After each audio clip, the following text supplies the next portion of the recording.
Craig, how you doing? Good, how about you? Good. Yeah?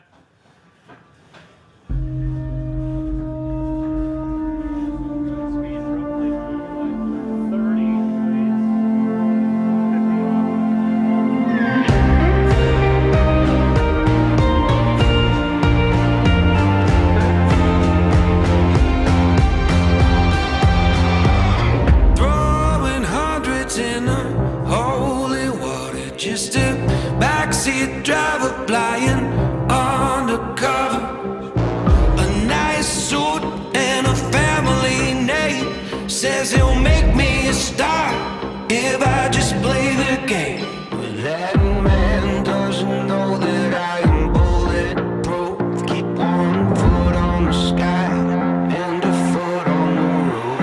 I'm not doing this to try to make a name. I just like the way it feels on it.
Well, hello, good morning, and welcome to the 80th Goode Water Ski National Championships. We are on day 5's worth of action.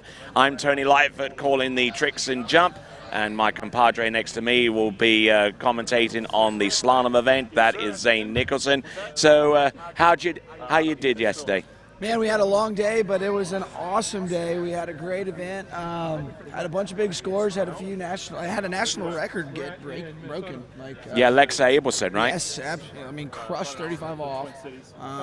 So yesterday was a big day of slalom. I'm super excited today. We start with men's 4, but then we roll into the open women and open men. So it should be a big day of slalom. I'm super pumped to be here with everybody. So looking forward to it. And I'm super pumped to be here for the tricks and the jump for the tricks and jumping event. We had several great trick scores, but more than that, during the jump event, even jumpers that came in with meager personal bests coming into the tournament came away jumping anywhere up to 10, 15 foot further. So all happy campers jumping here at Mystic Lakes in Maize in Kansas, which is just a little ways outside Wichita, for those of you wondering where that is. All right, then, we are on day 5 of a competition. We got a whole slew of events. You just saw a brief look at the schedule of events. You can find out more by going to waterskinationals.com. Waterskinationals.com is the place to go to find out the schedule. And if you want to use the live results feed as well as watching this webcast, you go to waterskiresults.com. So Waterski Nationals, Waterski Results. We've got some great skiing to come in less than 10 minutes. And so why don't you take a break, get yourself your favorite chair, your favorite drink, and when we return, we will continue on and go on to day 5 of action here at the 80th Goode Water Ski National Championships.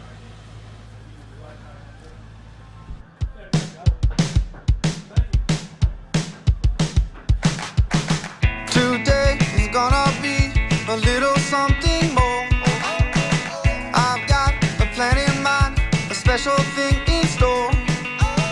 The light bulb inside my head says, get out and play, 'cause you never feel this way.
skiers and water enthusiasts, Florida lakes are what dreams are made of.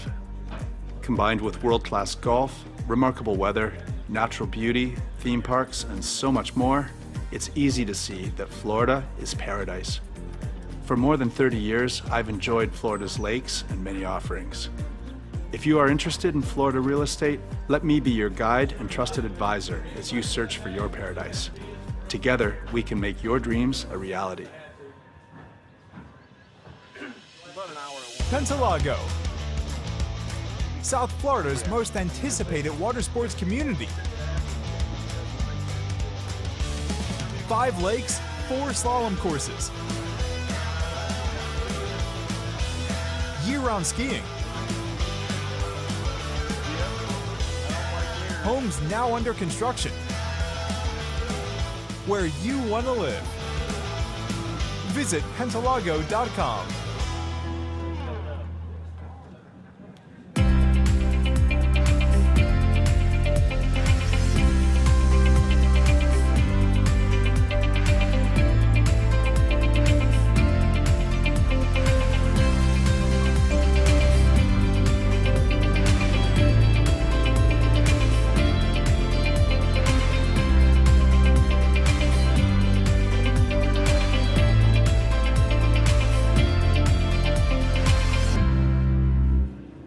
Hi, my name is Brantley Hawkins. I'm one of the co-founders here at New Dimensions Wellness.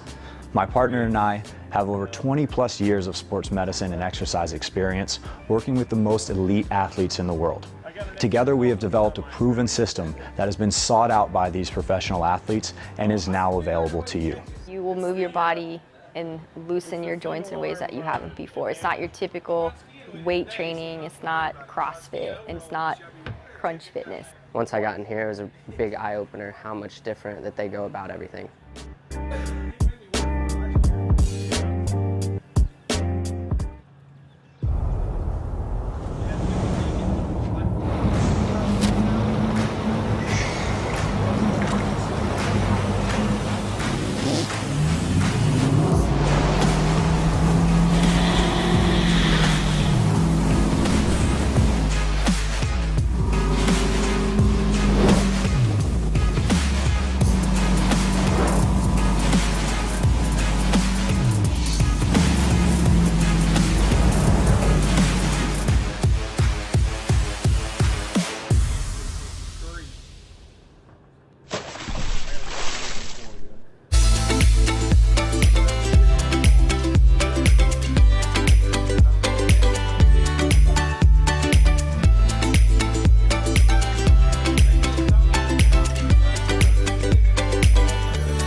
All right, good morning, guys. We are here. We are on the Slalom Lake. This is day number 5. We are starting the day off. We've got men's 4 slalom getting ready to get underway. We got 34 skiers in that event. And then we will move along with our open women and open men's event of the day. Got a bunch of good skiing coming in. This men's 4 event should be one of those ones that'll be fun to watch. Should have some big scores. I expect to see some scores if conditions stay this way into the 39 off. So we'll see what these guys can do this morning. But right now we've got Tim Craig coming in on the water. It's going to be 30 miles an hour, 15 off as soon as we get him up on top of the water.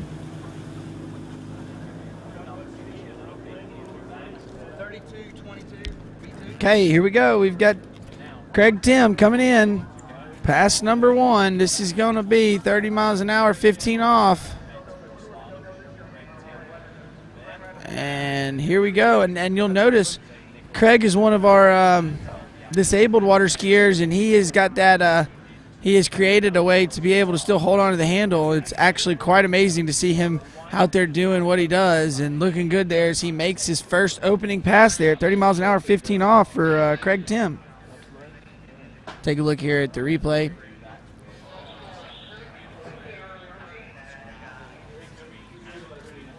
All right, as we see Craig rolling in through this pass.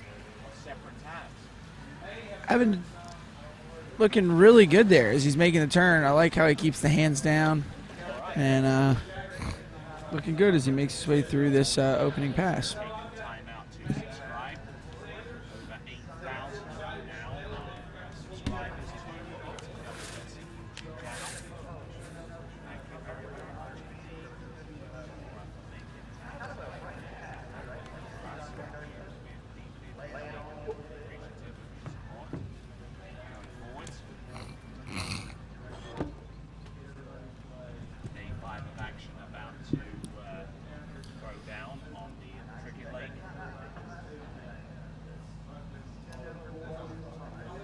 All right, we got Craig Tim coming back in. This is going to be pass number 2. This should be 32 miles an hour, 15 off. He is your first skier of the morning in this men's 4 slalom event. Looking good on his opening pass. Let's see what he can do here as he rides that Conley water ski. Making his way around 3 ball. And look at him go, getting a lot of work in here. Can he get over to 6? A little bit late out of 5. Throws the ski. Looks like he's going to get it, though. So that should be 6 confirmed at 32 miles an hour, 15 off.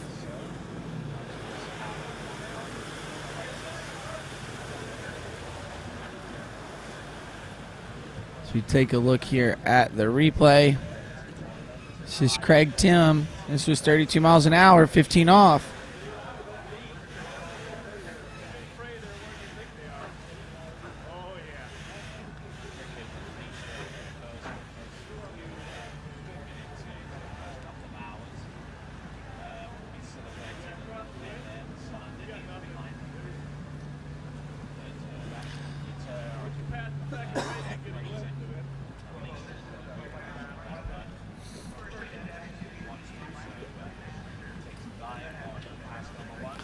Right, conditions this morning are looking really good. Really no wind. Unlike all the other days we've had a little bit of a tailwind coming from this dock end, but right now it is perfect conditions here for Craig Tim. As he comes in, this is going to be 34 miles an hour, 15 off.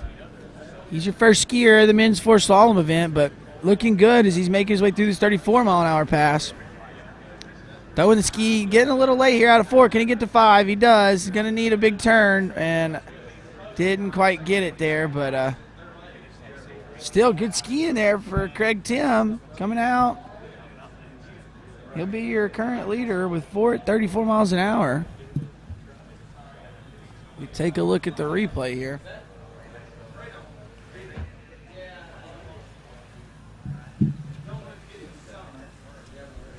And we see Craig, he just starts getting a little bit down course here. And right there, he lets that handle come high. And once that handle come high, he's going to keep running. And then here, he's really going to run. Handle comes even higher. Now he's trying to just get to 5 ball. And he was going to need a massive turn and couldn't quite get it there. But he is your leader right now. That's Craig Tim. Skiing out of Minnesota, up there in Center City, Minnesota. So, as we look through, we'll take a peek at our next competitor. It'll be Chuck Comfer. We're here at Men's 4 Slalom. I'm Zane Nicholson. I've been your announcer all week. I appreciate you joining us. It's been a really fun week. We've got really good slalom already, but we've got more coming in today at you. We've got Chuck Comfer Coming up next.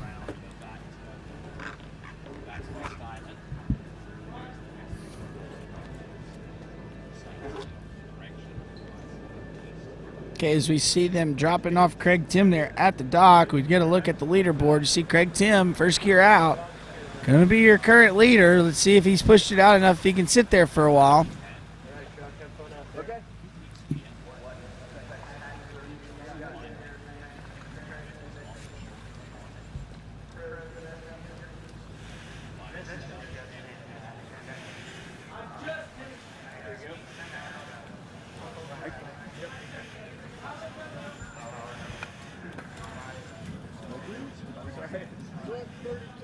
Okay, we've got Chuck Comfort getting in the water. That sun's starting to come out, starting to warm up, so things are getting to be pretty nice here.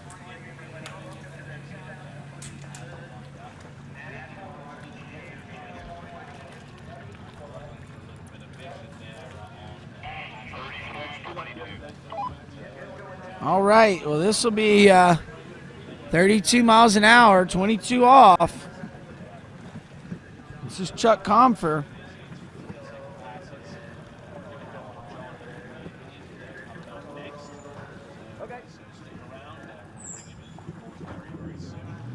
All right, we're getting Chuck up on the water. 32 miles an hour, 22 off. This is men's 4. He is your second skier of the day.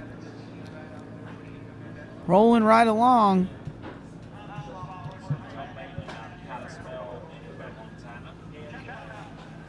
See here as we get Chuck coming in, and he's got his first pass. Looking good here. Really like to see when these skiers have that first pass where they are on top of it the whole way. Something that they can run every time no matter what happens. The only way that they would miss it would be if that ski came completely out of the water. So that was a good looking opening pass there for Chuck. As we take a look here at the replay. Yeah, he's got a really good form here. Let's see if he can keep it as he goes through these next few passes. Bringing the handle just a little bit into his body instead of making it all the way across that outside hip. But could be a product of just filling out the water. But that's just something to look for. We'll see if he fixes it as he moves down these next few line links. I got a little gray tool bag up there, Roger, on the hill. On this side, yeah, there's a screwdriver there.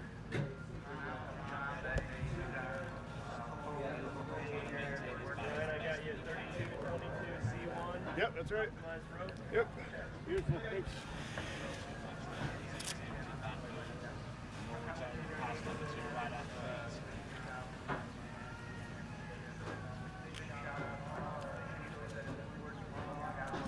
Okay, we're back up on the water. This is Chuck Comfer. Out wide, coming in on the gate. Let's see, we're looking good there out of 1. This should be 34 miles an hour, so this is the max speed for this men's 4 slalom event. Thank you. Looking good here as he makes his way over to 6 and out the gates. So that's Chuck Comfer. That was 22 off 34 miles an hour, so he has taken the lead. He is your second skier of the day. First skier to make it through 22 off today.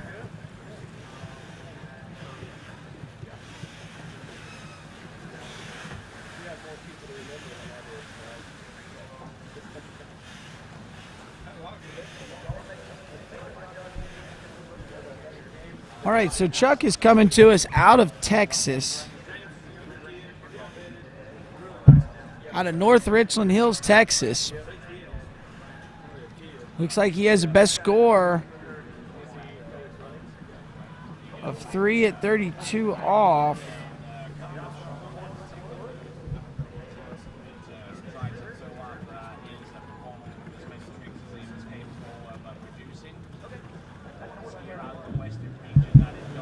Okay, Chuck Comfer, this is 28 off. He's going to want to run this one if he's going to challenge that top score that he's got for the season. We'll see as he pulls out. Does a really good job on how he pulls out for the gate. And you can see that with the rope control there. Nice tight rope off of 1. Nice job there out of 2. So looking good here at this 28 off. Oh, he did not get his hands in out of 3. I talked too soon. So look right here. Gets a really good gate. Kind of hooks up pretty good eye. He doesn't get all the way turned, and that's coming from where that handle is coming into the body like we talked about a little bit earlier on one of his earlier passes. Needs to bring that handle to the outside part of the hip and try to get the hips turned a little more. That'll get the ski to finish and him to generate his speed and angle a little bit better off the buoy, but he's still your leader. Getting in at 28 off here, so that's Chuck Comfer. As we see the leaderboard here moving himself up into first, 3 at 28 off.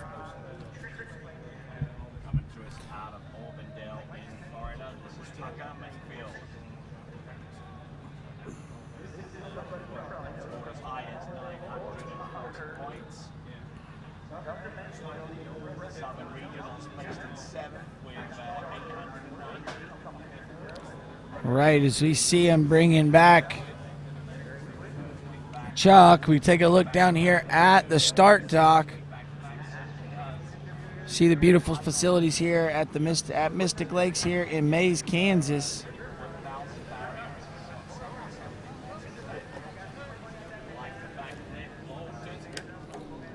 While we're bringing it back down the water, be sure you check out bplayfuel.com.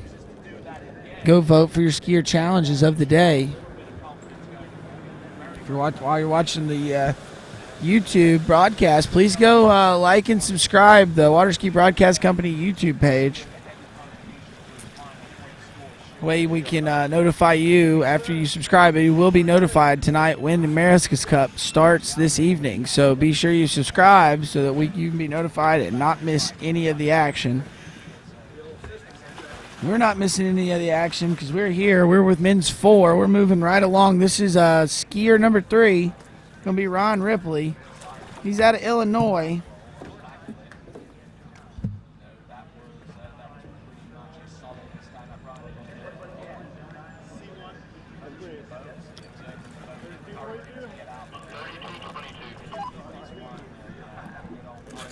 All right, and then this will be 32 miles an hour.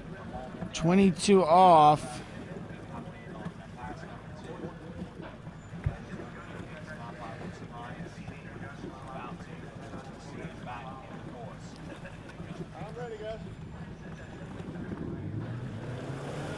All right, here we go. Ryan Ripley on the water. Coming to you out of Illinois. Looks like he can run 28 off. He's got a best score this year of 2 at 32. See what he's got. He's coming in looking pretty good there. This is Ryan Ripley out of Illinois.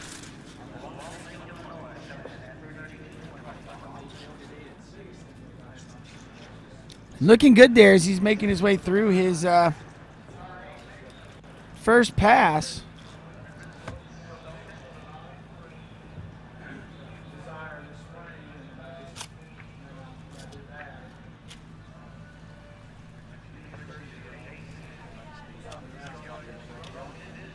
Okay, as we check out Ryan here, Ryan's one of these skiers here that's doing quite a bit for the sport.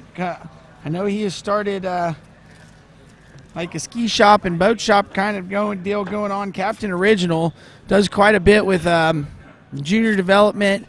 Tries to do a juniors camp, and I know he had one of those this summer. So big things from him. Big kudos to Ryan for doing that with the kids.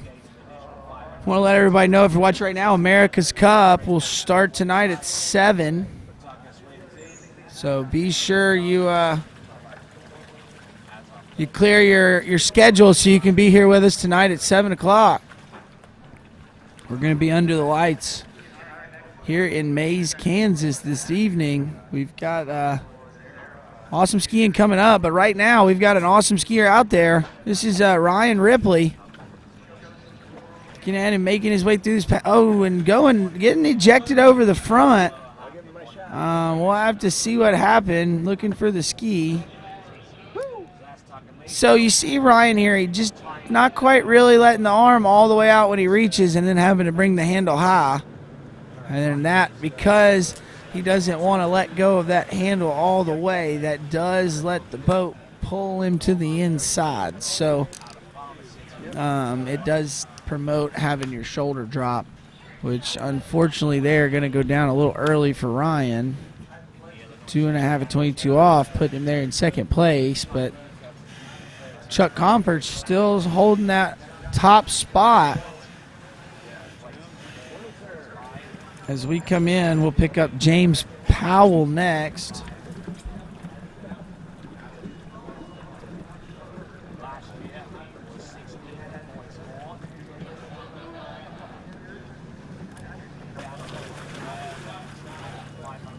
Right. We have James Powell getting in the water out of Lorton, Virginia. Seen quite a few skiers out of that Virginia area, so really here representing. Last year at the Nationals, he ran 3.5 at 32 off, so be looking to do that again this year at the 80th Goode Water Ski Nationals. This will be 32. This is 32.28, so 32 miles an hour, 28 off here for James Powell.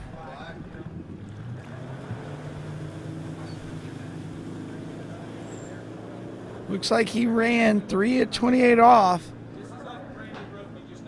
at regionals. All right, here we go. We've got James Powell on the water. 32 miles an hour, 28 off. A little bit on the back of the ski as we're getting to 5. Can he get over to 6? A little bit late there, but making his way through that first opening pass. 34, 28, and then 82. All right, as you take a look here at the replay, see James is looking pretty good here, but he gets separated and now he starts pushing the back and straightens that front leg out, and that makes the ski move pretty slow. So not doing that at the beginning of the pass, just kind of getting a little bit behind and was trying to make it up that way. So we'll see if he can't get a better start here and stick with what he was doing there at the beginning.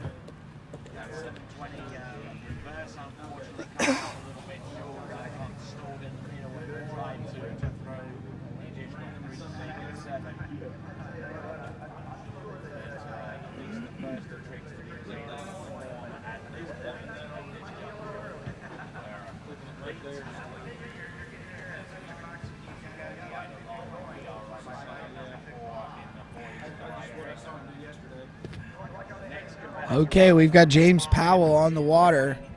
This should be 34 miles an hour, 28 off. Nice looking one ball there. Ooh. And going down there a little early there for Jim Powell. Not sure if the sun got in the way, but it looked like he went inside a 2-ball. As you see him shielding his eyes, yeah, probably had a little problem with the glare. If we take a look here at the replay, we got a good one. Don't think he sees. Yeah, I don't think he saw 2 and just went right inside it. I'd like a 4, but maybe on my 4th pass. Thanks,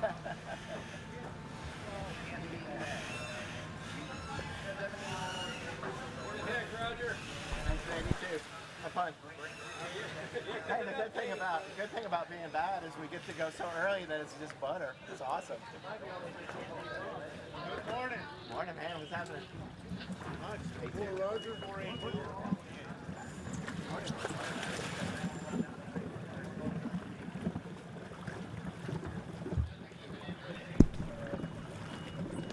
Okay, James Powell was your last skier, going right inside a 2-ball there at 28 off. So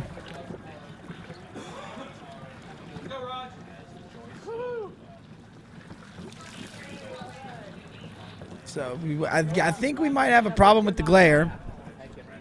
Not quite sure what happened there. I mean, he had a killer 1-ball there for James Powell, and then just went inside a 2, and that was all she wrote. So Moving along, though, we've got Roger Boskis out of Arkansas.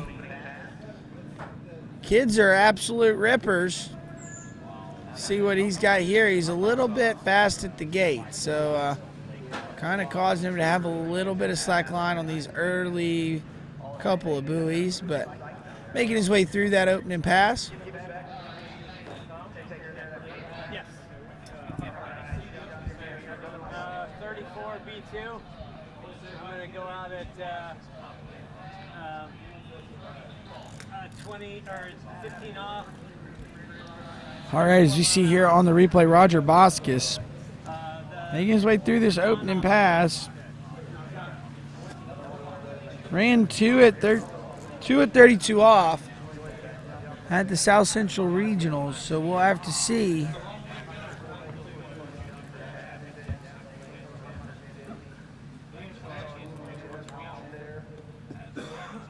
Not quite sure where Roger started.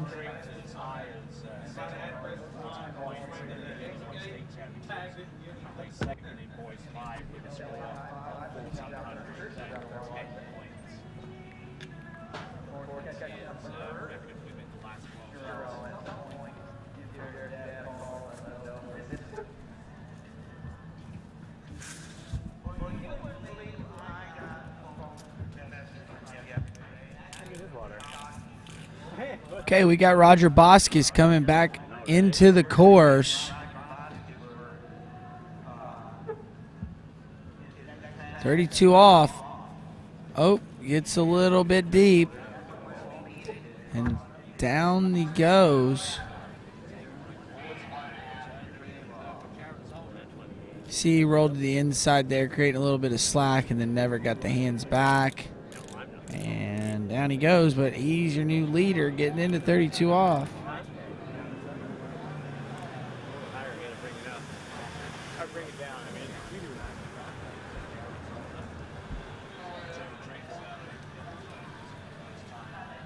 There you go, Roger Boskis taking the lead. 1.5 at 32 off. We'll move along. We've got Thomas Lawler.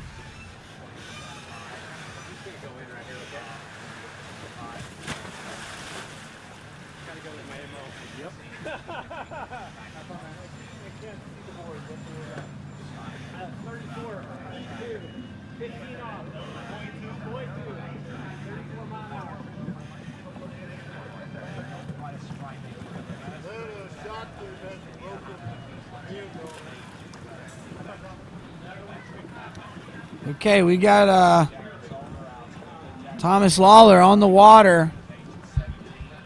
Getting ready to come in, your next competitor in this men's 4 slalom event.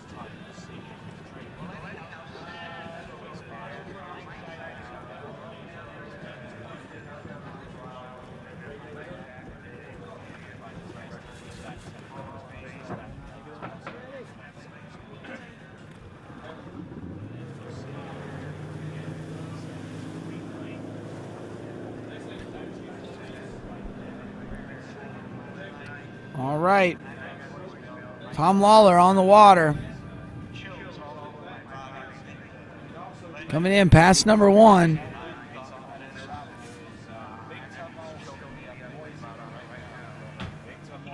Looking good as he's making way forward, a little bit down course at 5. Good looking opening pass there for Tom Lawler. We take a look here at the replay. Just getting separated a little bit there off the wake and running at 2 ball. Yeah, he did it again there at 4 as well.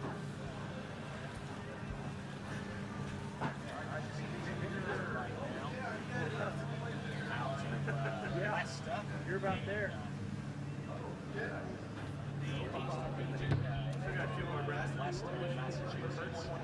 Yeah, everybody's throwing ball at 1 2 balls.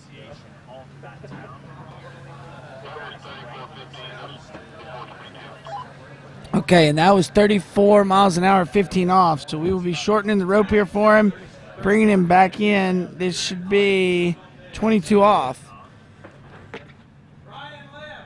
Looks like he has a best score this season, a 4 at 32 off.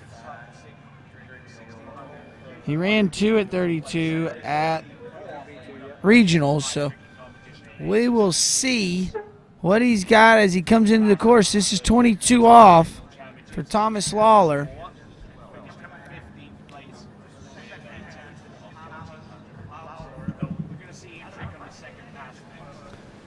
Coming in, making his way through this course.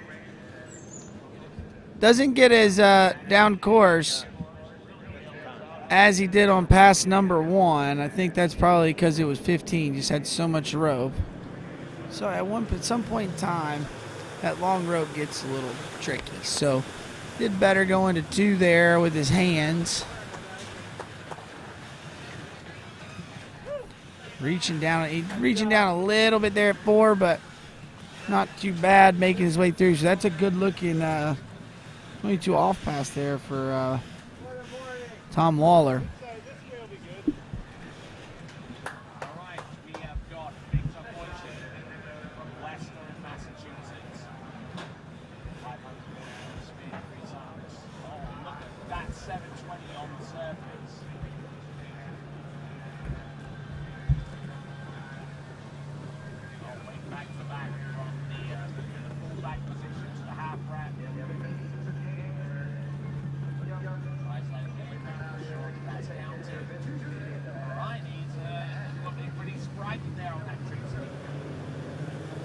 Okay, we got Thomas Lawler back up on the water. He ran 20, he ran 15, he ran 22, so now we're coming in at the yellow loop. A little bit fast there at the gate, but manages it well. Let's see how it comes here at 2. You see the slack a little bit there, that's stemming from the gate. But making his way around 5, needed a turn, but that was a ski. I'm not sure he got outside of 6. And we'll have to see. He was close.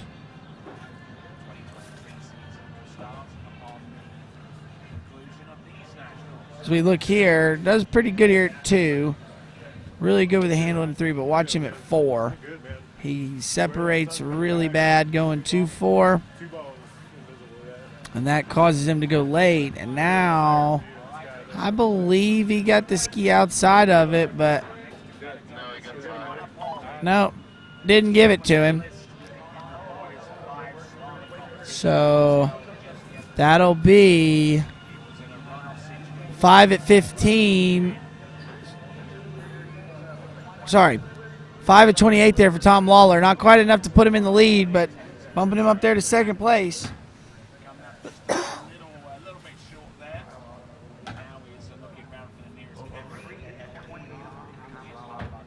So we bring Tom Lawler back down the leg.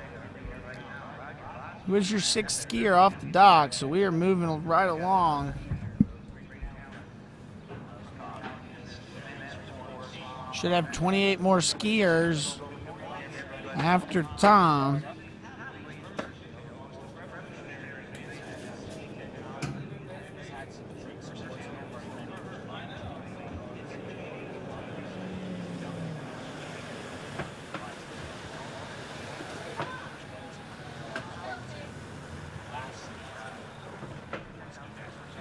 All right, as we see our next competitor there, it should be Casey Cooler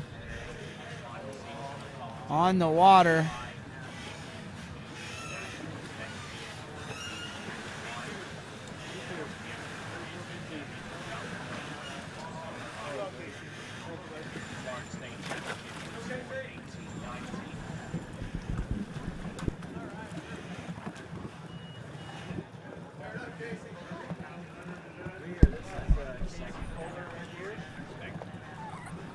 All right, Casey Cooler on the water, getting ready to come in. We're waiting for a start speed for him.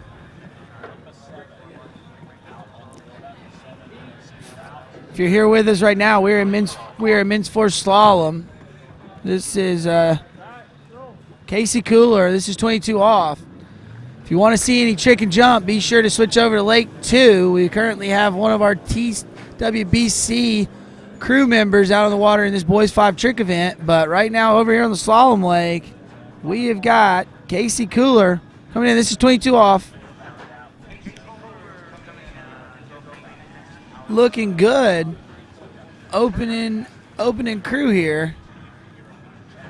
A little bit slow out of 4, but getting it over there. Getting a little late as he goes to 6, but still great looking pass there for Casey Cooler. Nice and calm. Making his way through this opening pass, 22 off. So take a look here at the replay.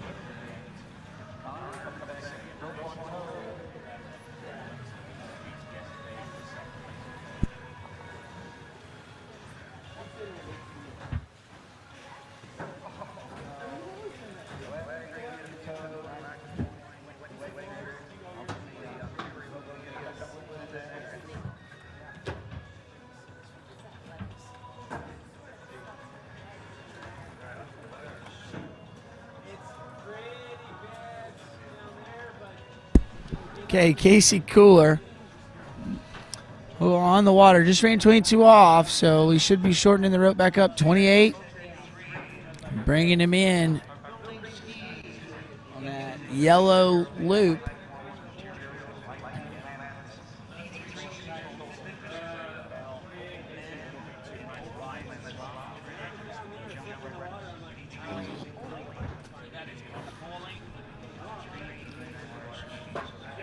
All right, 28 off here for Casey Cooler. Let's see what he's got. Pretty good looking one, getting a little pulled up out of it, but still making his way over there. Oh, dropping the shoulder there at 3. So going down a little early there for Casey. That's going to be 2.5 at 28 off.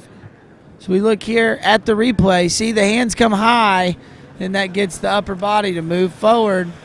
So kind of getting down course after that, but great skiing there for Casey.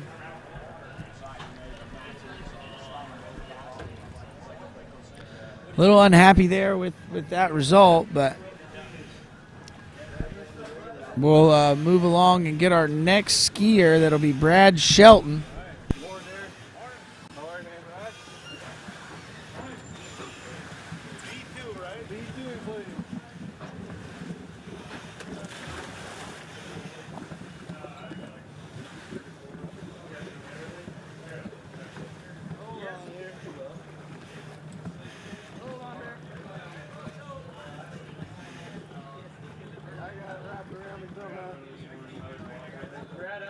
Okay, this will be 22 off here for Brad Shelton.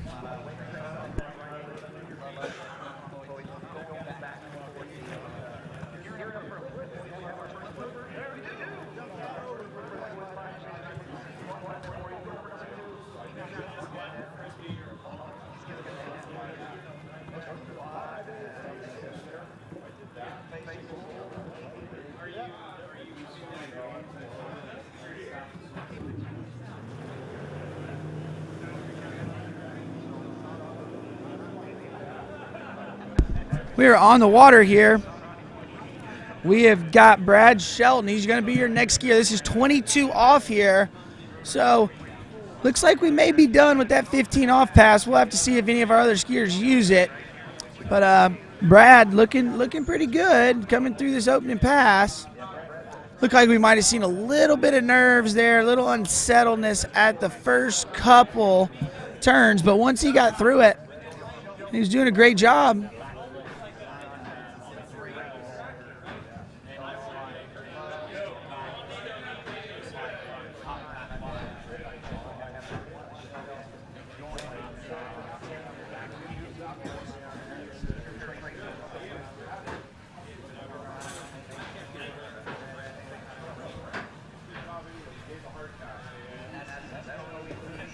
Okay, we just saw the replay there. That was Brian Shelton running that 22 off pass. So we're going to shorten that rope up to 28. We've seen this yellow loop kind of spitting our competitors out. So let's see if he can change that trend. We've only had one skier today make it all the way through that 28 off pass. So We'll be looking to be skier number 2 and challenge the lead of Roger Boskis.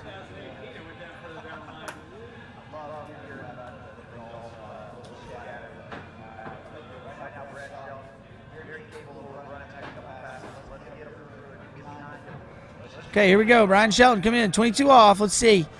Can he stick with it? That was a pretty good one there. Looking good here, making his way through the pass. He's staying on top of it. Now just needs to manage this 5-ball turn. You see him kind of check it up there just to make sure he gets around the turn. And out the gate. So that'll be, he's going to get a chance to challenge our leader here, Roger Boskis, at 1.5 at 32 off. So we take a look here at the replay here in just a second. Kind of show you what I meant by checking up at 5. But look at him here off of 1. Brings the handle in quite nice. He's bringing it into that inside hip, though, so you're going to see him get that little hitch off the buoy because of it. And here at 5, watch him. Doesn't fully reach and has the boat take it away from him, but he was strong enough with it that it was more of a checking of the speed on the backside of 5. So he was just making sure he wasn't going to overturn 5-ball. He had it run. He had plenty of room. So getting into 32 off now. So we got a chance to challenge the leader. Going away from the sun, so the glare shouldn't be too bad for him.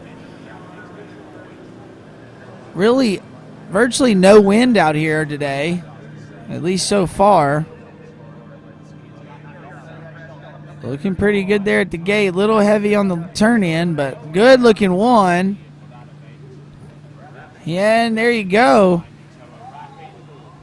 We got Brad Shelton coming in. Oh, and I thought he was going to go further than that. To see what happened.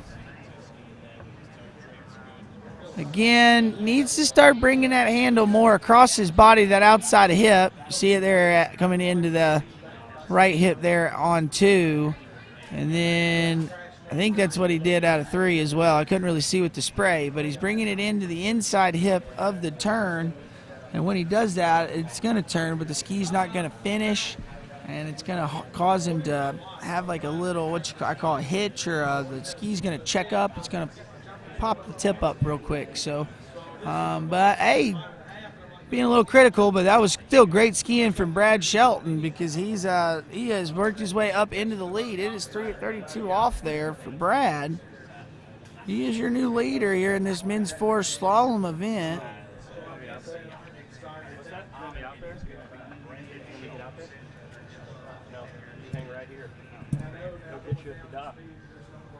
Throw the handle at you, see if I can get it around your head.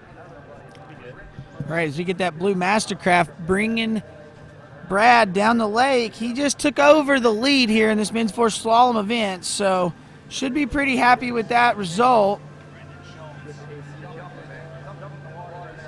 As we bring him back to the dock, we'll drop him off and grab our next competitor, which is Ryan Leff.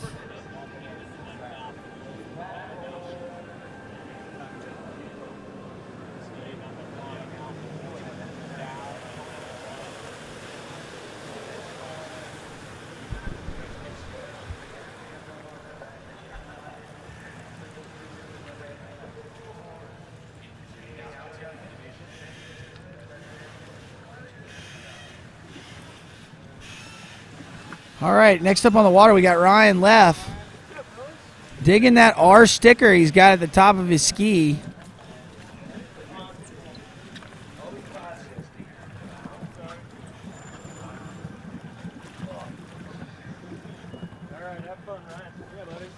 So we look here.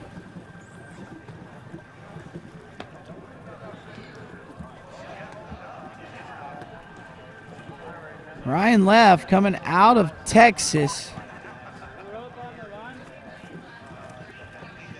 Coming to you out of Rockwall, Texas.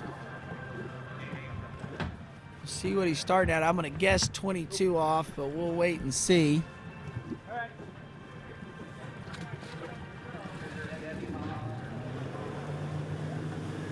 He ran 2.5 at 32 off at the regionals.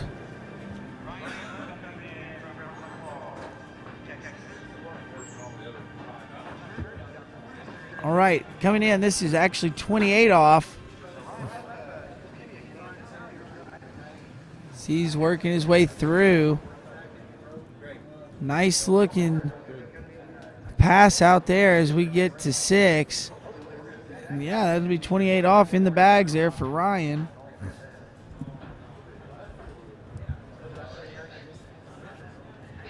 Looks like he got 2.5 at 35 at last year's Nationals, so we'll be looking to better his score from regionals last week or a couple weeks ago.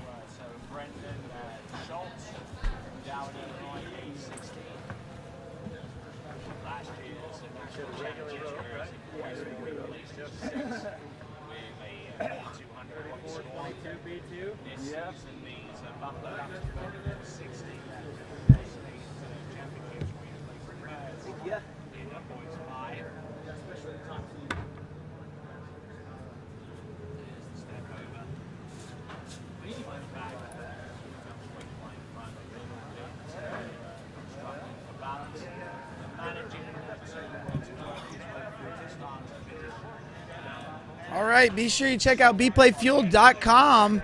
Vote for your skier challenge of the day. beplayfuel.com as we bring in our skier back on the water. This is Ryan Leff. I believe this is 32 off.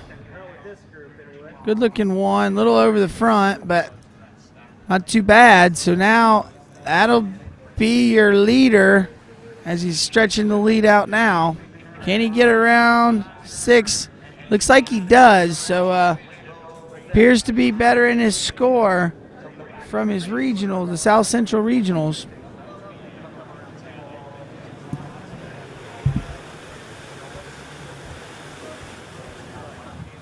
So we take a look at the replay here.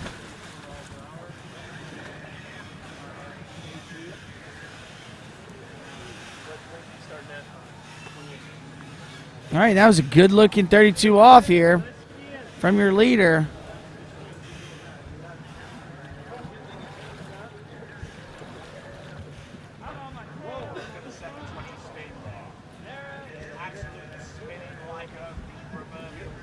Okay, so that's your first skier through that green loop at 32 off.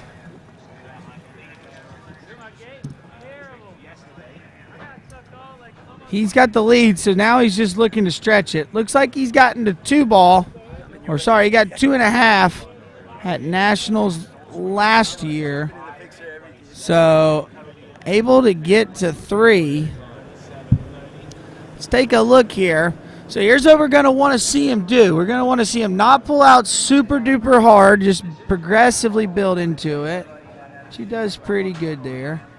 And he hit the gate a tad hard, so it's going to give him a little slack there, and yeah, not able to hold on to it. So what I mean by hitting the gate hard is he needed to get rotated all the way turned before he pulled on the bow, but he's pulling now before he actually got the ski up under the line. So then when he loads up out of 1, just because that he loaded heavy there, he's going to load heavy out of 1. And you can kind of follow the trend of the gate. That's why everybody says that the gate is so important. But that is your new leader. Ryan Leff with a half at 38 off.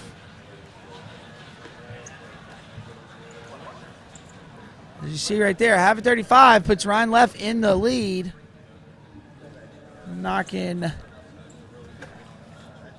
Brad Shelton off of that lead. As we take a look down there at the starting dock. See the beautiful facilities that we have here in Mystic Lakes in Maize, Kansas. Your home of the 80th Goode Water Ski National Championships.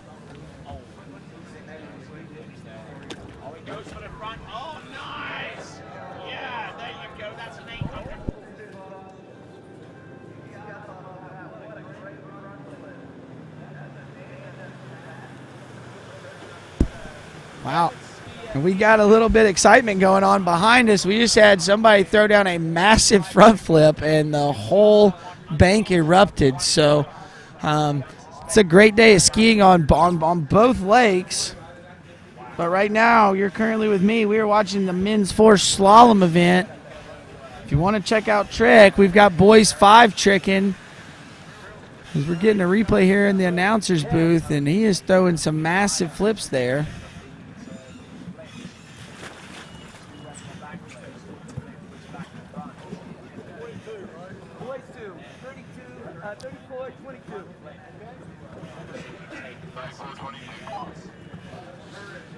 All right, this will be 22 off. This is your next skier here. This is Scott Stretfield. Men's 4 slalom.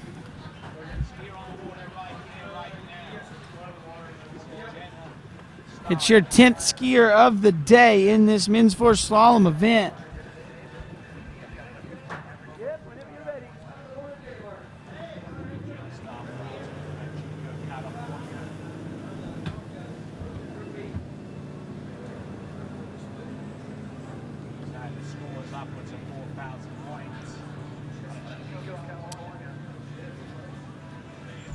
Okay, here we go. Scott Stretfield. A little bit dicey here on this opening pass, 22 off. Now he's settling down. Looking a little bit better there. Yeah, you'll just see at the beginning of this pass, Scott getting a little shaky, a little unsettled. I'd have to say it's probably due into nerves here at the Nationals, but we'll look and see. All good there. See, he kind of gets stood up there going to 2, and then because he rolled his shoulder in, it caused him to drop the shoulder. But once he did that, he made his way through that pass afterwards, looking really nice.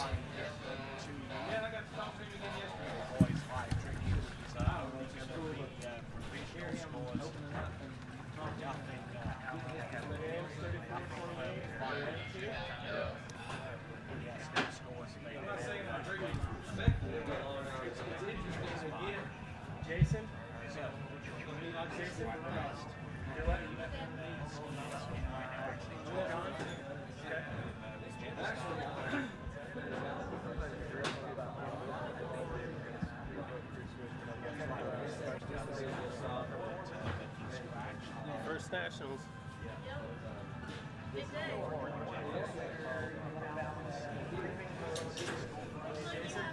Okay, back on the water. We're coming in. This is Scott Stretfield. This is 28 off. Getting a big turn there at 2 ball. Oh, and I believe if we look at the replay, he missed the handle there at 3. You see him trying to get the hand on, and he's going to be frustrated with that as we look here. I mean, he's looking good there at 1. Watch this 2 ball. Pretty good. Now watch the handle here. He misses the handle. You see it, right? Oh, there, yeah. Looked like he stuck his hand into his hand guard, his head protector, and then missed the handle. And don't have that much time when you're going 34 miles an hour. That rope tightens up, and fortunate there for Scott. Not going to be the result that he would like. But Ryan Leff still sitting on the leaderboard. Just took the lead with 1 at 35, 1 skier ago. We'll see if he can stay there for a while or if James Bally is going to try to take the lead from him here. We saw a couple of the Bally's competing in the junior event. Saw Nora Bally skiing yesterday afternoon. So this will be 28 off for James. Next year up is going to be Andrew Vasquez out of Elkins in Arkansas. Okay, we got James Bally on the water out of Axis, Alabama. He got a score 2 at 38 off at the Alabama State. And got 4 at 32 off in the regionals, so he'll be looking to better that. A little shaky here on pass number 1. I believe that was 28 off.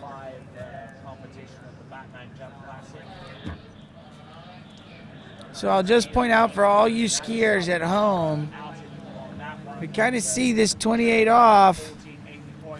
He just ends up more and more down course. So we'll have to see if he changes anything, but if he skis the same, you're just going to see him keep ending up down course 32. He may be better to take one more warm-up pass, whether it be 22 off or a slower boat speed, but nonetheless, he ran 28 off the dock. He ran it. It's a little bit dicey, but he got through it, so we're going to... Good thing we don't give style points here in slalom. So we're going to shorten the rope up, bring him back in 32 off. So we're getting ready to tighten up the rope there. Bring that blue Mastercraft into the course.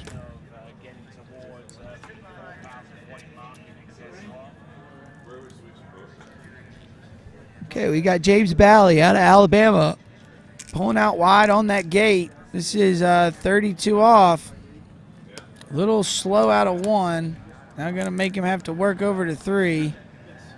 Gets a pretty good turn there at 3. Can he manage it? Getting down course a little, but over to 5. And there you go. It's going to be your second skier through that 32 off pass.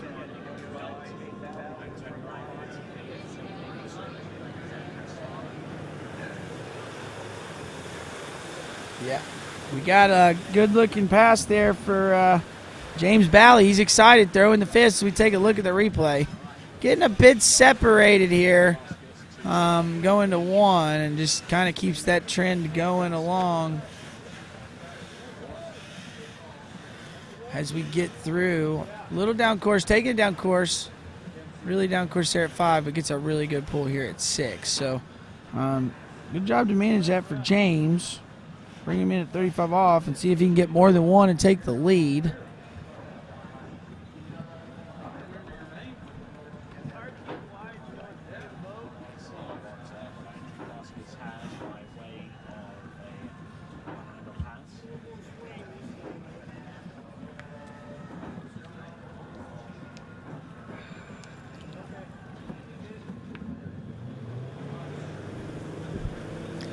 James Bally coming in. This is 35 off. Gonna need to get a full 1 if he wants to take the lead. There you go. He's gonna be your leader. Can he get to 2? Yes, he is. Stretching the lead. Over to 3. Gets outside of 3. Come on. See if he can get to 4. Looking pretty good. As he does. So that'll be your new leader there out of Alabama. That's James Bally. Looking really good on that 35 off. I thought he might be able to run it, but going to get 4 at 35. That's still a big score there for James.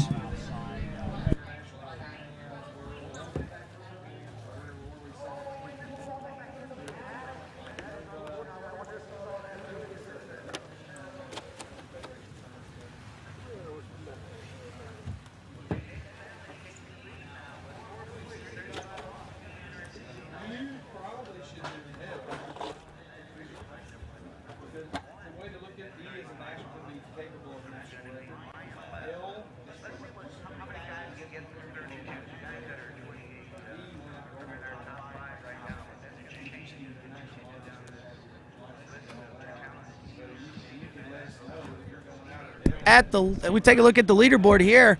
James Bally working his way up to the lead. That's going to be 4 at 35 off. That's a big score for your next few skiers.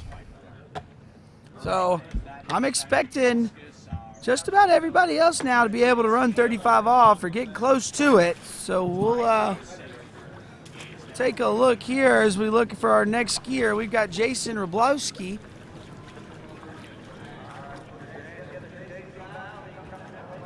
He is riding that Conley water ski. I believe he does quite a bit of skiing over at the Coble Ski School.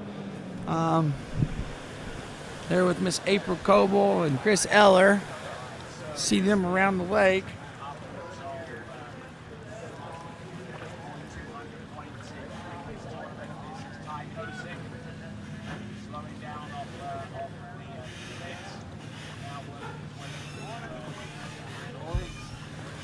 All right, I know Jason is skis out of Ohio.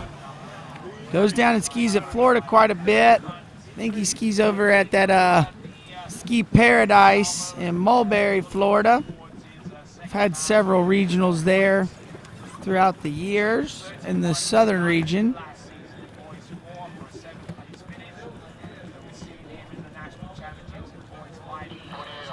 All right, this will be 28 off here for Jason Roboski.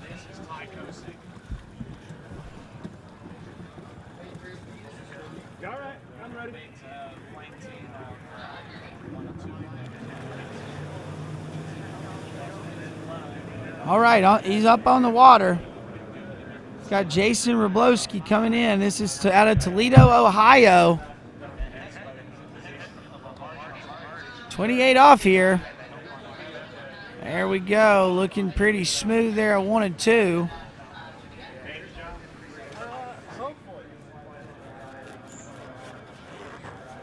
Yeah, nice looking pass here for Jason. He's just attacking it. He looks dialed and ready to go.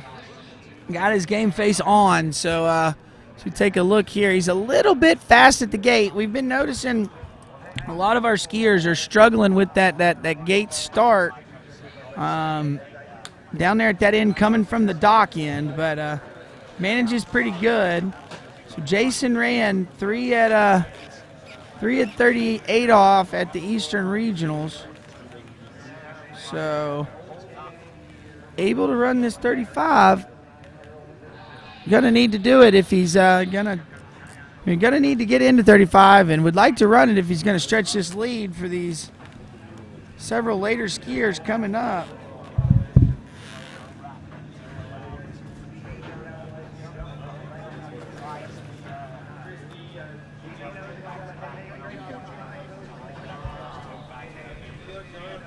Good skiing, man. Awesome. A lot better than in practice.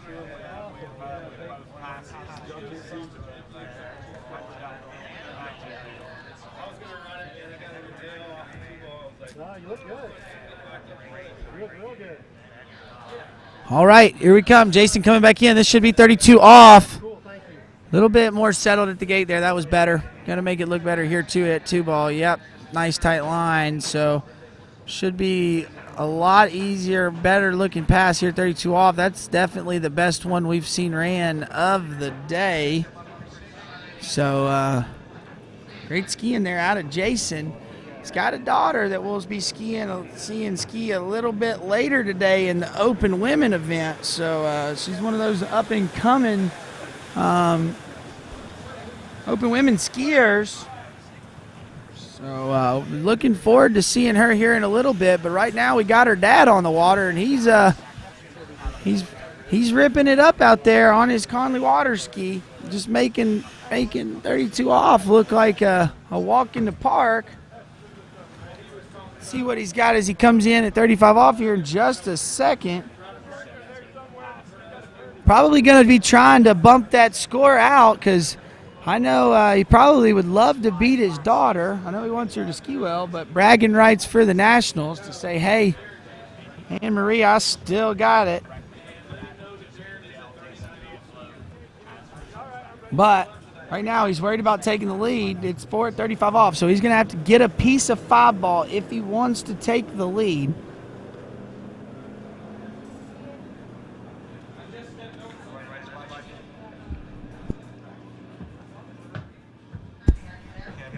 All right, here he comes. Jason coming in. 35 off. This is looking pretty good. There you go. Oh, no, and he's losing the handle there at 4. So it's going to be frustrating. Let's see what happens. I mean, the gate looks pretty good. Let go of the handle a little early there at 1. Stretches out of 2. Yeah, okay, so you're seeing him start to get separated and bring the handle in. Now watch where the handle comes here. Chest, boom. So once it comes up high, he rocks back and gets into a heavy load, and the boat's going to beat him. So unfortunately there for Jason, not quite able to take that lead from James Valley, who skied right before him, got that 4 at 35. So I have to see how much longer he can stay there, but up next on the water, we got John Cawley.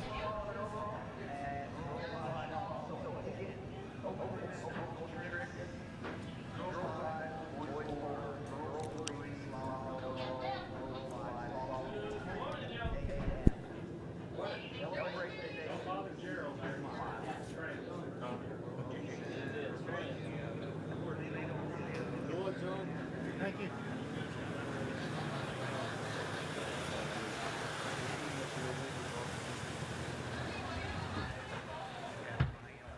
Get it, John.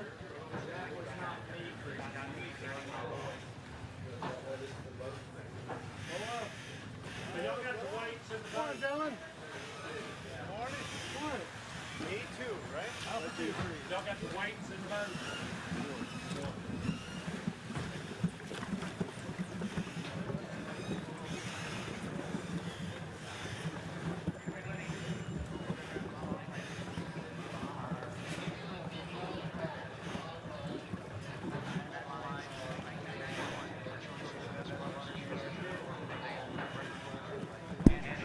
Okay, this will be 28 off. This will be John Cawley on the water out of Tallahassee, Florida.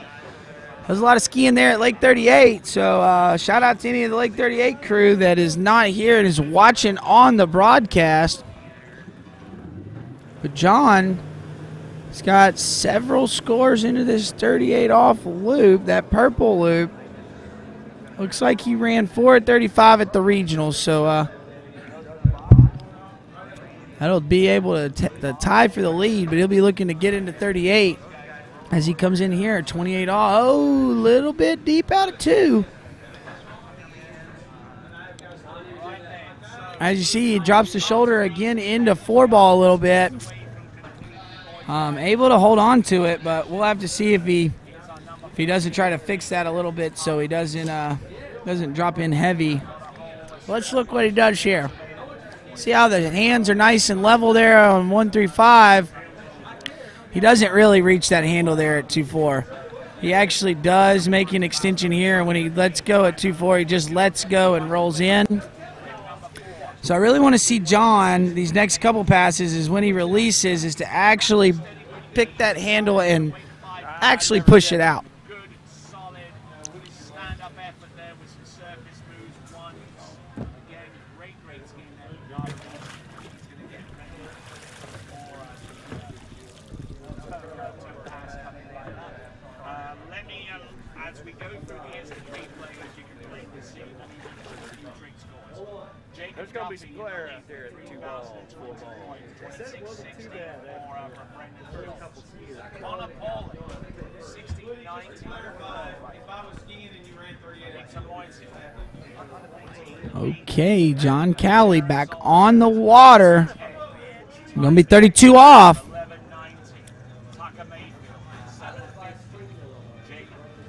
See, a little deep out of 2 again. See what he does here at 4. There you go. Nice, good turn there. 4 there, John. Hey, you saw him get a little deep out of 2, but he made the correction there at 4 and did not get that heavy turn, and much better looking pass there for John. You see him kind of breaking over at the waist there, going to 1. Just all about when he rotates in from his gate turn in, he's not bringing his hands with him. So he does bring the hands back off of 1 ball, but he's not quite doing it at the gate, so it's causing him to trip over the wake as he goes across the wakes and into 1. But nice looking pass, 32 off. I'm nitpicking, so forgive me.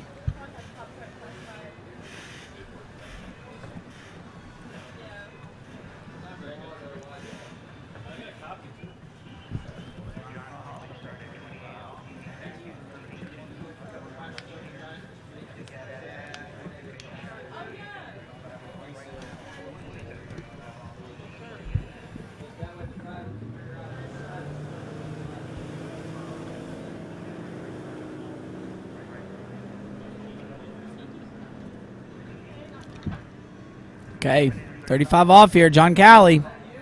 Gonna need to get a full 4 to tie. See there, he's tripping over the wake again out of 1.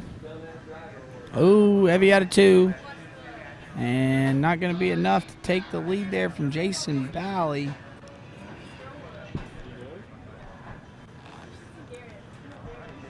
So we look here. He went a little heavy on the gate, tripped over the weights going to 1. And then there you go. He didn't get that reach, so he had slack. Had to bring the handle high. Not going to be enough to take the lead.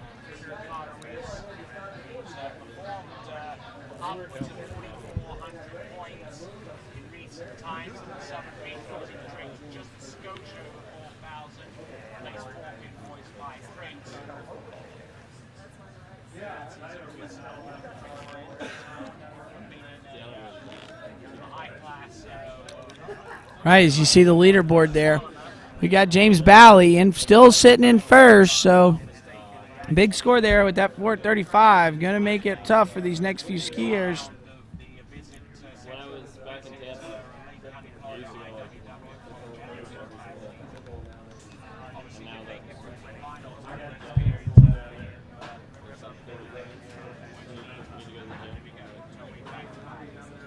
Make sure we let everyone know as we bring John back down the lake to pick up our next skier. Go subscribe to the Water Ski Broadcast YouTube channel. The way you get notified when we start America's Cup tonight will be at 7 o'clock, but the way you'll get a notification to let you know. And you'll also be able to leave a chat in our live chat below all day during this event. We'll be interacting with you guys throughout the day.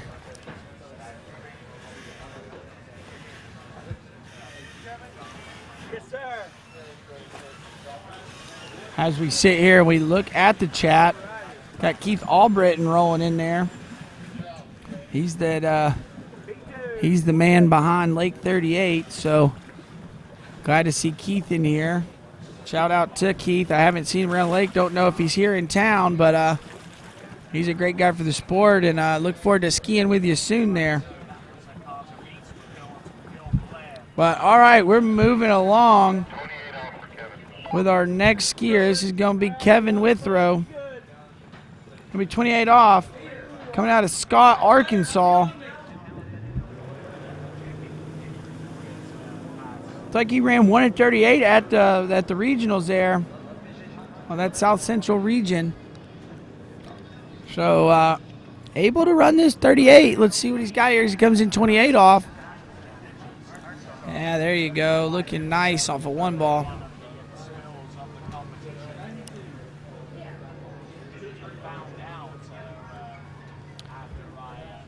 All right, Kevin Withrow.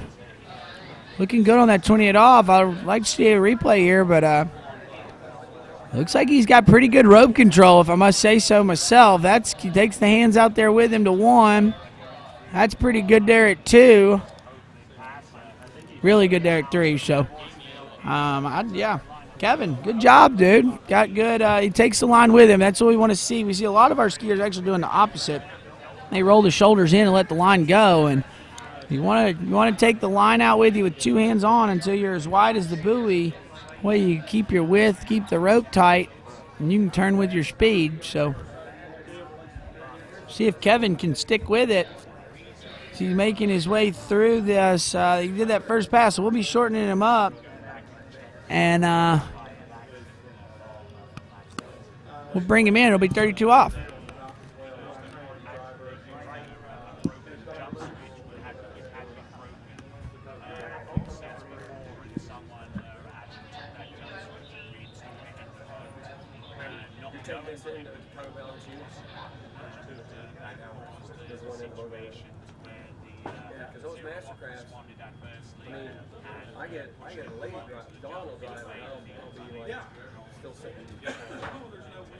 Okay, on the water, we got Kevin Withrow. He just ran 28 off, looking really good at it. Let's see what he's got at 32 off. Man, you see that rope control as he lets those feet swing under the line.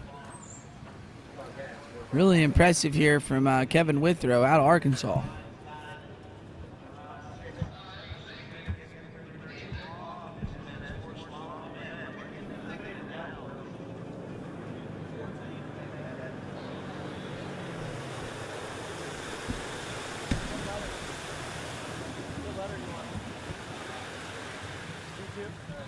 All right, here we go. We got the replay.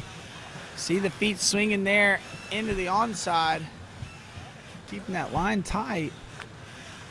Got pretty good rope control here, so yeah, that's really good. So that'll come into play here at 35. That's going to make 35 a lot easier to run. We've seen these other guys, last few skiers, probably can run it on a good day, but need everything to line up. And right here, if Kevin can take his hands with him and keep the line tight and get a good start, he'll be setting up pretty to be our first men's skier through his 35 off pass. I mean, again, the big thing that we want to see him do is get wide at the gate, make sure he's getting all the way turned before he loads up the rope. It's a big, important kind of thing that kind of starts at the 35 off line length. It's not really that important until here, and that looked pretty good there at the gate.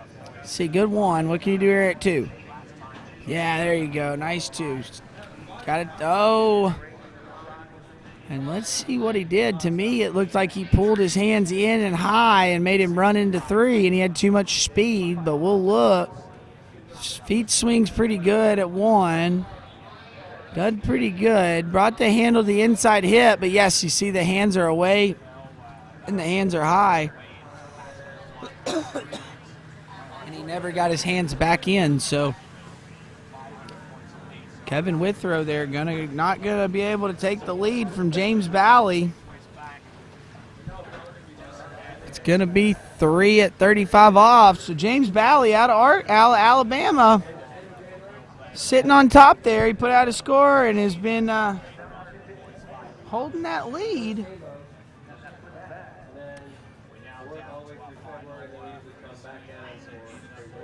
So we see that leaderboard there. We're rolling through the men's 4 slalom event. We just had Kevin Withrow ski, and now we will have who I would be willing to bet is our tallest competitor in this men's 4 event. Skis out of Oregon. Skis over at No Name Lake in Oregon. So shout out to the No Name Lake crew. If y'all are not here, if you're watching on the webcast, thank you guys for watching and cheering on Dave. He'll be your next skier coming up on the water.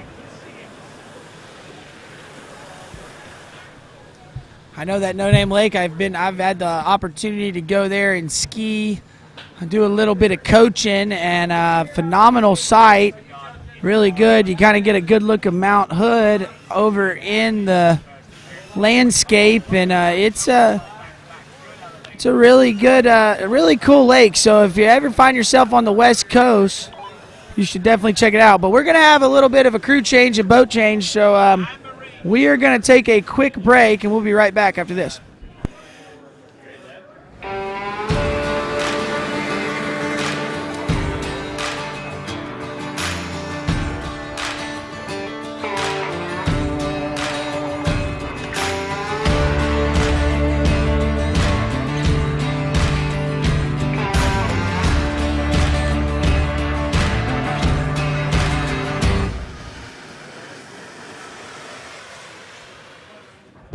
It's Neely Ross, Reflex Team Skier.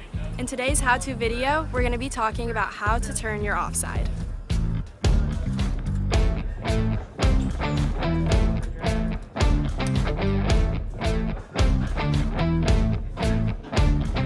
The offside for left-footed skiers are balls 2, 4, and 6. The offside for right-footed skiers, such as myself, are 1, 3, and 5. Today, I will be talking about the offside for right-footed skiers for balls 1, 3, and 5.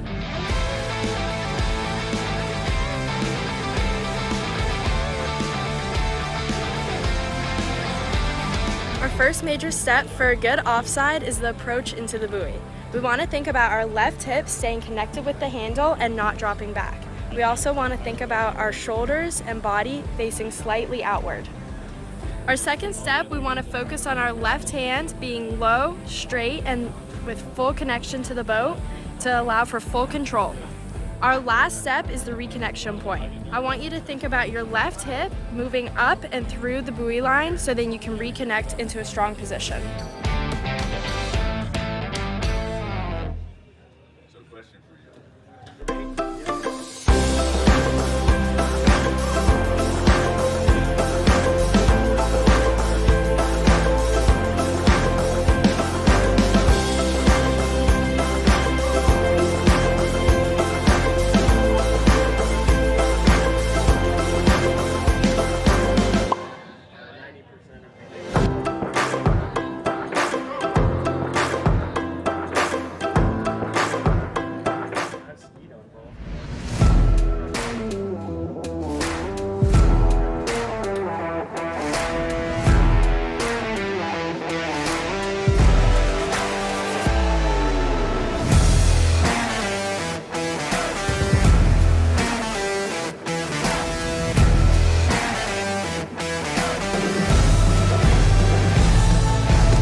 I'm involved with the flow point method because I think it's a really strong program. We've been working on a couple things and it's just fine tuning, and I want to be able to make sure that I can do those movements no matter where I am, so I can feel confident skiing at any site. It's just really all encompassing, and I think that's really beneficial. It's very helpful to like keep on those keys and have a support team behind you that you can ask questions to and are there for every step of the way.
All right, we are back on the water with men's 4 slalom. We've got David Skirvin.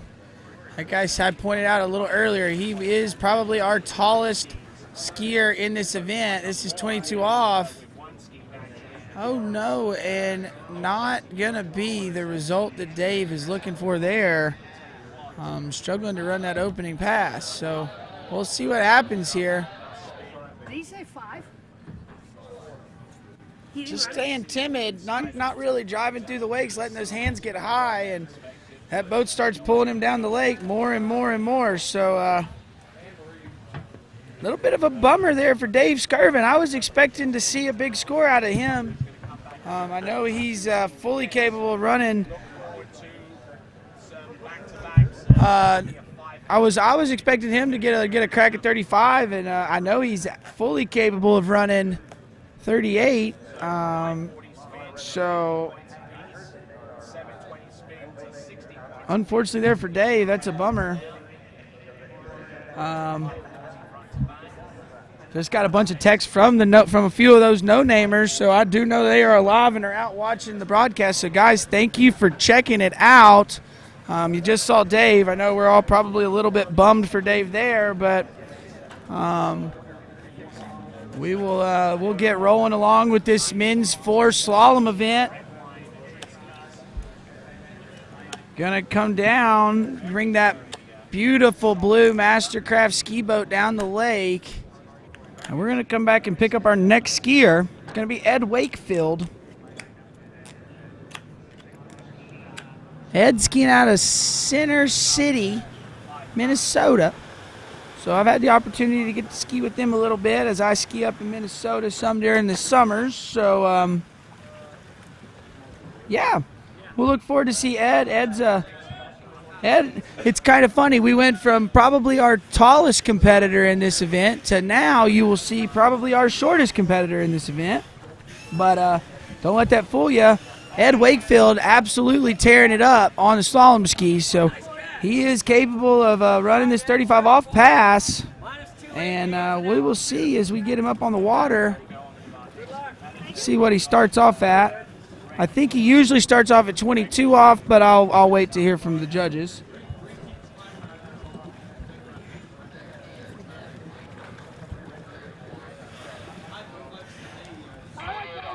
All right, actually he is going to be 28 off, so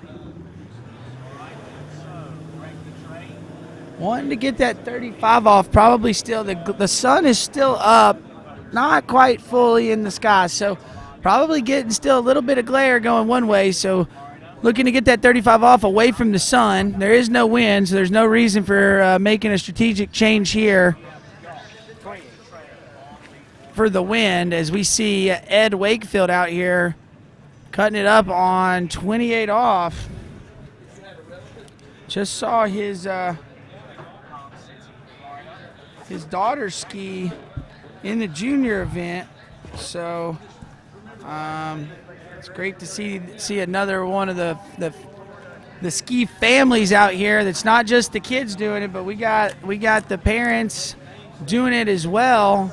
And there's several families here that have 3 generations, so it's awesome to see that here at the 80th Goode U.S. Nationals. But Ed Wakefield making good use of that opening pass. That was 28 off.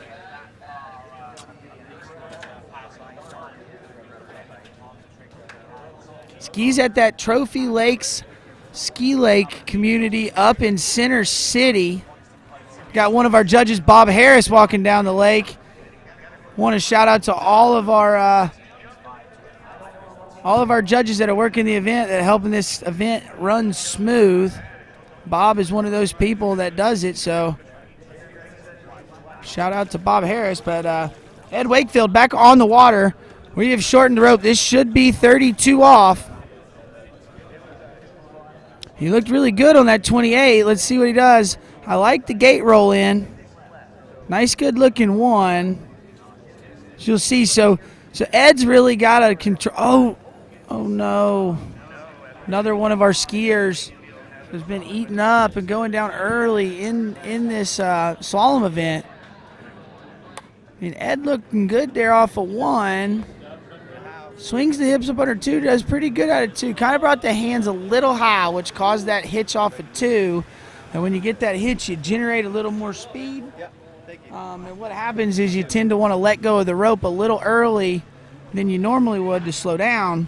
And in return, you get a little more slack, drop your shoulder a little bit, and it becomes a deeper load than what you're wanting.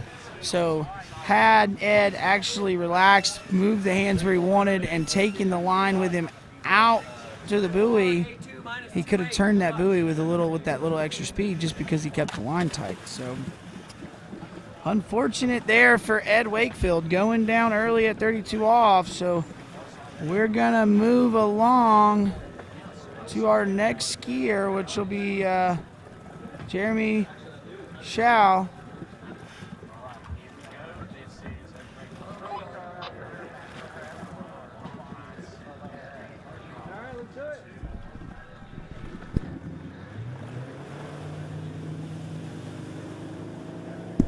All right.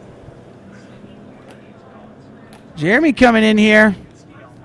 This is 28 off.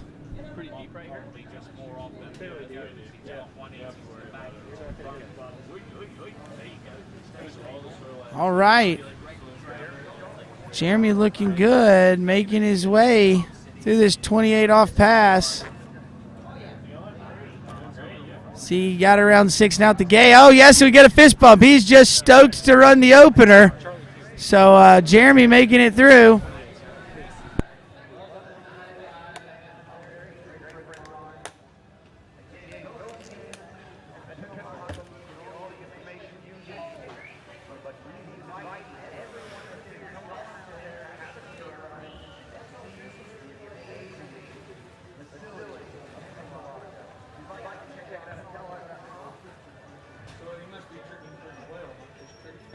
Yep.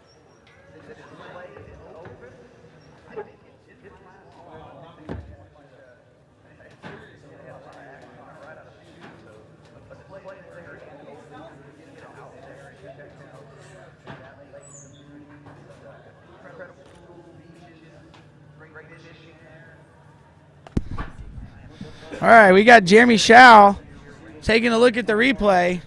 This is another one of our TWBC workers, so part of the crew member.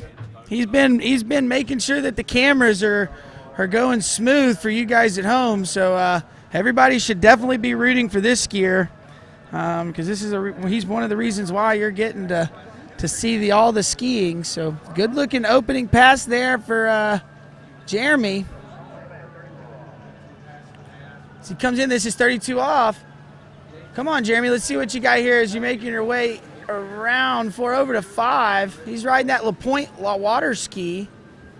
And yeah, there you go, looking really good there for 32 off for Jeremy. So now going to have a chance to challenge this lead, which is going to be 3 at 35 off, held by James Bally, who skied probably about 30 minutes ago. So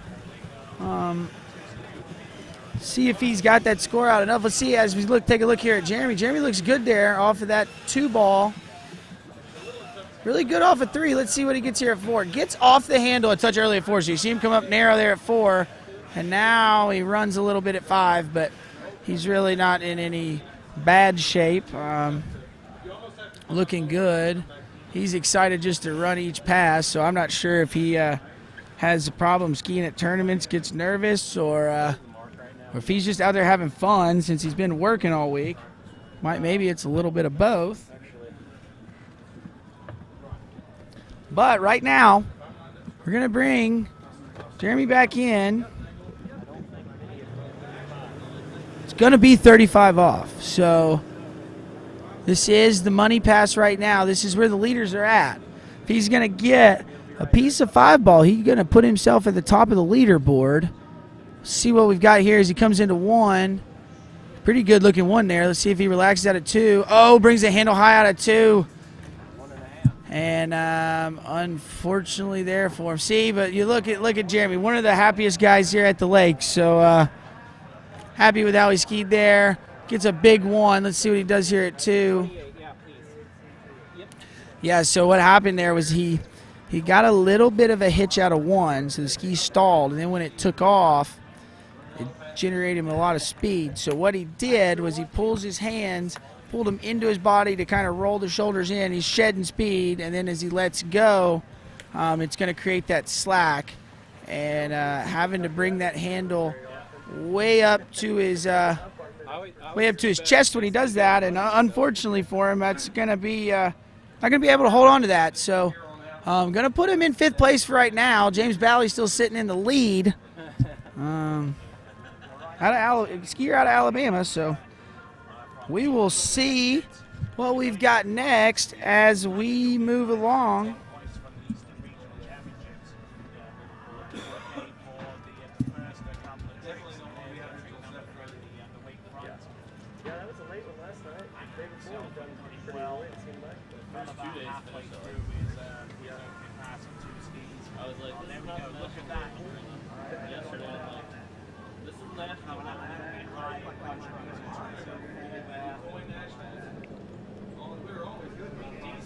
All right, as we take a look there at the dock, see we're waiting to get our next couple skiers on the water.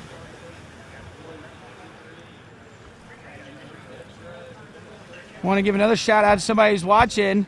I like it when you guys text me, tell me you're watching, but Dennis Phillips, thanks for checking it out. I know he's been watching a couple of his buddies out here skiing. So thank you, Dennis, for checking out the webcast today.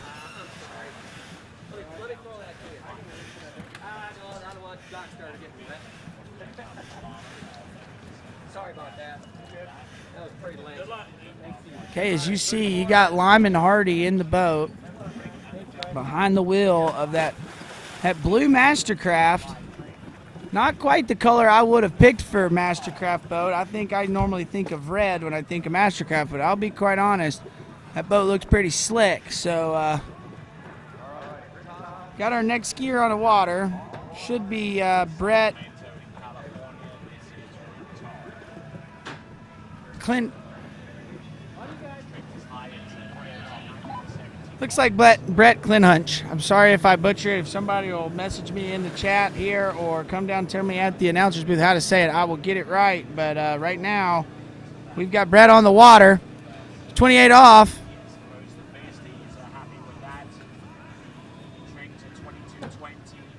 Looking pretty good here. on his way through this 28 off pass as he's making his way around 3 over to 4. Yeah, solid looking opening pass there. No bobbles or anything of that nature. So pretty good skiing there from Brett out of Caldwell, Idaho. So good looking open pass there. We're gonna need to get through this one.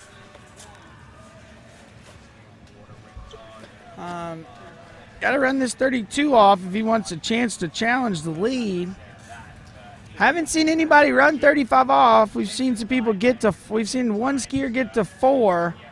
A couple get into 4 ball, but seen several skiers getting swallowed up at around 2 ball here at 35 off. So it's kind of been the tough point to get to, but we'll see what they've got as we're shortening the rope here, and we're going to bring Brett back in for pass number 2.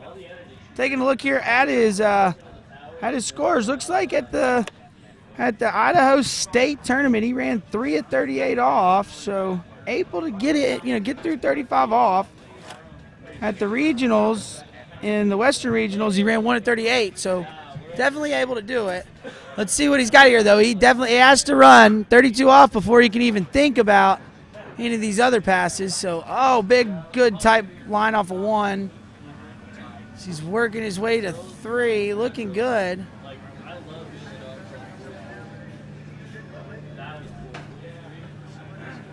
And nice looking pass there for Brad on pass number 2.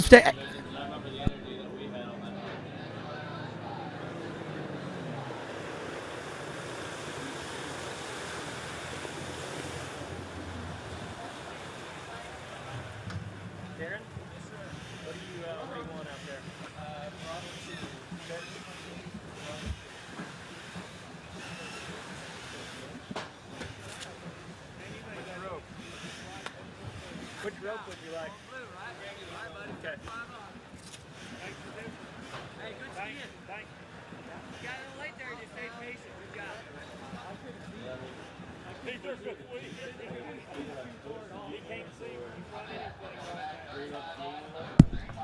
Okay, so we just saw Brett's replay there at 32 off. He was looking pretty nice there. See if we bring him in to 35 off here, see what he's got for us.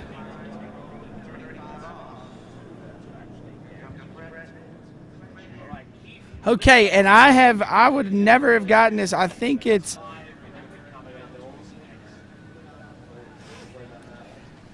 I believe this last name is Kilmshoe. If Alec Veo on the chat, if that's who you're getting it at, that was 35 off, and he got to 5. Let's see here what he does. I mean, a little slack here out of 1, but a good manages it well out of 1 ball here. Did really good there with the rope control into 2. Let's see what he does here, 3. He pulled the handle into the belly button area, didn't try to get it around, so not able to get like a really good angle out to 5, and then as he came to 5, he was really needing to rotate the hip, so he needed to pull that handle out there and try to think about moving his body in a spinning motion, kind of twisting that hip, and he instead twisted the shoulders and brought the handle back to that inside hip, and unfortunately not going to be able to get out to 6 ball, but that will take your lead there. Brett Kilmshoe. That'll be 5 at 35 off. He was. I thought he was getting ready to run it. He was looking good. It's going to move James Bally, skier about 30 minutes ago, down to 2nd.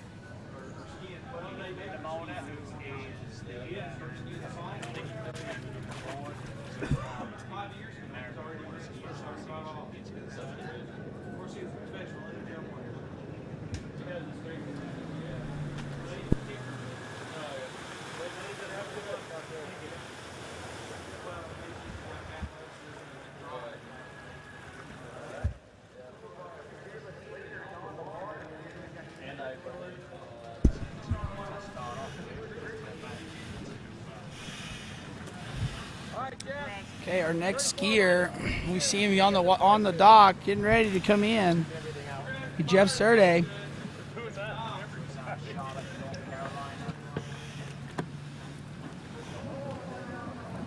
We good? You're good. All right, good luck, Jeff. Thanks, sir.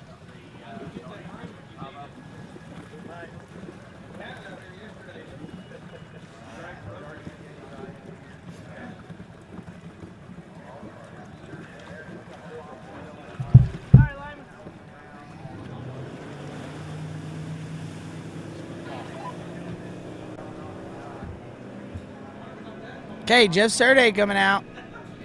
Opening pass.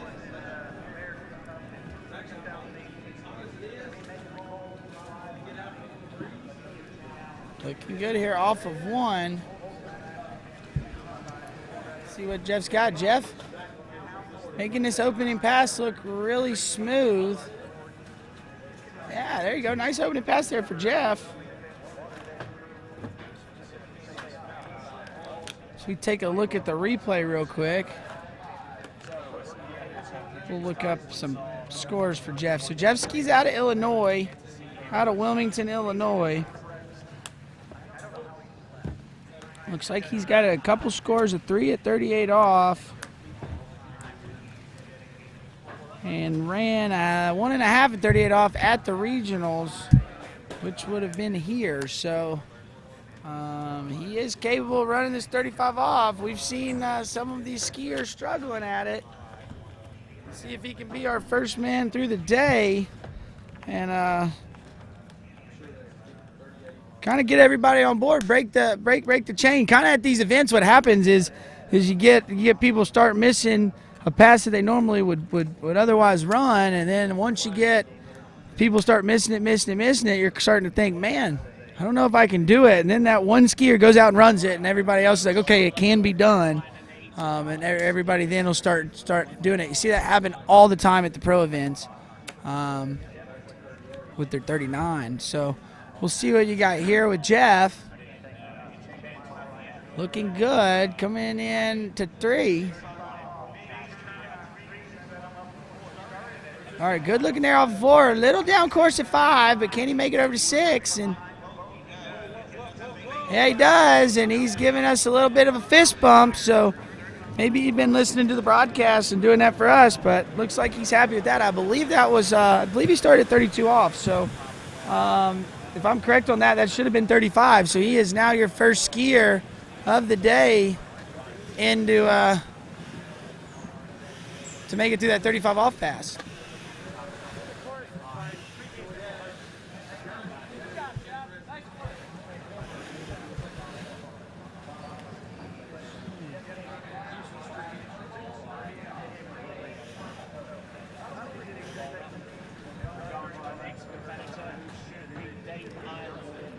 All right, we are moving along. Jeff Surday running that second pass, 35 off. I haven't been corrected, so I think that's right. So this should be 38 off. While we're waiting to bring him in the course, we'll shout out. We got one of our more famous skiers, the big, tall pickle man, Chris Parrish, watching the webcast. Thanks for checking us out, Chris. I think we're going to get to see you a little later today. But right now, 38 off for Jeff Surday. Oh, and not able to hold on there to get the full one. That may come back to be to haunt him if he gets down to this last 5 skiers and we're looking at a half or one. But we just see he loaded the line really, really hard when he rolled in for the gate. Just hit it real heavy, and then that's causing that load to be really heavy off of one, and he creates slack with how he unloads, because when you load heavy, you're going to unload heavy, and then that's going to create slack, and without slack, it's really hard to turn the ski. So, but that's your leader right there, Jeff Surday. Half at 38 off, so we now know it is doable. I was starting to think that maybe this 35 off is going to swallow up these skiers, but making it through.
lead.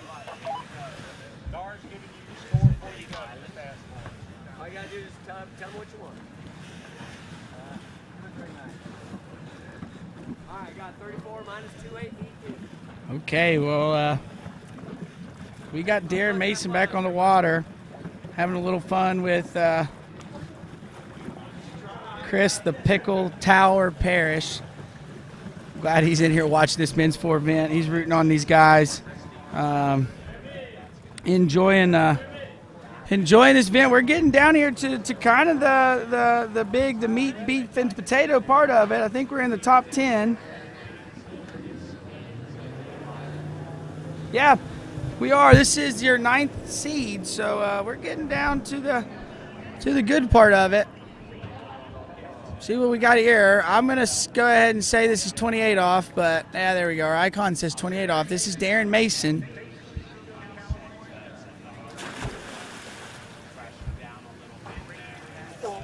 As Darren makes his way through, a little check up there at 4. Oh!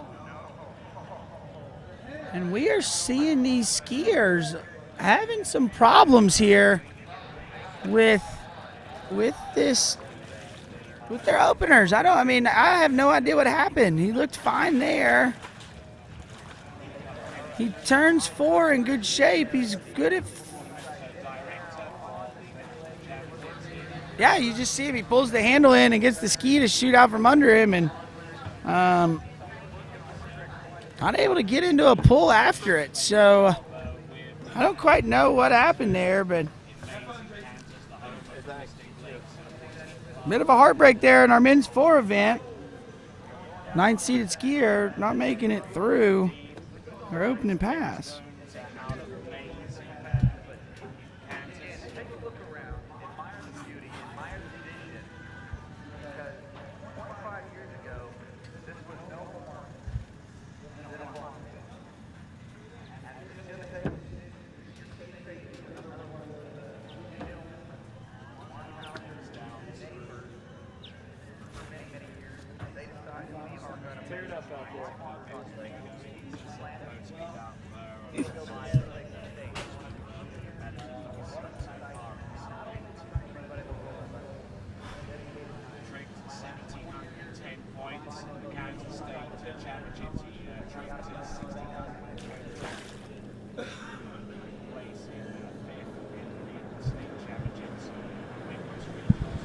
Okay, so looks like got our next skier on the water. Gonna be Jason Staub.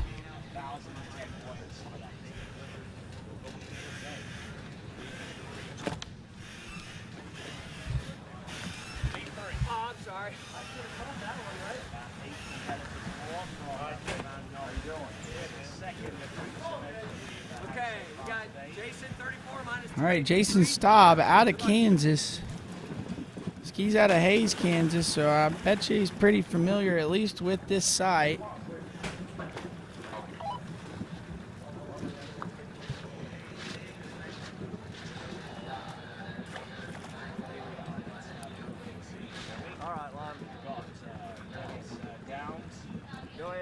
So it looks like he's going to start at 32 off here, if I heard correctly. Riding that good water ski here at the U.S. Nationals.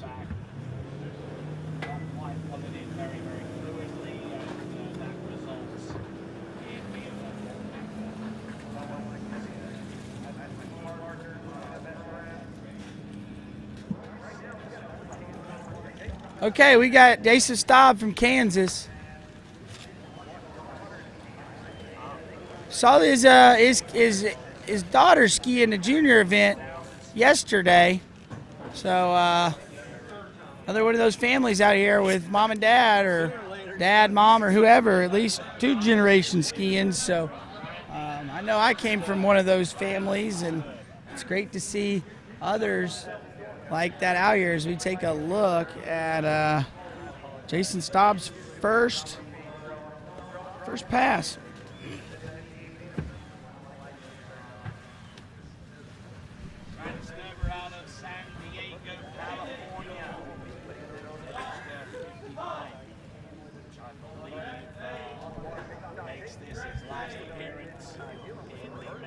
live competition before he goes into minute 6. Western Regional Championships, he placed second.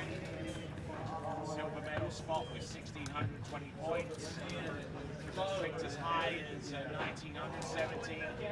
Looks of things, probably isn't going to get anywhere close to that this time around, unless a minor miracle goes up the strap. Just a little bit of happy. Okay, we got Jason Staub on the water out of Kansas. He ran his opening pass. This is going to be 32 off. So he makes his way around 2. Got a little bit heavy out of 2, but nothing too bad. Looking good as he makes his way around 6. So there's another skier there through 32 off. I thought it was just me seeing that.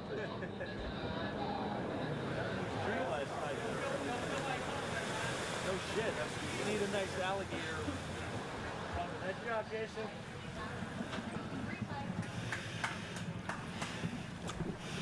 Okay, so we take a look here at Jason.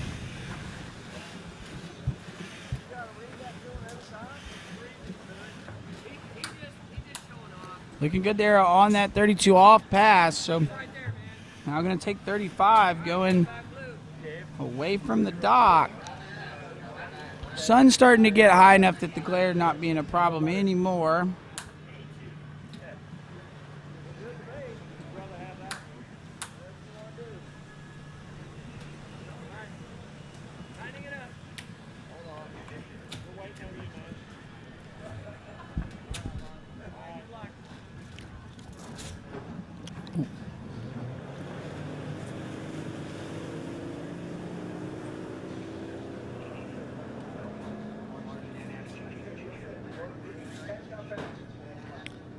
Okay, here we go. Jason Staub coming in.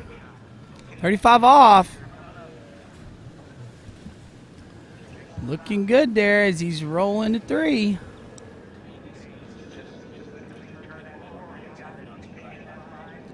All right, there you go. And that was 6 buoys there, 35 off. Sorry, yeah, 35 off. So this will be 38. Now going to have a chance to challenge our leader, which is Jeff Surday.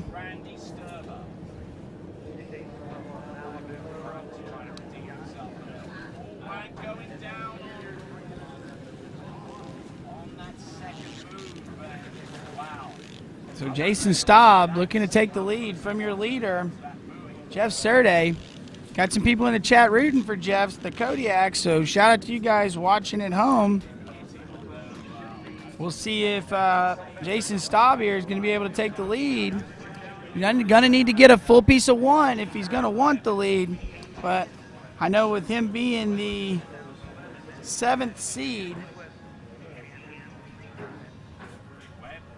sorry, the 8th seed skier out here, he's going to want to stretch the lead if possible as much as he can to make it harder for these last 7 skiers. For everybody at home, I'm Zane Nicholson. I am your announcer here on the Slalom Lake. Appreciate you guys hanging out with me. If you want to check out Trick and Jump, hop on over to Lake 2 with Tony Lightfoot. He's got the call over there, but we're down here into the meat and potatoes, the big fun part of the men's 4 slalom event. Right here, we just got a new leader with Jason Staub as he rounds 2 ball over to 3, looking to push the lead. I'll be honest, I don't think he got outside of 3, but I couldn't see all that well. Boat kind of got in the way. We'll see what the judges give him.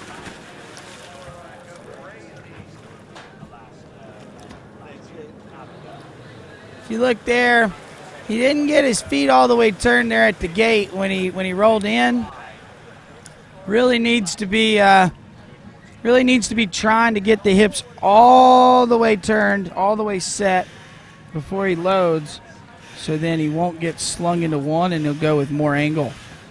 So catches you up. You kind of exit 1 the way you come in, and you need more angle, so you got to make that turn. But there we go. We look at the leaderboard. Jason Staub, your new leader, 338 off.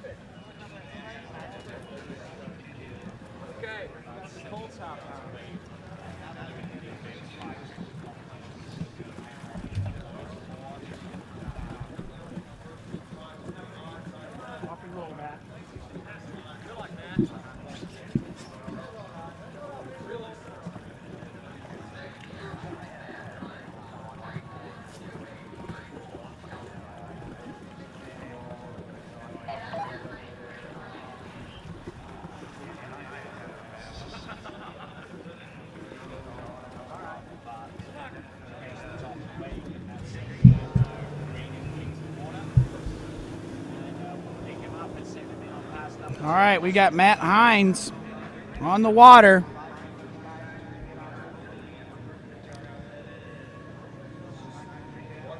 Coming in, this is 28 off.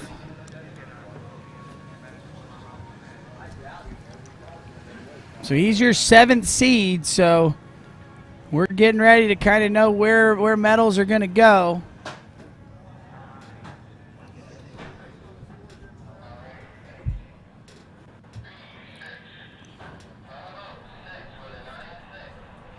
So we take a look at the replay here.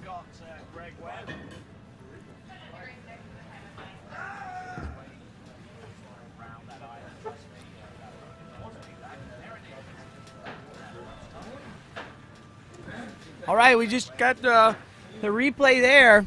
That's the opening pass. That's 28 off. That is Matt Hines.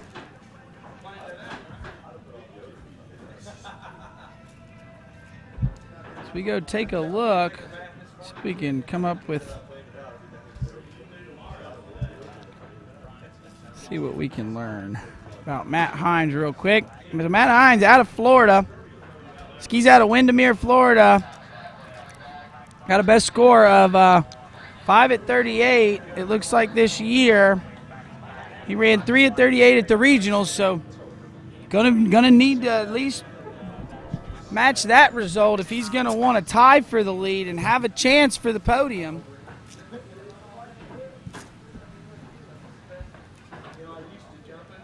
As we bring Matt back in, pass number 2.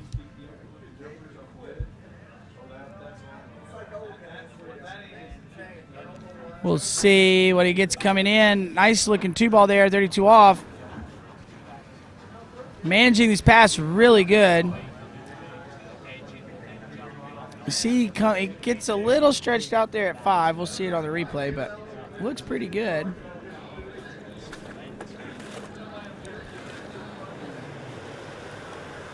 All right, take a look here. It's a good 1. See, but the skier brings that handle to he brings it to the inside hip, and then you see him move it to the outside hip as he goes to make the edge change. So he should just go ahead and bring the handle all the way to where he wants it to be. He would generate more angle, and it would make it easier on him. But nonetheless, he just ran 32 off.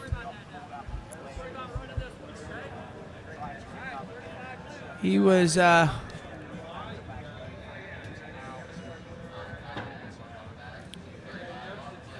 be coming in 35 off. Gonna need to run it.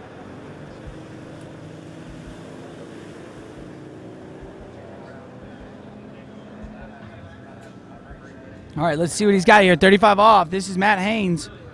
Matt coming in. That's big 1-ball there at 35. See what he can do here. Needs to run this. Looking good here through making around 6 and out the gates. Good job there for Matt Hines.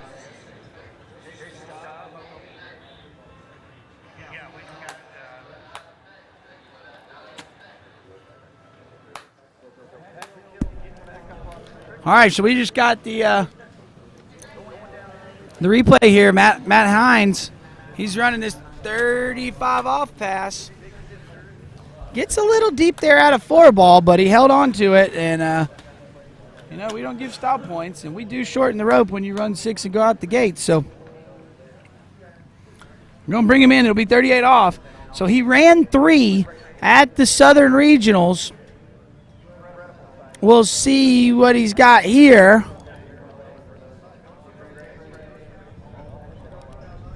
At the 80th Goode U.S. Nationals.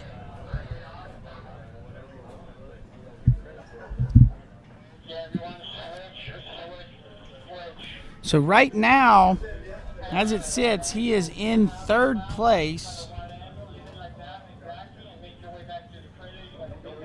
with 6 at 35 off, but can better that.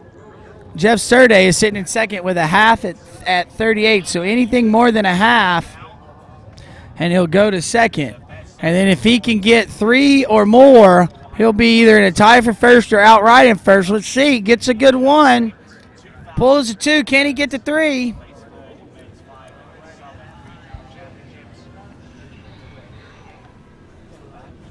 And they gave him 2. Kind of looked the same as Jason Staub. Kind of looked like they were in the same spot, but judges giving him 2 there. So that'll put him into second place.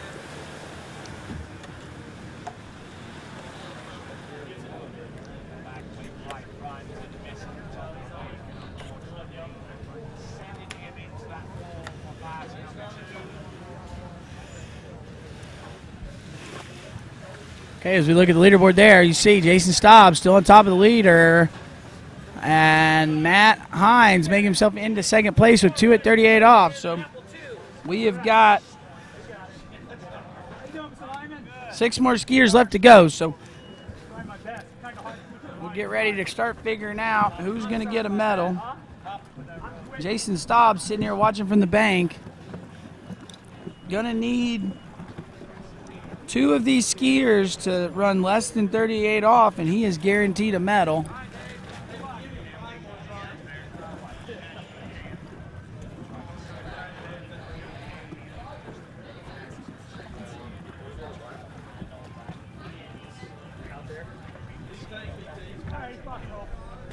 Okay, and we've got our next skier. He is in the water. This is Dave Machi.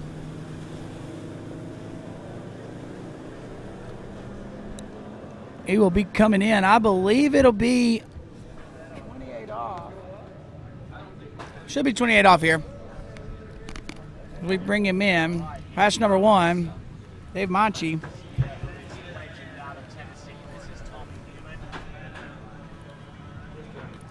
Looking good here as he makes his way through this opening pass.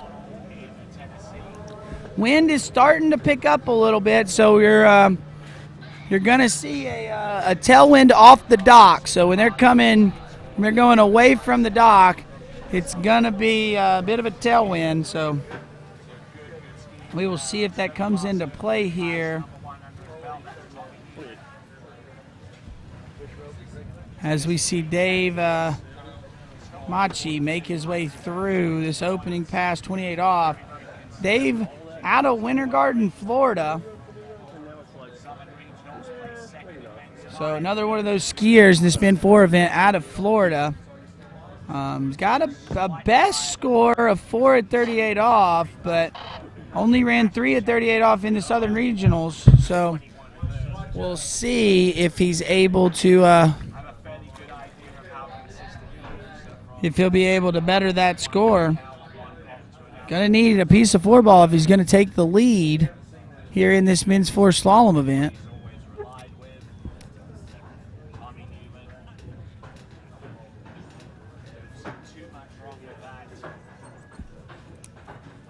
Okay, 32 off. Here we go. We got Dave coming in. Looking pretty good off of 1. Let's see what he can do as we make his way through. Yeah, he's looking good here on top of this pass. Dropping the shoulder a bit there at 5.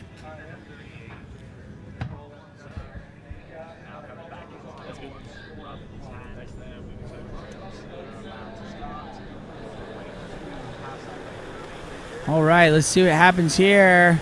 Get a pretty good 2-ball. Can't really see what happened to him at 3. Yeah, that was a great looking. His 2-4 side looks pretty good. Now over there on his onside, he kind of rolls his shoulder and drops the hip, and I mean it works for him. It works for him because he's that's his onside, but it is a lot. It's a big load, and it will catch up to him as we start shortening the line. That was just 32 off, so now we're going to bring him back at 35 here in a moment. Going to need to run it if he wants a chance to challenge the lead.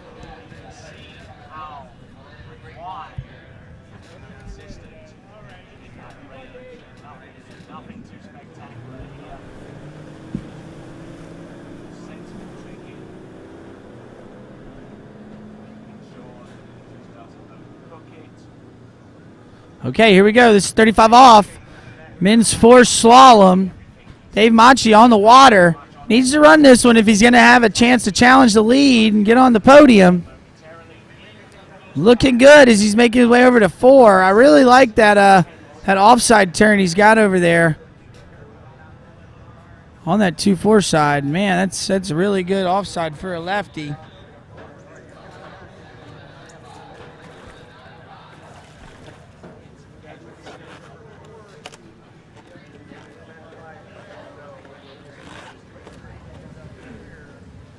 All right, as we're getting a replay here, looking good as he gets out around 6 there. So that's 35 off. That's gonna be that's good news for him.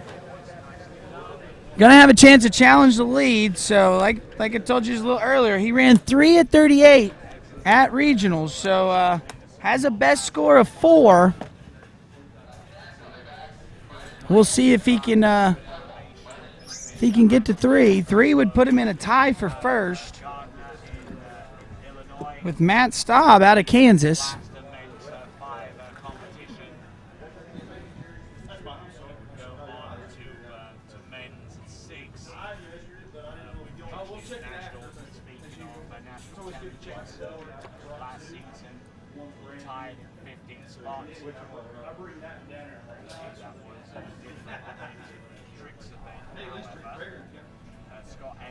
Okay.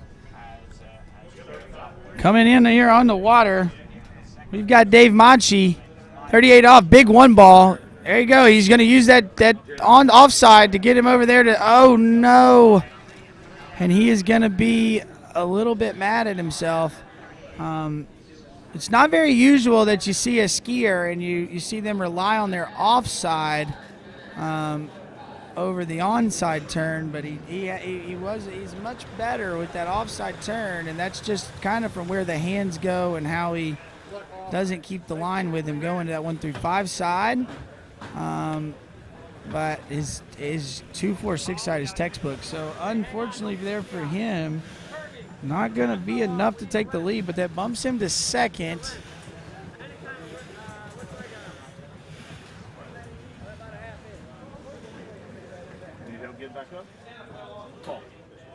So we take a peek here at the leaderboard. So Jason Staub still sitting at the lead. He's got 1 more skier to go, and he'll know if he's for sure guaranteed a medal. We'll find out. Does it feel cool? I haven't felt water like this in late. I live in Oklahoma. I'm in Nashville, Tennessee. But I ski in Alabama, so.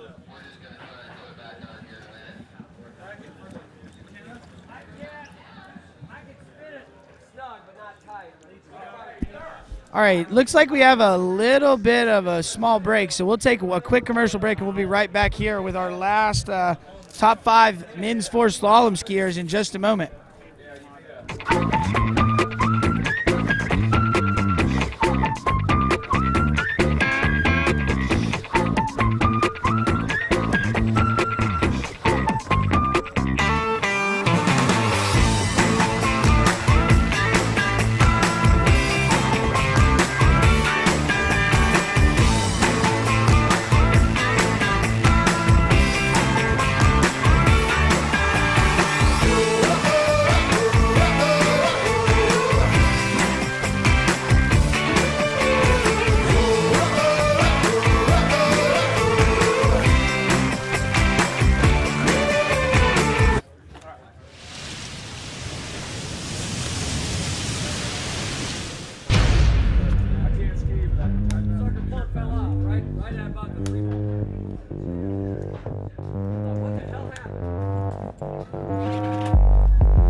All right, we had a little bit of a technical difficulty. It looks like we had a little problem with the SurePath antenna, but they have got it fixed. And that'll put our next skier in the water. Out of Tennessee, good old Tennessee boy, Paul Turner.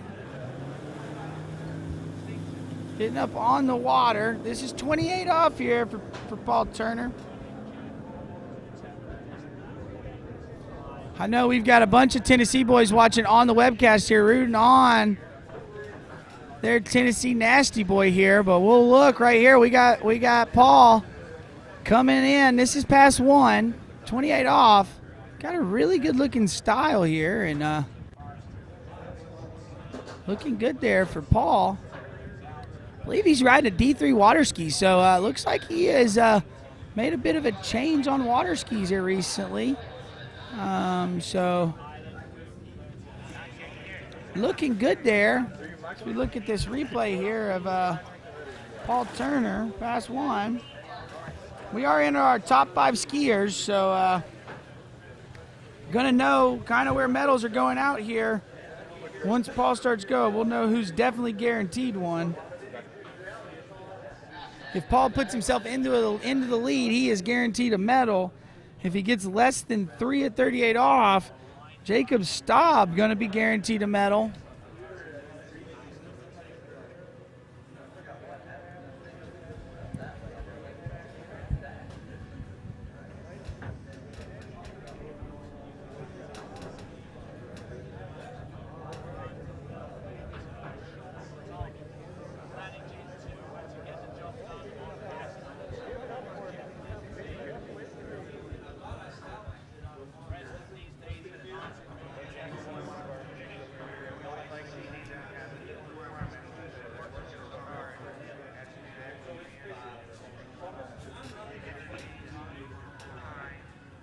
Okay, Paul Turner back up on the water.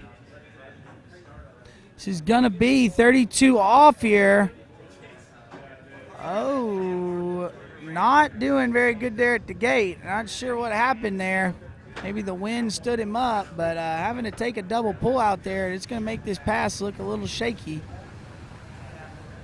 Maybe we can get the replay to rewind far enough back to the pull out, and we can break down kind of what Paul did, because he really messed up the gate. Yeah, you see, so he was like out there, came back in, and then had to pull out and do an S-turn to get back in. So see, these first few buoys are him trying to get back his width, and then now by 4 he's got it back together. So a little weird there out of Paul. Wasn't expecting that out of him on the gate there at 32 off, but we will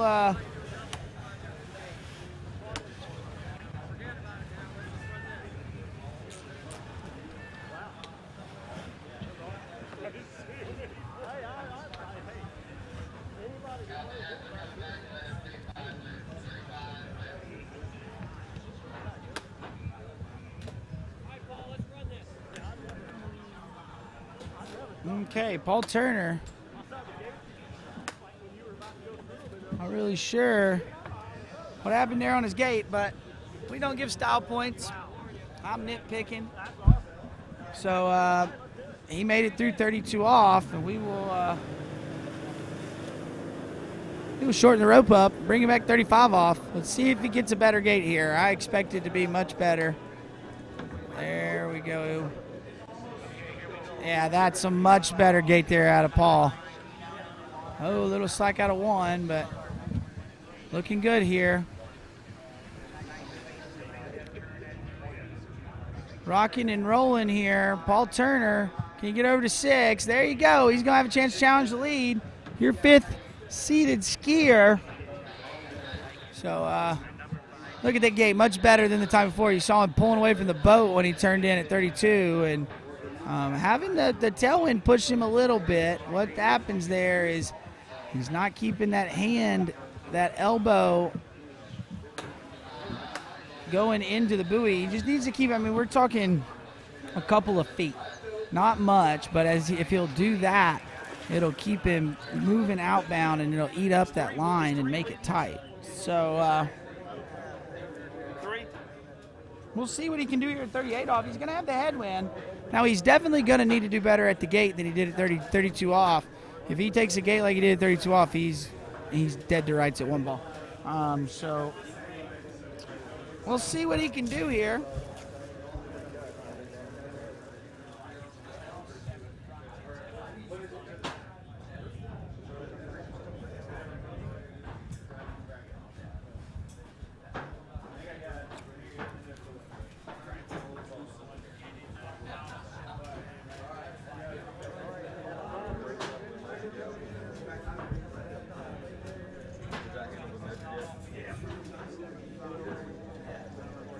All right, here we go. We're at 38 off.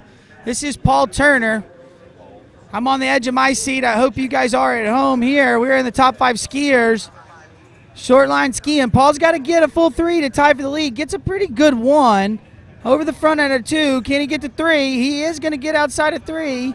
Oh, can he hold on? And almost dropping the shoulder and losing it like your last skier did there. But Paul dropping the hips there, getting into the back. And pretty good, too, there. Let's look at what he does here at 3. He comes off the handle too early, and it makes him drop that shoulder, and he never gets the hands back. So, unfortunately there for Paul Turner, not going to get more than 3, but it is enough to put him into the lead. So, he's tied for the lead with Jason Staub, which means we are, at the very worst, going to have a runoff for 5th place between Jason Staub and Paul Turner. Now, that could change, but it all depends on what happens with our last 4 skiers. As we get a look at our 4th-seeded skier, that is Terry Goodson. You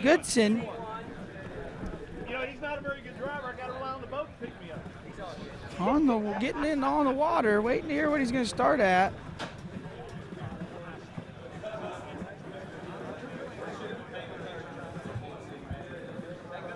Hey, thank you. I'm going to need it.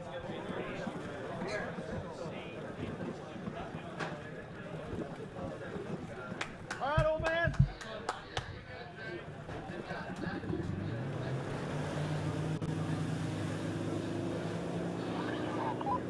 Okay, so we are got another skier here, started 32 off. So see what we got here. Taking a different strategy than everybody else. Got Jerry Goodson on the water.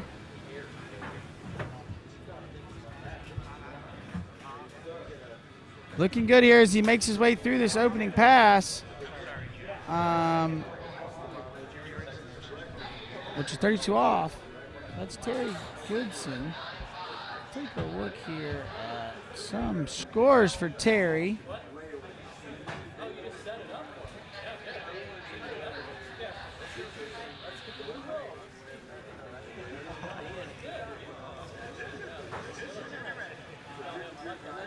All right, looking at the replay here, that was Jerry Goodson out of Oklahoma.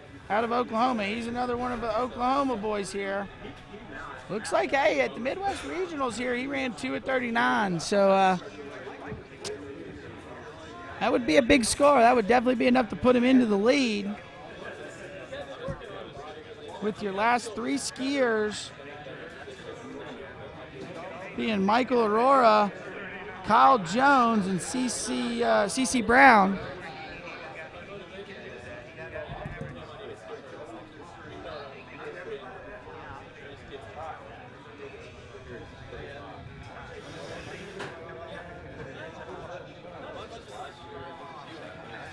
All right. Oh, looks like he got stopped by the wind a little bit there, 35 off, dropping the shoulder a little bit into 1. There you go, looking better out of 2, though.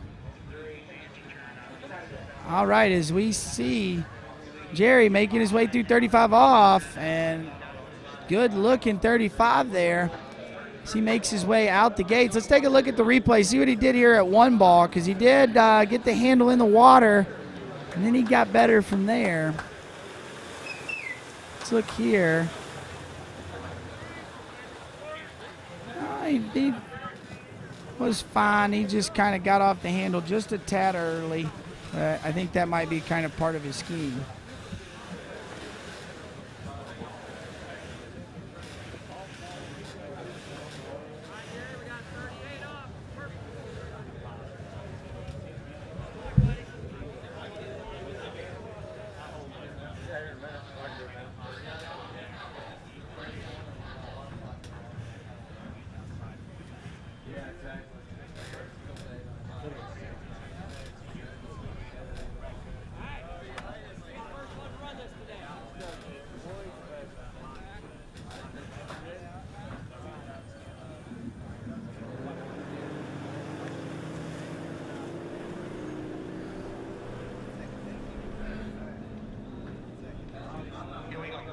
Okay, we've got 38 off here. This is going to be Jerry Goodson. He is coming in. He needs to get more than 3. There you go. New leader there, 3.5, 38 off. Jerry Goodson just squeaking out more than that 3. So see here on the replay, looking pretty decent out of 2. And you see that rolls that shoulder up into 3 and gets off the handle early. And then at 4, he came off the handle really early. So coming up narrow, kind of just barely getting outside the buoy. You can tell he's kind of frustrated. He knows he should have run that 38. We saw a 38 ran yesterday that was more of a rodeo than that at a Carter Reese. And he's going 36 miles an hour. So, but great skiing there out of Jerry Goodson. That'll put him into first. Paul Turner and Jason Staub tied at second. So at the least, they are going to have a runoff for 5th place. We're going to see with these last 3 skiers. Our next skier on the water, Michael Aurora.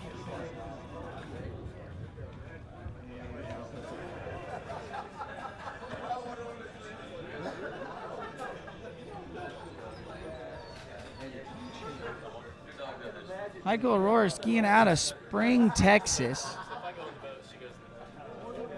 Got a score of 2 at 39, several 2s at 39s. Looks like right,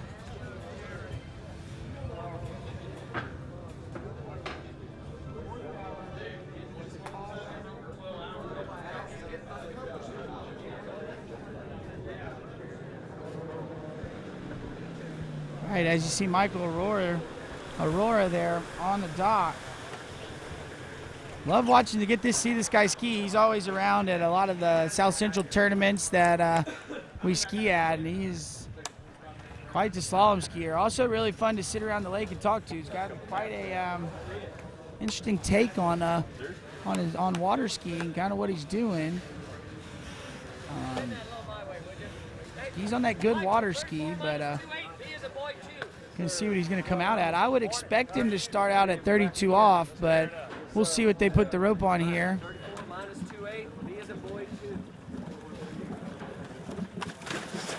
Well, looks like he's gonna start at 28 off, so not gonna take the strategy that our last skier did. I thought maybe Jerry would get the ball rolling, maybe get these guys to start at a shorter line length, but not gonna happen today. At least not with Michael Aurora. All right, Michael, good luck to you. Thank you.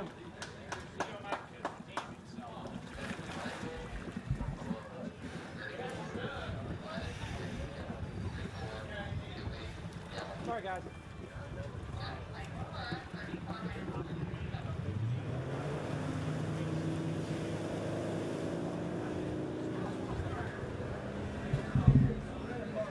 All right, Michael Aurora on the water. Does that one-handed gate, but it's more of a hybrid one-handed gate. So he's trying to put a little bit of his mechanics off of that 2-ball there into the gate, but kind of dropping his shoulder there off of 2, getting a little deep. But makes his way through 28 off, so that one should be a walk in the park for the rest of these men in this division.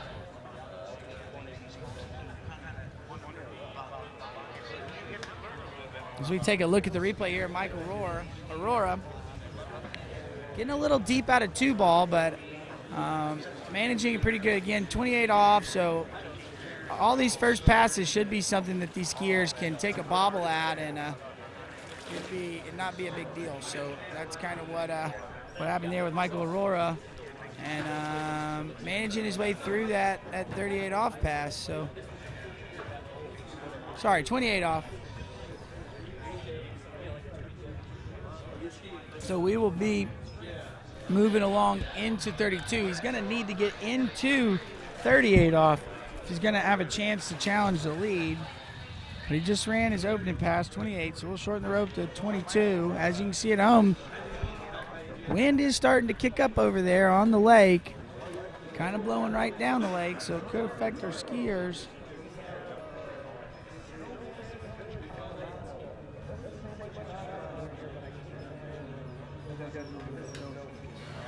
All right, Michael Aurora here. Oh, you see that wind catching him. These men are struggling because the water doesn't look nearly as windy as it is, so they're coming in narrow there at 32 off. And it's going to make this pass look a little shaky. And having to hustle as he's going to get over to 6, and whoo! That was a little scary there for our third seed there at Michael Aurora there at 32 off. That's our second skier in a row that has struggled down there at the gate. You'd think they'd take notes while they're watching on the dock, but not doing it there. And he's definitely shaky as he was going through that pass, and he just kept going down course because he was so narrow at the gate. He couldn't really swing any wider on the boat. So then he gets really pilled up there into 5 and almost taps 5, and at least he got through it. So that's the big thing. Now we'll shorten the rope. This should be 35 off. We need to calm down, get down there and reset and come back in.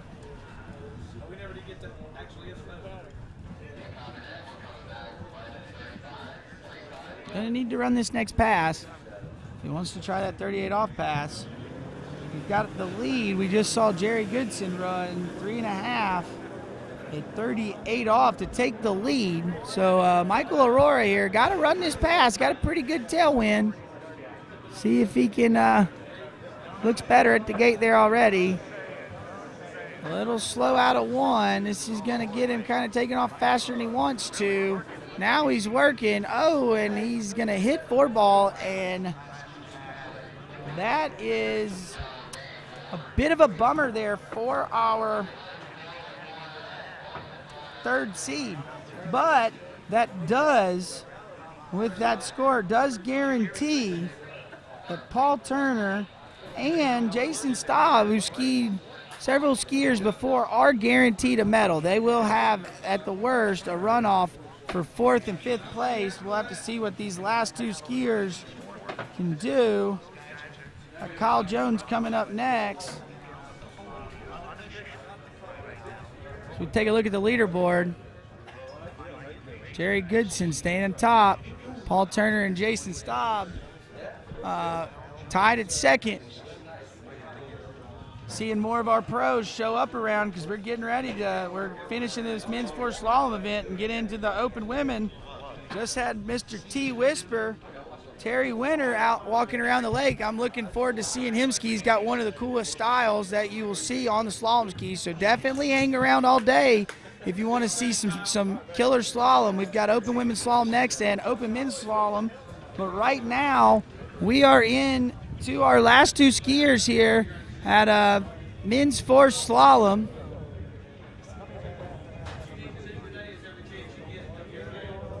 Our next skier is going to be Kyle Jones. As we bring the boat back and pick up Kyle Jones, we'll take a look. We've got Chris Olivet. He's been here watching the slalom skiing every day. Thank you for checking out. He's watching from Geneva. I believe that's in Switzerland. I'm sorry if I'm incorrect on that one. My geography is not killer because I am just a dirt boy from the South in the United States. So I believe that's where he is from. Thank you, Chris, for watching. You were watching this men's 4 slalom event, and we've got 2 more skiers left. Kyle Jones, going to be your next skier. Kyle out of Kentucky. He's out of Corbin, Kentucky. I know growing up, I being from that same little, about that area, I always got to see Kyle ski. And when I was younger, I always wanted to ski like Kyle because he would turn really heavy, basically go underwater, and when he'd come across the wakes, he had a cape of water flying off his back, and I always thought it was so cool. I haven't seen Kyle ski in a few years, so we'll see if he's still got that same style, but if he does, it is quite cool to watch. But I believe I heard this is 32 off. Probably the strongest competitor we've got in this event. He is absolutely jacked. So we'll see what Kyle's got as he comes in. 32 off. He's your second seed. You're going to need more than 3.5 at 38 off if he wants to take the lead.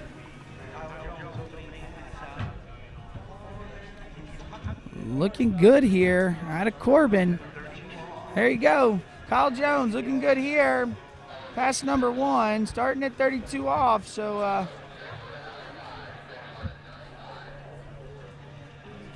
getting to business right quick. So we'll see if this pays off for him. I mean, he's jumping into it, so he's going to take the 35 into the headwind, and he is saying, you know what, I can run 38 off in the tailwind. I bet you he's looking for trying to get 39 with the wind blowing at his face. We've seen our skiers down here struggling at this gate pullout. They get out there and the wind kind of stops them. We'll see if Kyle has watched the other few skiers and will take note.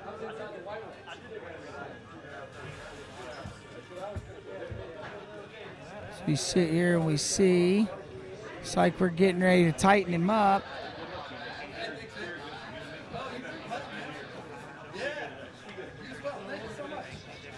Okay, here we go. This is 35 off.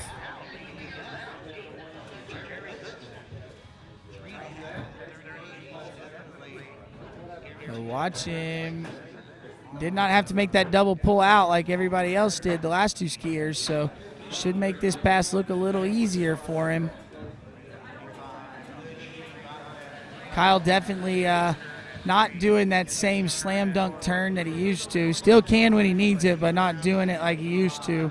While as a junior skier, I did think that was cool. We've come to learn that it wasn't as efficient, and he was working way, way, way hard to make it through, through the turn and across the wakes. Now he's rotating the hips more, getting the handle where he wants to be, and letting that load from the boat take him across. So see him, he still gets a big turn over there on that 135 side every now and then. Right here, boom. That was kind of what I'm talking about, but yeah, looking good.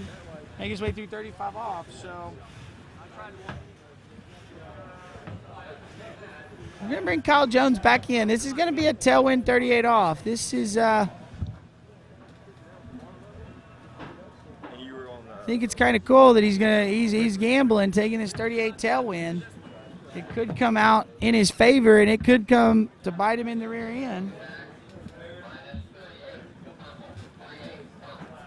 We will see.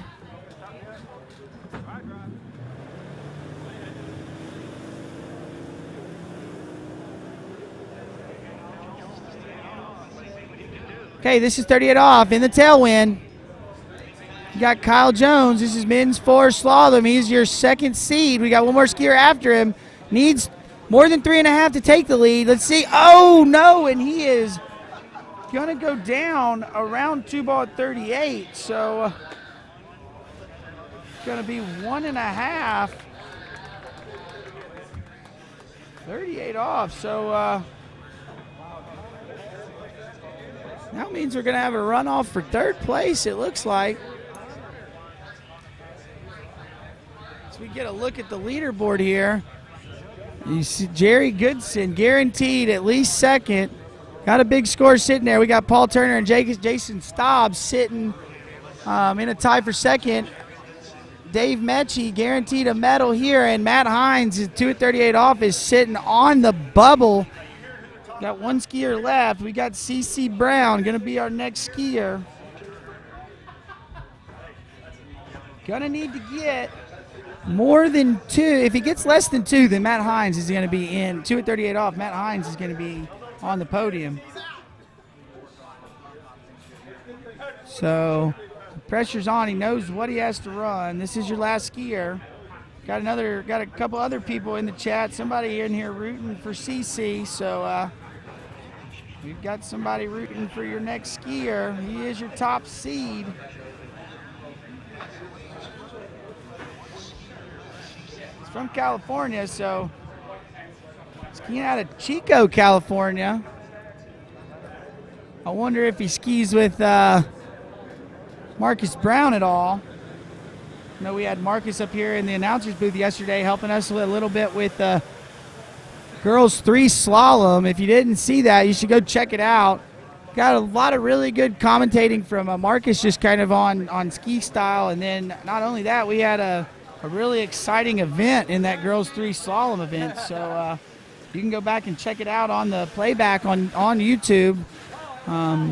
Just be sure you subscribe to the Water Ski Broadcast channel YouTube page, and you can go back and you can watch the replays of all the events. You can watch every event if you would like to go back, if you missed anything of this 80th Goode U.S. Water Ski Nationals.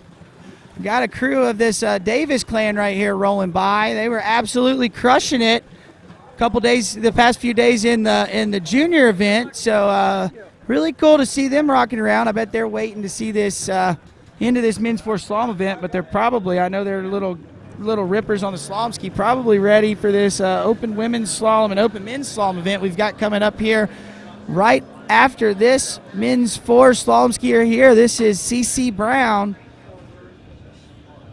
One-handed gate. This is 32 off. This one-handed gate's a little more popular here in this men's 4 division. Hadn't seen it much in the past few days, but CC Brown making his way through that opening pass, looking good.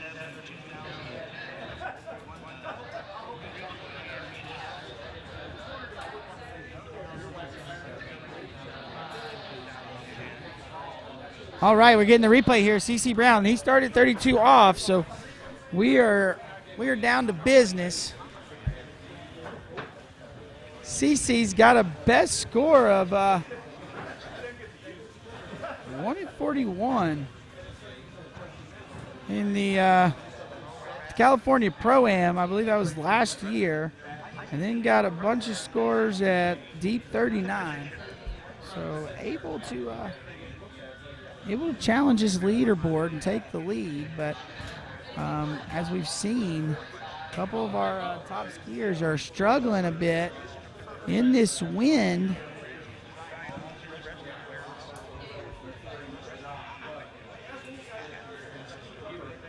So we will sit here and wait as we get CC Brown.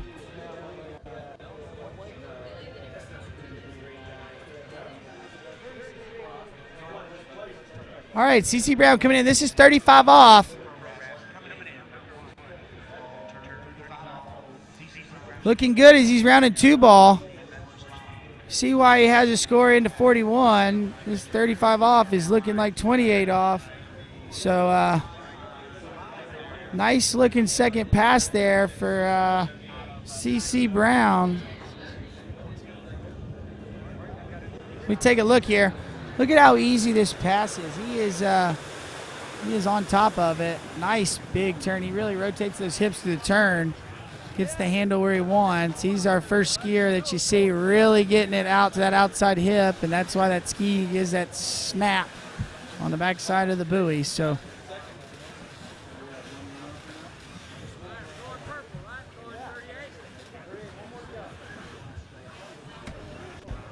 okay, now we're down to that purple loop. Gonna get a chance to get a chance to take the lead.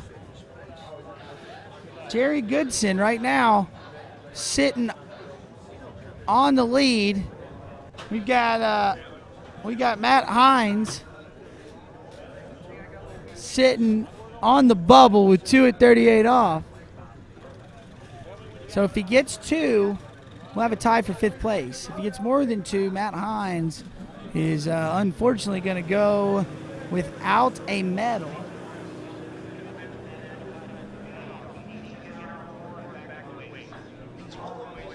Okay, so it's going to take 4 to take the lead.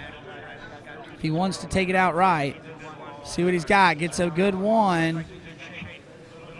Comes over, gets a good 2. So now there you go, 3.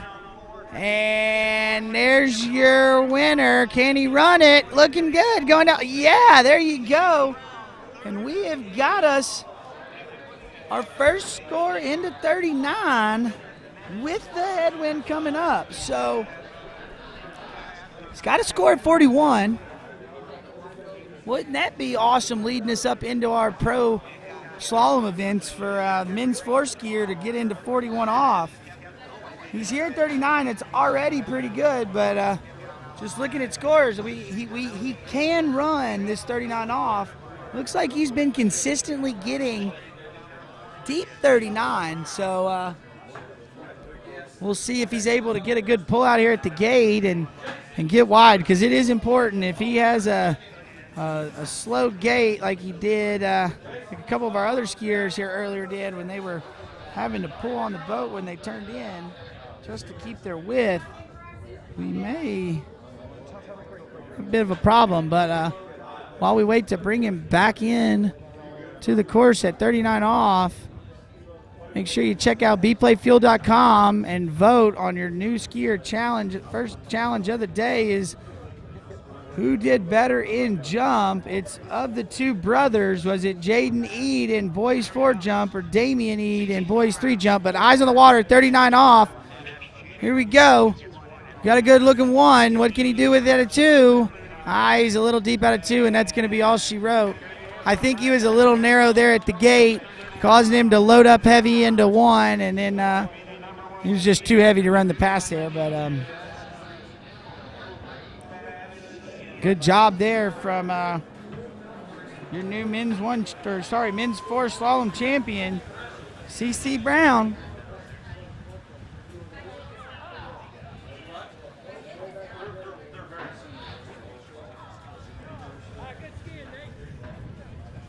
There we go. We get the fist pump. I know he's excited cheering with the family on the bank, but we at the announcer's booth like a fist pump. That way we know that you're happy. You should be happy. He just won men's 4 slalom. Only skier of the day so far to run that 38 off pass.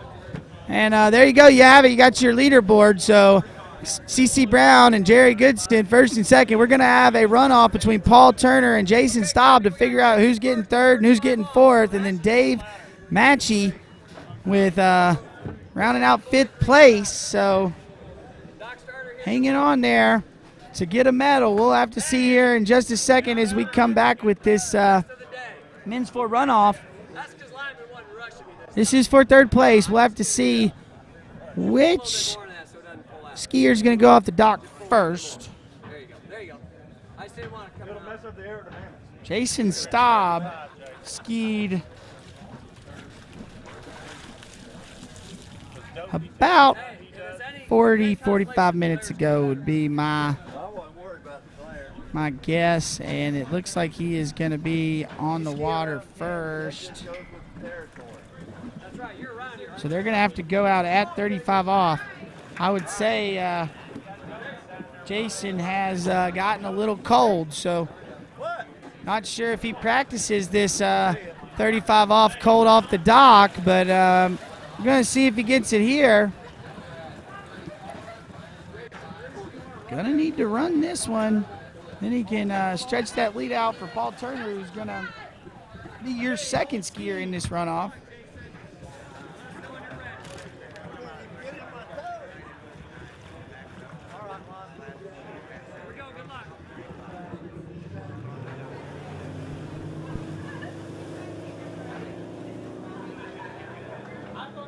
Okay, we've got a runoff. This is for third place. All right, 35 off, Cold in the tailwind. Let's see what they got.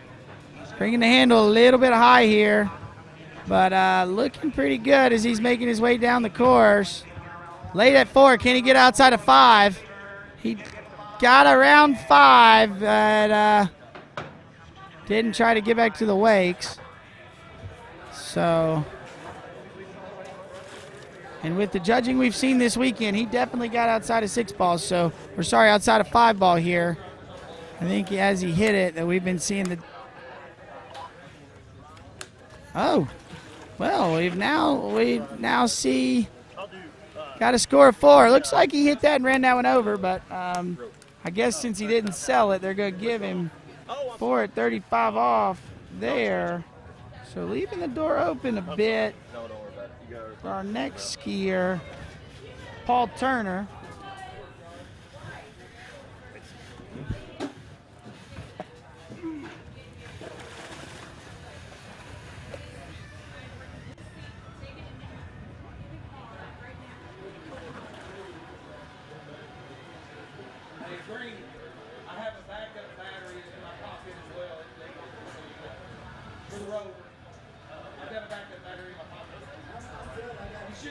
All right, we see our first skier out in this runoff, skiing back down the lake.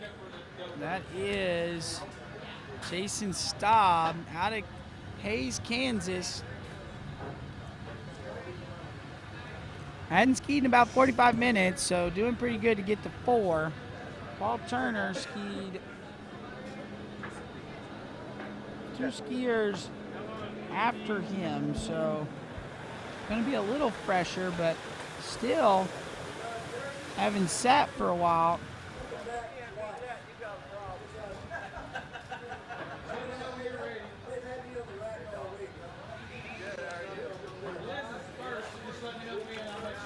Okay, we see Paul Turner, Tennessee boy, getting in the water here. Got him riding that bright green D3 water ski, matching it to his gloves. I wonder if he bought that ski because it matched his gloves or if he bought the gloves because it matched his ski.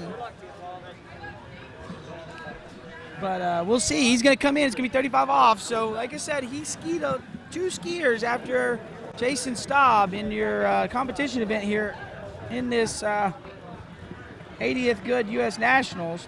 So, been off the water for a little bit. Have to see if he's going to be able. He's going to have to get a piece of 5 ball if he wants to get this 3rd place medal. If he gets anything less than 4, he's going to end up with 4th. So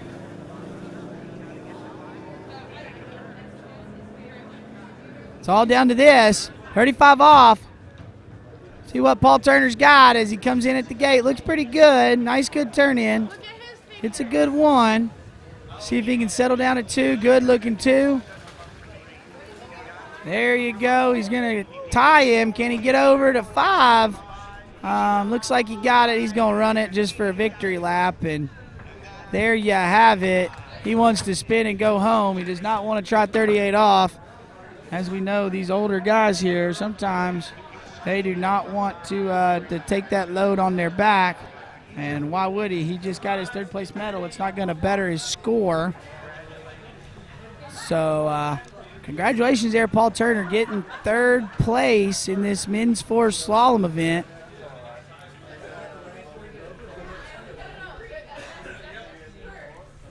As we take a look here at the end of the replay, you're seeing Paul Turner getting through. So there you go. We got our leaderboard. CC Brown is your men's 4 slalom champion. Jerry Goodson going to take home 2nd. Paul Turner winning that runoff will get 3rd. Jason Staub ending up 4th. And rounding out the top 5 will be David Matchey. So congratulations to those men. We're going to take a break here.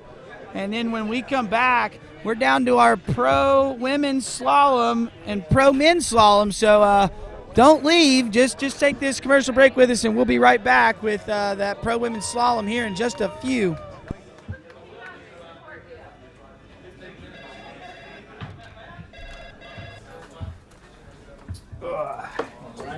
Hey, morning.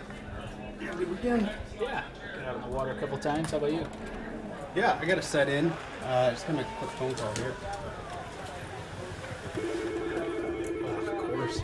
Can you get that, Will? I got it. Thanks for calling Wakehouse. Yeah, I This is Will. figured. I just thought Yeah, about it. looks like we've got those in stock.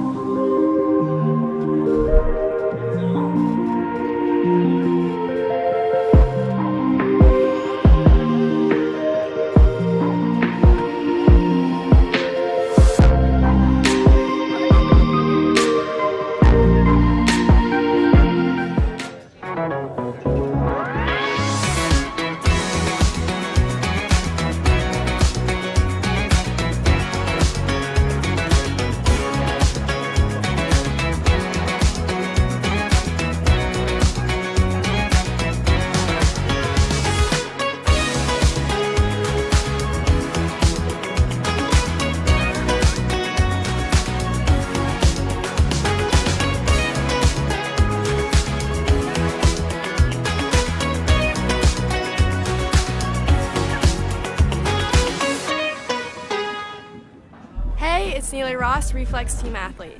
In today's how-to video, we're going to be talking about ski line back. Keep in mind, I'm right-footed, but this also works for left-footed, just opposite side.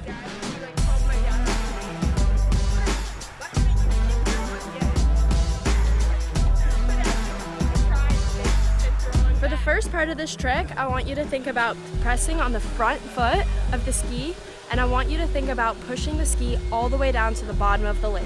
Build as much pressure as you can. Our second step is as you're approaching towards the wake, you want to begin pulling with your left arm right beside your body so you can advance towards the boat. Our third step is you're going to begin pulling your right knee up towards the sky, and your ski should slide right over the rope. Our last step for this trick is you want to begin pulling your right knee up to the sky as you keep your left hand close to your body, and you want to land in the full back position so you can receive credit for this trick.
Hey, it's Neely Ross, Reflex Team Athlete.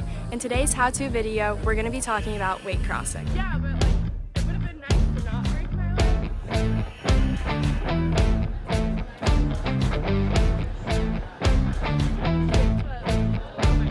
leg. The first major key in weight crossings is alignment. You want to make sure that your hips are up right out of the buoy line so you can stay strong and connected through the wakes without the boat compressing you. Our second major step is to have our arms straight and low to allow for maximum angle.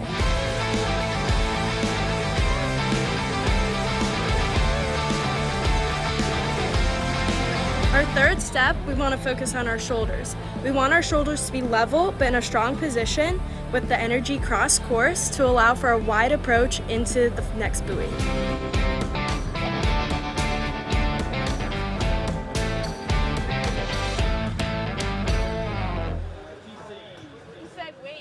For skiers and water enthusiasts, Florida lakes are what dreams are made of. Combined with world-class golf, remarkable weather, natural beauty, theme parks, and so much more, it's easy to see that Florida is paradise. For more than 30 years, I've enjoyed Florida's lakes and many offerings. If you are interested in Florida real estate, let me be your guide and trusted advisor as you search for your paradise. Together, we can make your dreams a reality.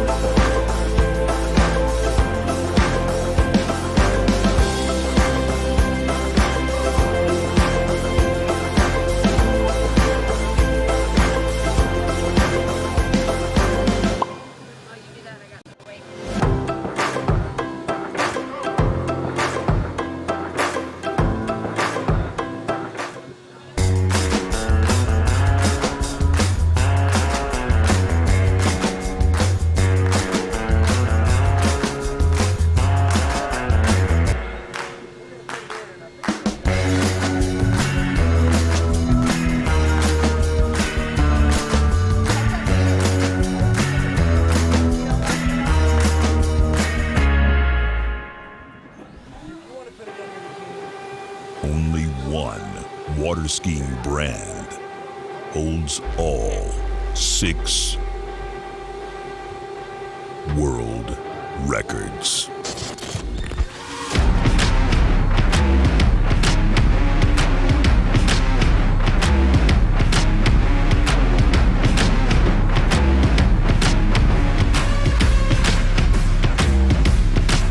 Masterline, made in the USA. Hey, it's Neely Ross, Reflex Team Athlete. Today we'll be talking about one of my favorite tricks, the front flip. Keep in mind I'm doing this for right foot forward skier heel side front flip, but it's the same for left foot forward, just the opposite side.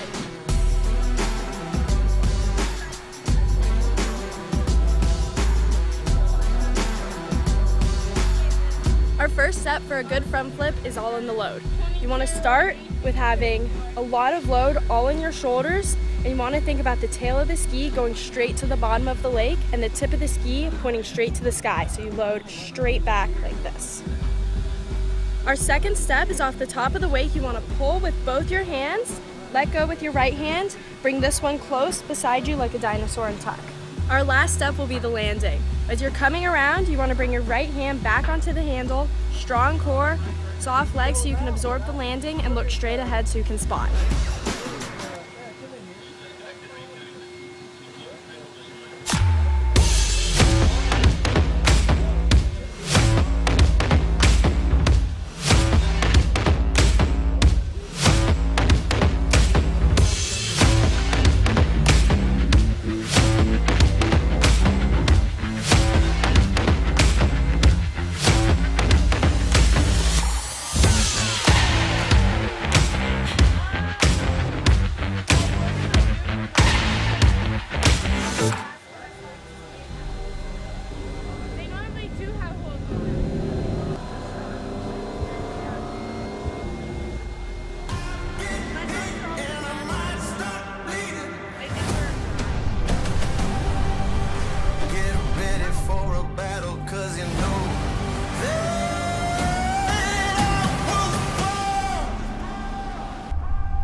Try match play at bplayfield.com.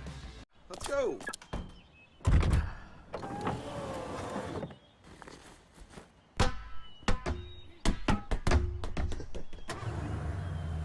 You don't protect your car like a boat, so why protect your boat like a car? You need SkiSafe, insurance for boaters, from boaters. For decades, we've protected boats, jet skis, and nothing else, so we know how to save you money.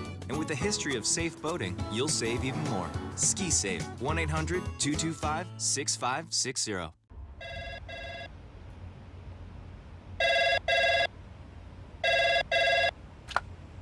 Thanks for calling Wake House. This is Brian. How can I help you? Yeah, Will. Can I let him know who's calling? All right, just a second. Will, I got a fill for you. Perfect. Give me just 1 second. All right, hit it. Thanks for holding. This is Will. Hey, how's it going? Good. Since 1971, we've been pushing limits, dreaming up new ways to further what's possible. Never stopping until we have the most powerful and dependable inboard engine on the market. For a half century, we've powered countless wakes, endless smiles, and limitless potential. We will never stop leading, never stop pushing, and never stop dreaming.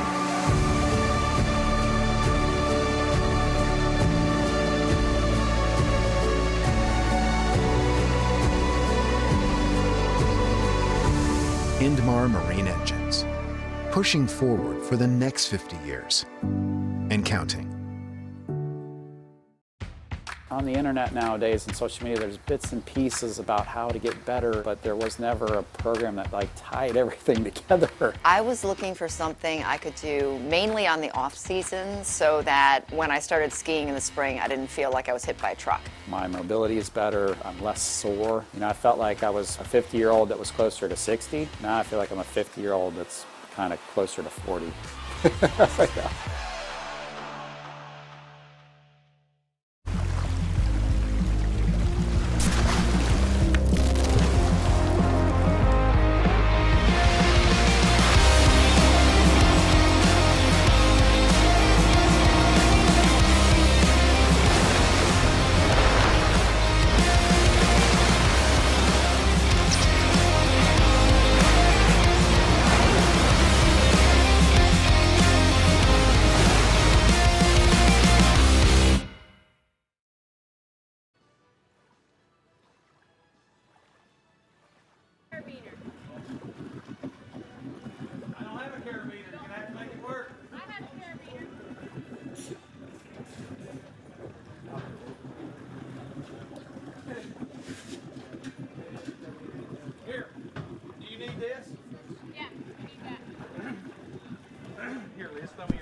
Right, back on the water.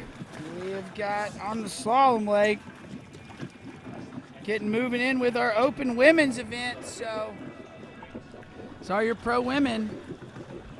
We just got done watching the men's 4 slalom event where we crowned CC Brown, your men's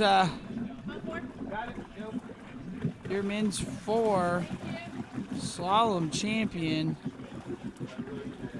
He had a score in at 39 off, so expect to see these women, at least a few of them, getting into 39. I know Ali Garcia has been getting there this year on the Pro Tour, and we expect Regina to run it. So, and then several of these other skiers have potential of getting there. We'll just have to see if they can put it together today.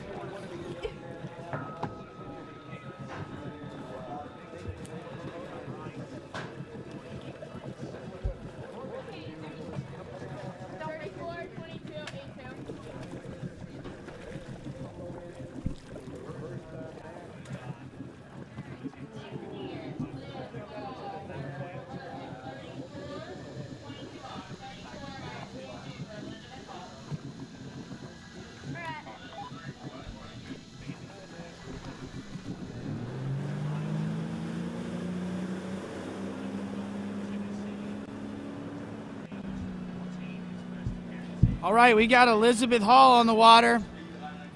I believe this is 22 off.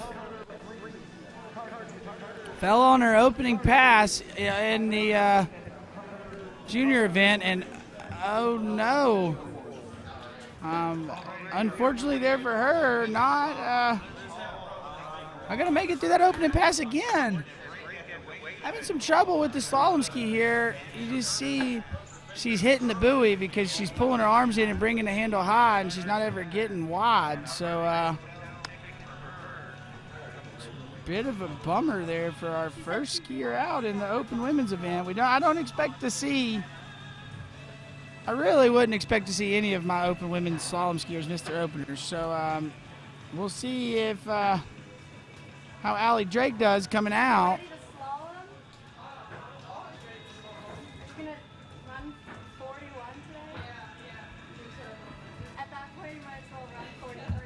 While we're waiting to get Elizabeth back down the lake and pick up our next skier, I want to remind everybody to go check out bplayfield.com and enter the LaPointe Skis Water Ski Challenge to win a LaPointe ski and 5-day lesson. So you got to enter the challenge to see.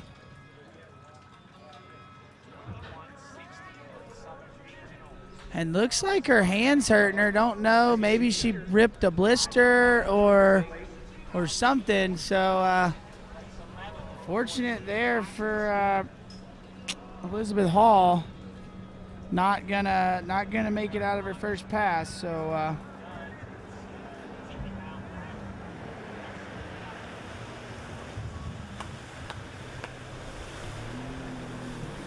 okay. We're rolling along in this open women's slalom event. That is Allie Drake. Getting ready to be a freshman at at Florida Southern College. That's my alma mater. Gonna be on the water ski team. I'm gonna go down there with Curtis and do some skiing in Florida. I'll get to see her a few times this year at some events. Definitely see her at nationals. I am the coach of ULM water ski, so if anybody's wanting to look at school, you definitely know who you can reach out to. But Allie Drake, new Florida Southern College moccasin.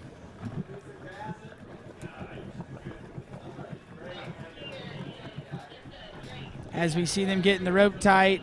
Have to see what she's going to start at. I would believe it's 22 off, but wait on the confirmation here. Oh, okay, so she started 28 off.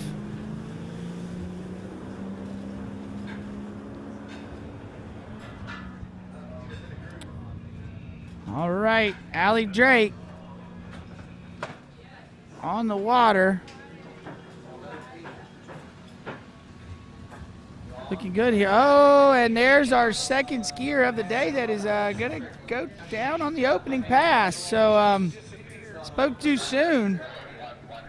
That's two of our skiers that are not going to make the opening pass. So unfortunate there for Alyssa Drake. Don't really know what happened here. She got off the handle. Yeah, she got off the handle a little early and created the slack, and then brings the handle high and pops that radar out of the water.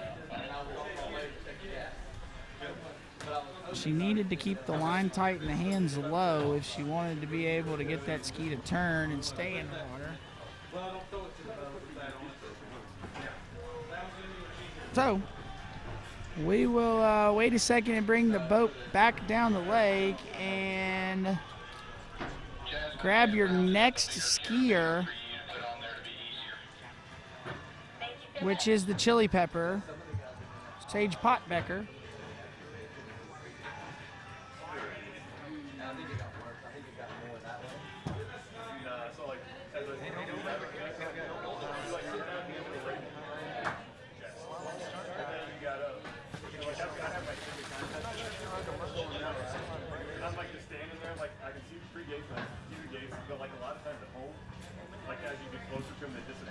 Yeah, I was thinking they were going to do that, but they didn't. I pull out, like, sweet, like, turn one ball, I'm like,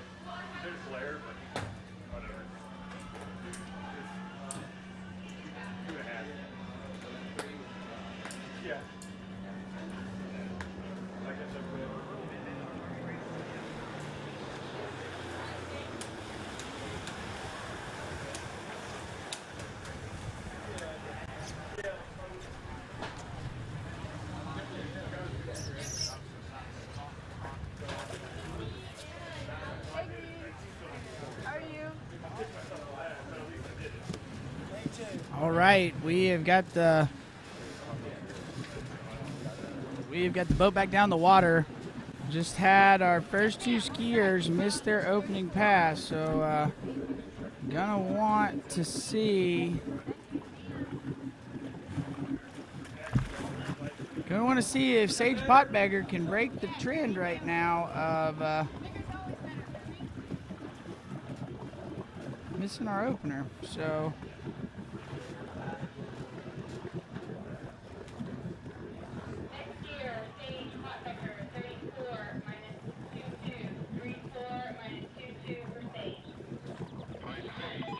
Okay, this will be 22 off for Sage Potbecker.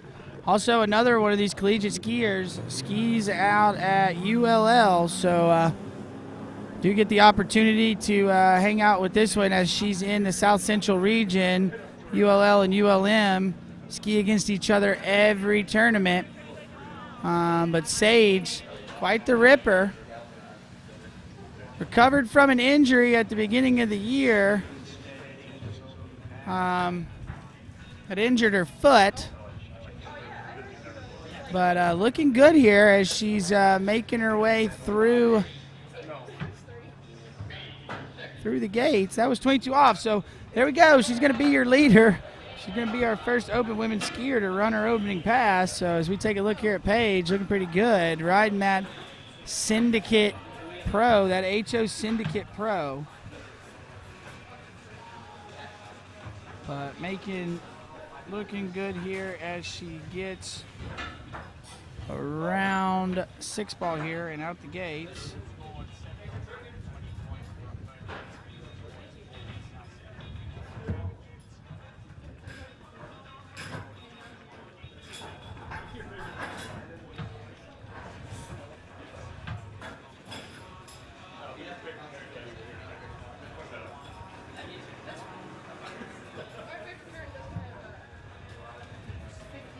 Right, as we see, eyes on the water, we got Sage Potbecker. She should be coming in. This should be 28 off.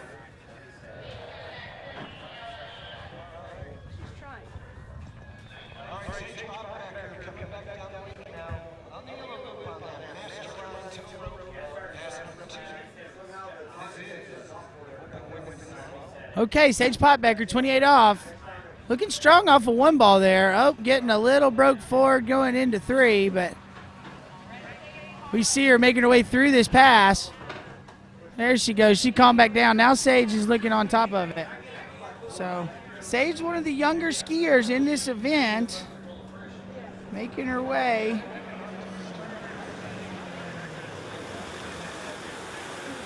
So we take a look at the replay. Watch her here at a 2-ball. See that handle came into the chest area, not down to the hips, and so when the boat loads up, it's gonna pull her forward, and then she gets rolling after that. So good job there for Sage Potbecker. Oh, this thing? Yeah. Oh, okay. I was like, yeah, so that's just 2-part plastic JE epoxy, like in the tube, like you squeeze it, like it mixes automatically, and then like you put like cellophane around your boot. Stick it in there. So as we wait to bring Sage Potbecker back in, this will be 32 off. I did just find out, I believe that our first skier, Elizabeth Hall, had an injury of a dislocated finger. So yeah, so she did that and was skiing with it. I don't know if she got hurt in the junior event or what, but I'm finding out she had a dislocated finger. So maybe that's why she didn't run her opening pass, but hope her best of wishes and to feel well soon. But we've got Sage Potbecker. This is 32 off. Looking good, making good way.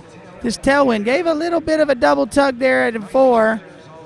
Nice turn there at 5, and look at Sage go. Let's take a look here at what scores we've got out of Sage Potbecker.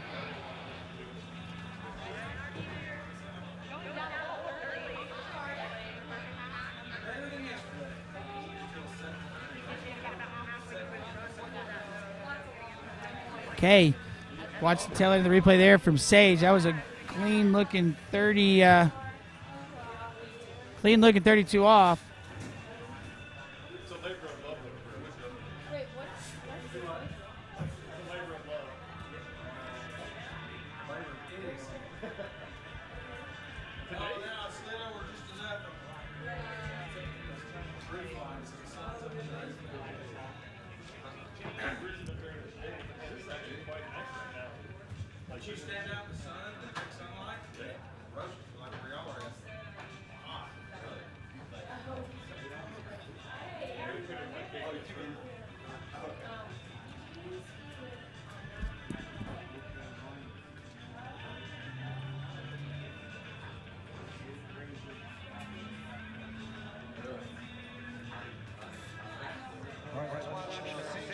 Okay, we got Sage Potbecker on the water. This is 35 off.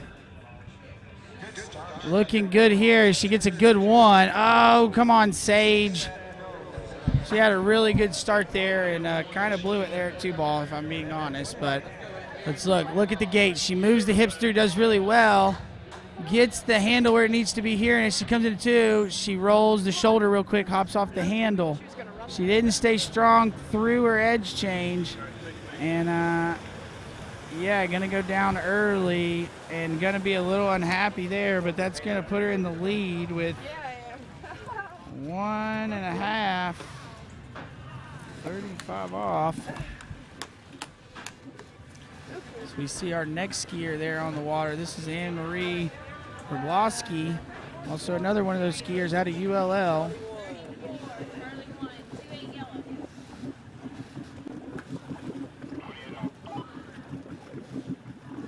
All right, she'll be starting at 28 off.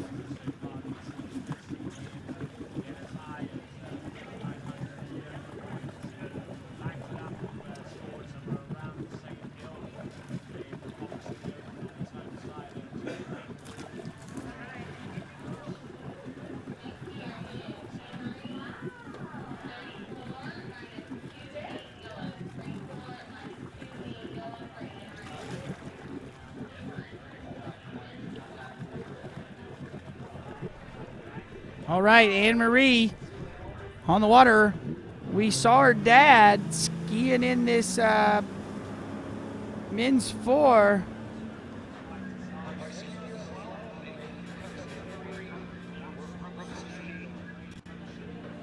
All right, Anne-Marie Lebowski coming in. Looking good as she's making her way around this 28 off pass.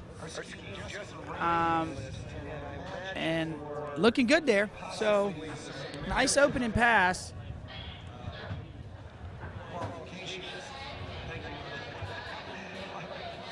All right, as we take a look at the replay here, this is Anne-Marie Rubowski.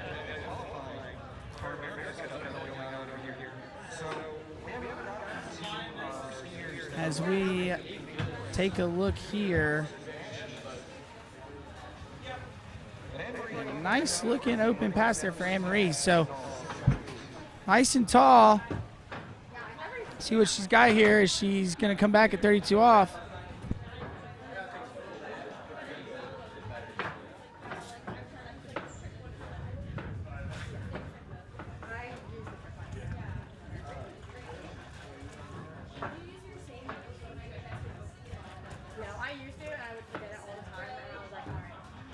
You're good. Hey, was I allowed to tell people that you got shot in the foot on this webcast? I didn't tell them. I told them they had foot injury, so if they know, they know.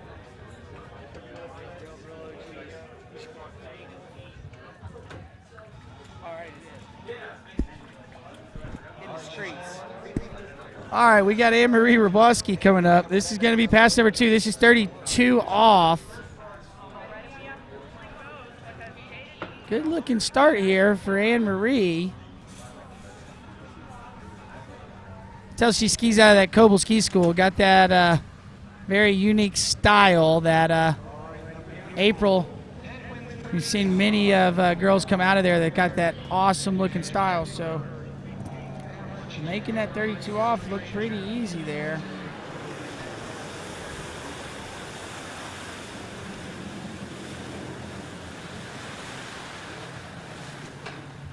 So we look at the replay here. Anne-Marie getting a good start here. Let's see out of 2. See, watch her here we can't see it. Here at 4. Watch the reach here. She reaches the handle, gets it out level to the same level as the shoulders, and then allows the hips to swing up under the line.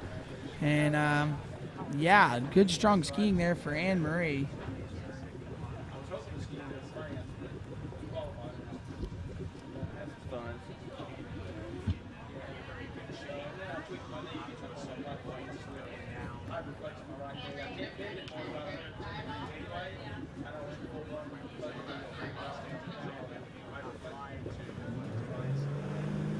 All right, Anne-Marie coming in, 35 off, so she's got to get more than 1.5 if she wants to take the lead from Sage Potbecker. Got a tailwind here, so going to get a big turn. Nice looking start here. Little bit on the back of the ski. Oh no, and she's going to lose it at 35 off, so that is going to be 2.5 at 35, I believe. See what the judges give her.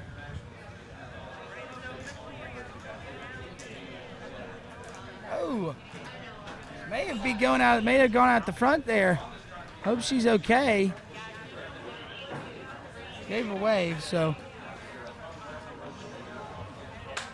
maybe we'll be, I think that might be 35 off.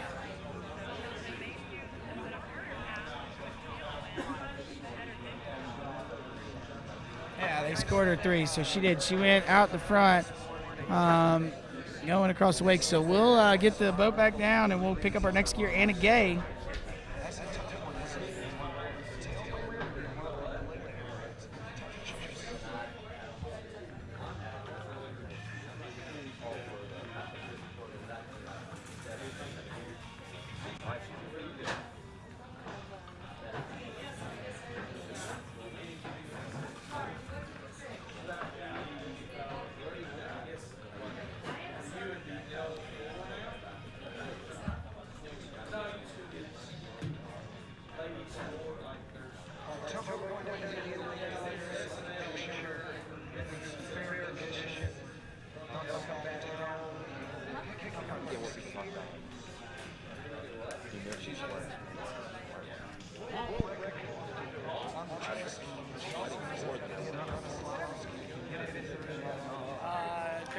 Coming back, had a really good one, and just came in and fell over it too.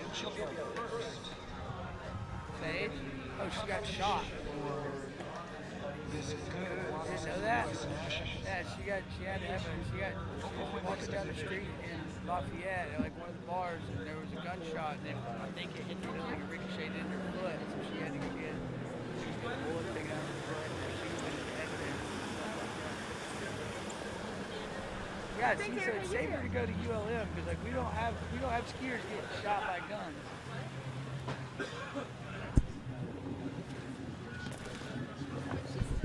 No, unless you walk across the street from campus, but you tell them don't do that. Okay, we are gonna be back on the water with Miss Anna Gay. These next 2 skiers known a lot more for their trick skiing, but to be quite honest, when you watch them on the water ski, they look really technical. They move their hips. They move basically their center of their body through the ski a lot better than most. So we'll see if we can see that here. But Anna Gay going to come in. It's going to be 28 off.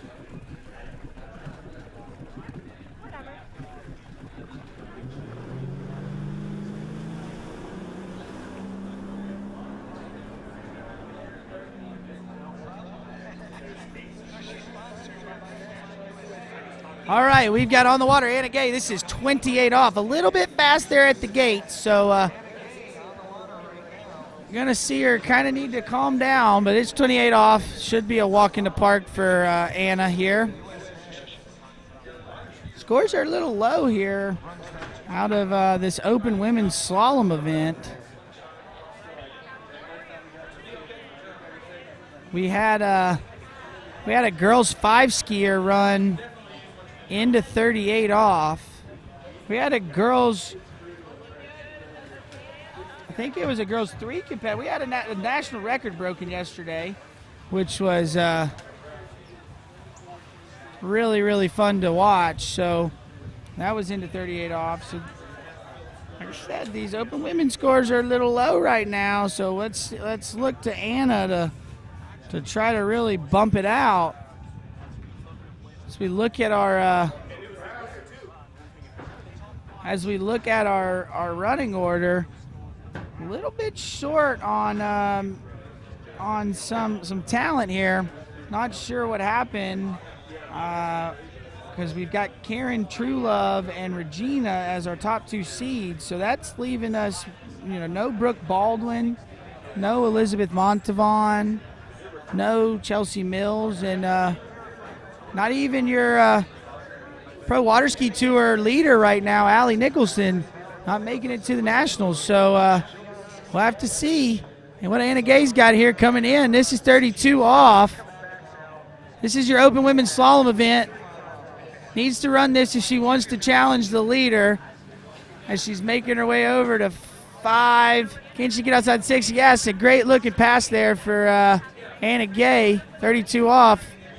Second pass there.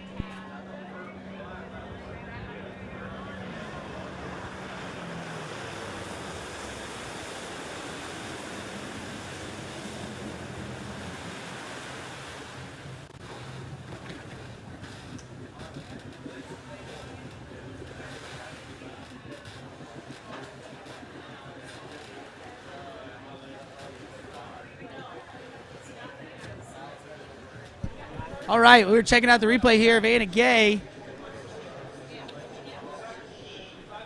Looking good here at 32 off. We've got another few of our open men's skiers going down the lake. Just had Mason Meckler. Got quite a famous last name, maybe not as famous of a first name, but he is in your open men's slalom event. He will be coming out. He is the brother of Dane Meckler, so quite the water skier himself. See what we got though here. We got Anna Gay coming in. This is going to be 35 off. The wind is picking up. You guys can see it at home. It's blowing down the lake, tailwind going this way, so going to get a big 1. Needs to really run this if she's going to put any pressure on our top few skiers, but looking good at 4. There we go, Anna making her way to 6 and out the gate. So that's going to be 6 at 35 off there for Anna Gay. Now we're kind of getting more to where I would expect these ladies to be at. It's 38 off and beyond.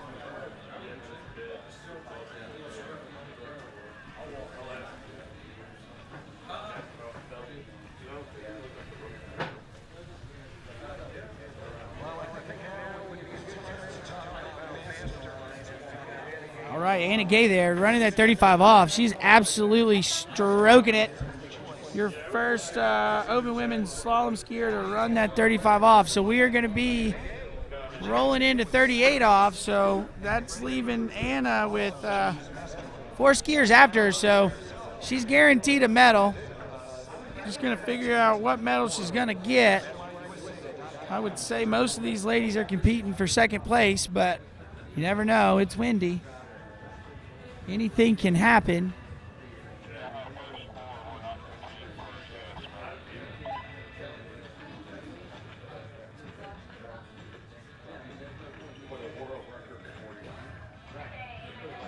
Okay, so I just got confirmation. I guess the first 4, sorry guys, I should have known this, but the first 4 were not competing for a U.S. medal. So now we are in the medal round. So Anna Gay is guaranteed a medal. We're just trying to set the score to figure out where it's going to be. So this is 38 off in the headwind. Look at Anna Gay go. Come on, Anna. Oh, and just getting the tail to blow a little bit there. She was looking good in that headwind. Let's see what we got here. She gets extended, gets the handle in. Look right here at Anna, looking good. She pulls up and rolls into 2. That's why you see that check off a 2 ball. Moves out of 3, having to squat because she's a little late. And then now, lets go of the handle early and drops the handle a little bit. So going to blow the tail, but see what we've got here as we take a look at the leaderboard. That should be 3.5 at 38 off for Anna Gay.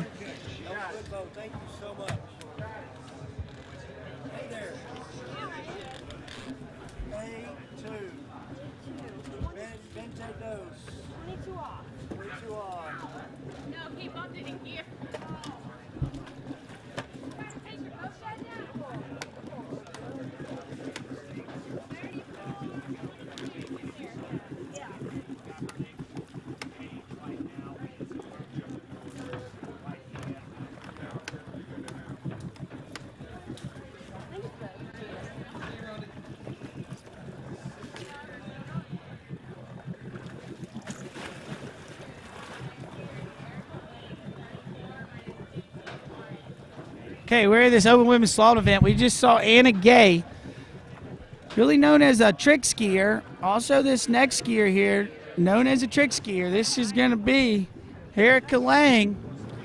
Erica going to need to get a full 4 if she's going to take the lead, but we're going to try to have to go more. They're going to need to go more than that if they want to pressure these top 3 skiers. So we'll take a look here as Erica Lang comes in. This is 22 off. She makes her way through this opening pass. One of the smaller slalom skiers we're going to see. So see how she's really working through.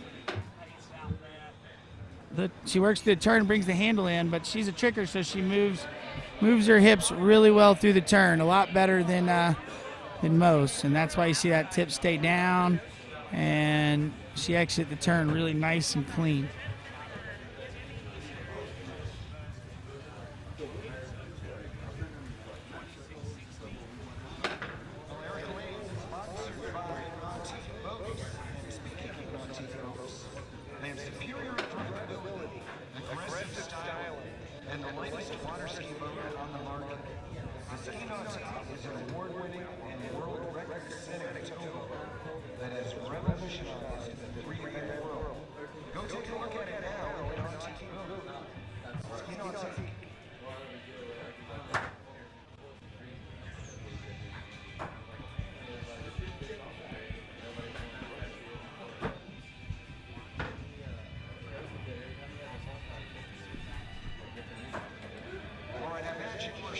Okay, we're up on the water. We got Erica Lang back. We're in open women's slalom.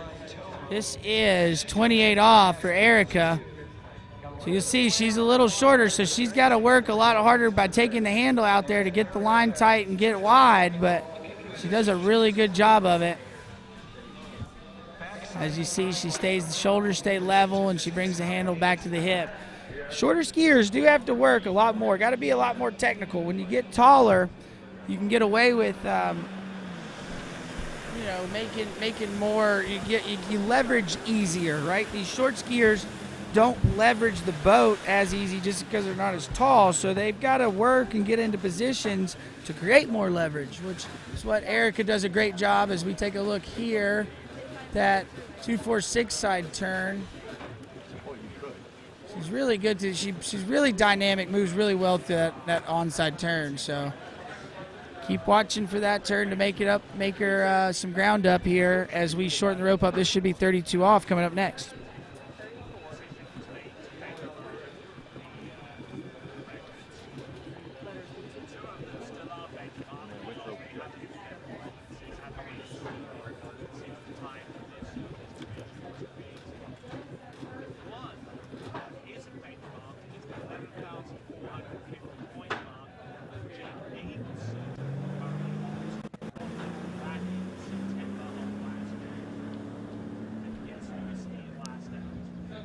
All right, back on the water, we got Erica Lang. This is 32 off, so it's tailwind. Gonna have to run this one.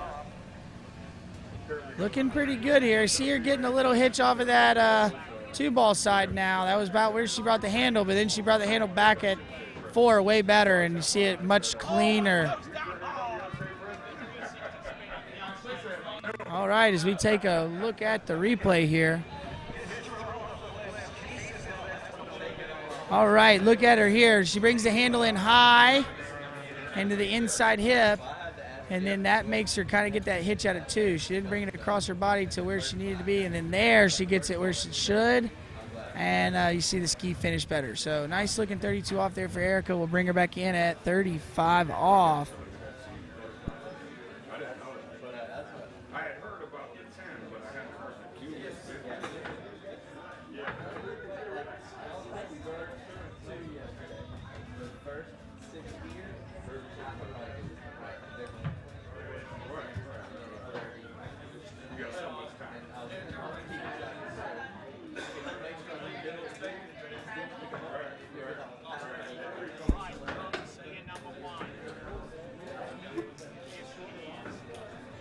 All right, as we're We're rolling through this open women's slalom event. We've got Erica Lang on the water. She's getting ready to come back in. It'll be 35 off. So this is the last line length that the handle reaches the buoys.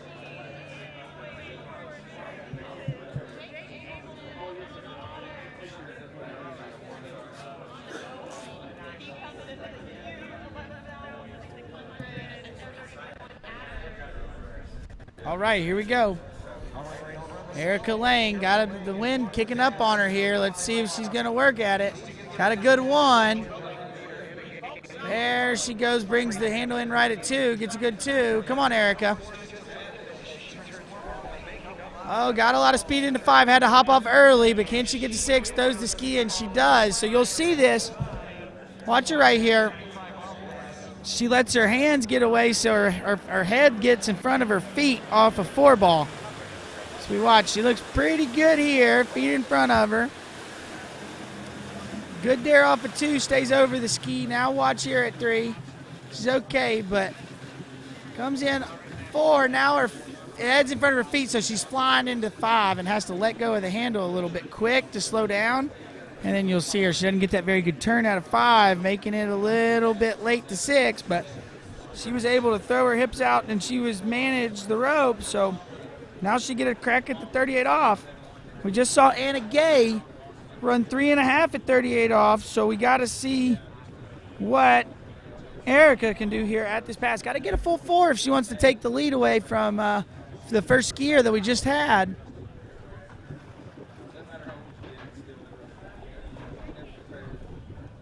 All right, as they tighten her up.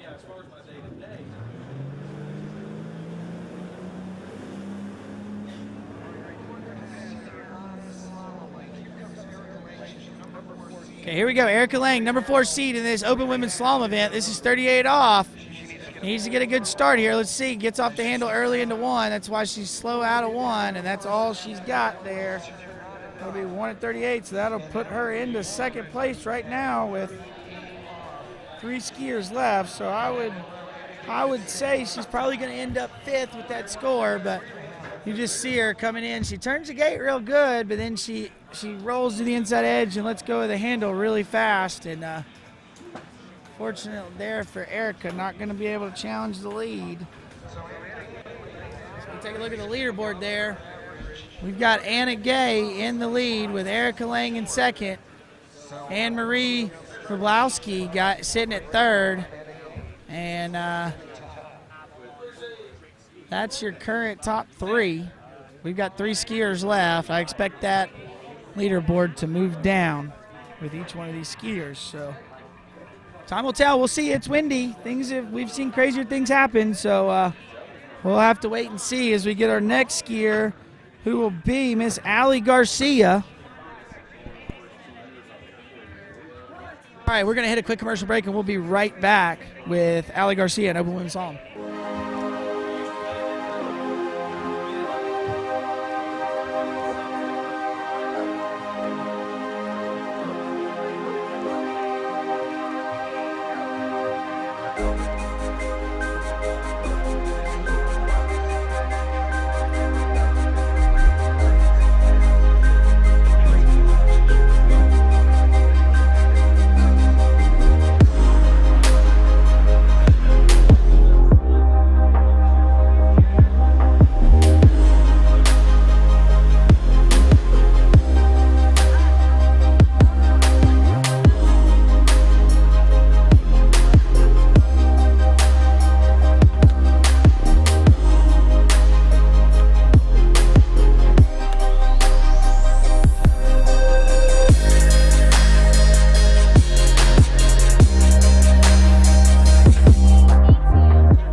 Okay, we've got Allie Garcia back up on the water, so we're rolling in. Now we're into our top 3 women.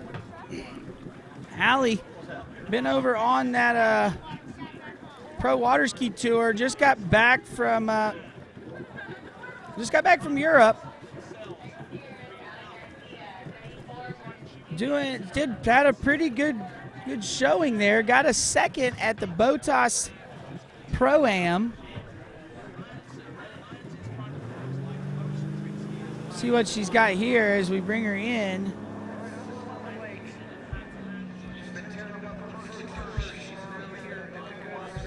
All right, Allie Garcia coming in. This is 28 off. Able to run 38 off, so we'll have to see if she can do it here. See what she's got. Looking good here. She's making her way through pass number 1. 28 off there, Allie Garcia.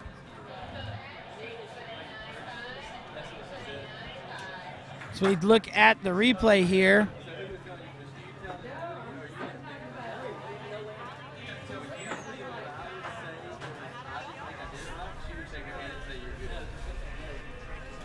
So Allie Garcia running through that 28 off pass. One of our new young guns on the scene here in the Pro Water Ski Tour, Pro Water Ski scene. She's currently 3rd on our Pro Water Ski Tour. She's been traveling over in Europe right now for the summer, so has a couple big scores, doing well so far this season, having a really good season. So we'll see if she can continue that here today with a good score here at the Goode U.S. Water Ski Nationals.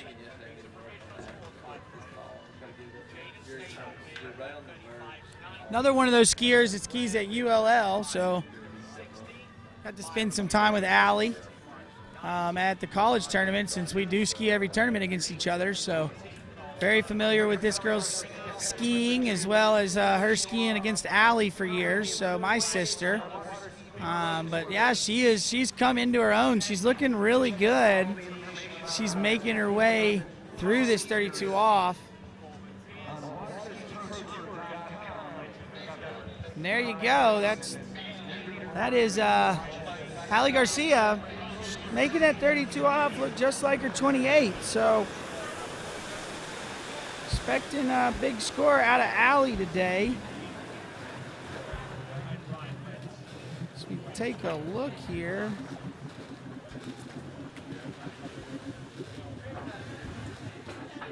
I believe Allie Garcia's best score is 2 at 39, so gonna be looking to try to better that if she can.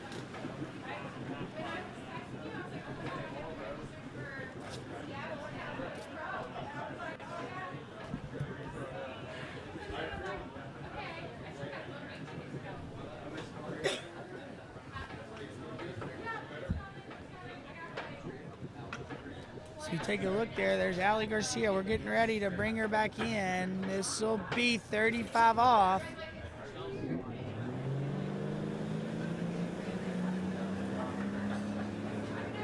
All right, Allie Garcia coming in. This is 35 off. Gonna need to run it if she's gonna think about challenging the lead. It's got a little bit of a tailwind, so it's gonna be a little tricky here. So we see her make her way through. 35 off, yeah, she's looking good. You can see why she's number 3 on the Pro Tour right now. Look at how strong she's skiing.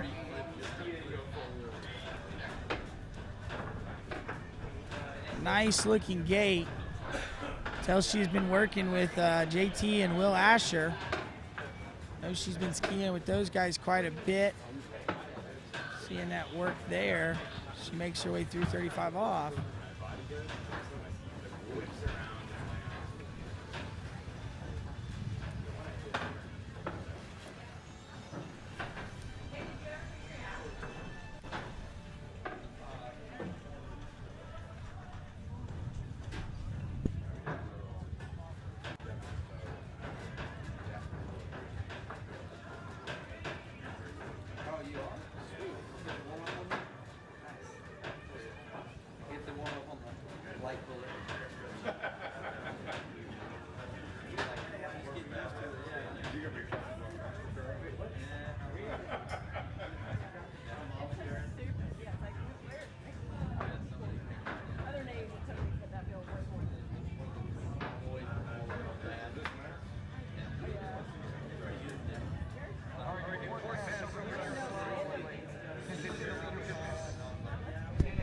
Okay, 38 off here. Ali Garcia gonna need to run it to try these last two skiers. Gonna need to get more than 4 if she wants to take the lead.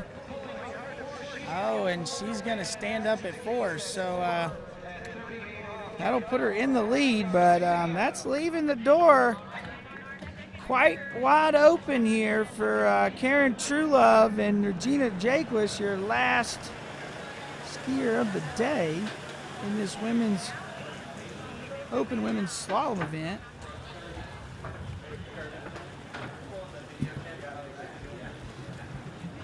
If you take a look there at that 38 off, Ali Garcia looking pretty good there. Just getting a little down course.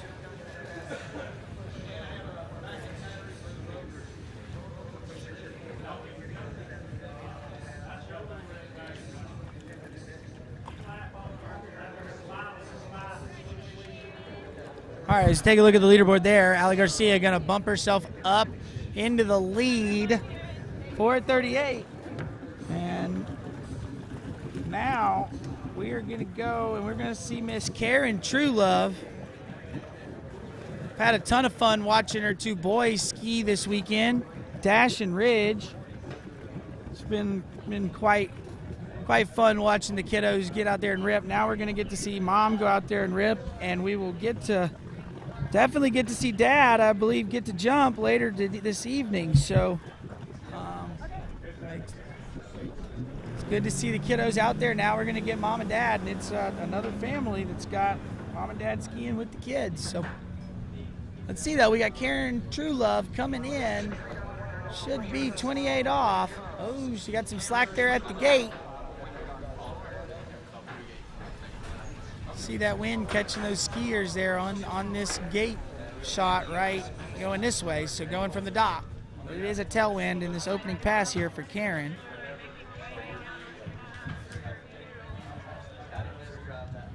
That's a good looking opening pass for Karen, just filling out the water, making sure everything felt good. You see her there, she's a little fast at the gate, but she manages it pretty good. She could have gotten more of her line out if she would have bent her knee a little more in the gate glide. That would get her to catch up with the line, and she would have been in a better spot to turn in. But still good way to manage that extra speed there from the start as she makes it through 28 off there.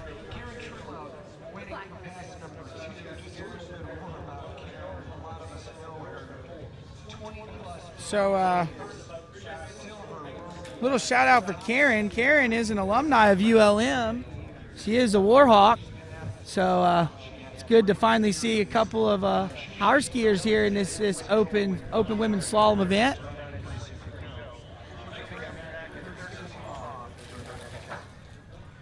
Oh, and I'm finding out, this is something that I'm learning from my water ski encyclopedia next to me, Tony Lightfoot. They established the red shirt rule for water skiing. So it allows you to kind of get to go, and you can still ski. So I know, like, when you go and you join college, you got 6 years to do 4 seasons of skiing.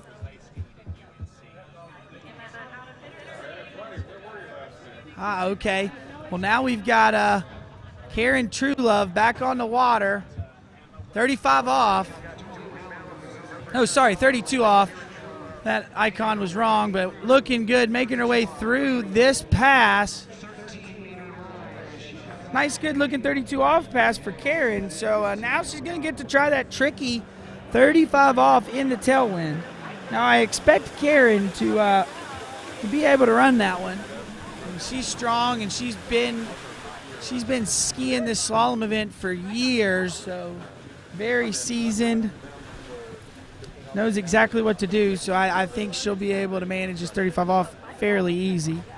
But it is a little windy, and it is the Nationals, so you never know. We might get a little nerves and have an upset.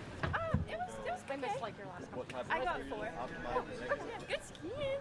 You look sick. I haven't seen you look that good in a while. I haven't done a slalom. That was my first slalom tournament this year, so I was like, oh, it actually feels kind of good. Maybe that should be your method. No, probably not. Like, I just got lucky this time. That normally doesn't work for me. That was good. But it was see you later on, I guess. Nice. Yeah, oh my gosh. Yeah, I know your plan. I'm not playing. Here we go. right, on the water, we have got Karen Truelove. This is 35 off. A lot better with rope control there at the gate here at this 35. So she made the adjustment from 28, getting the hands up a little high, but managing the rope here into 4. She's getting a little down course here at 5, but gets over to 6. That's a good looking 35 off for Karen.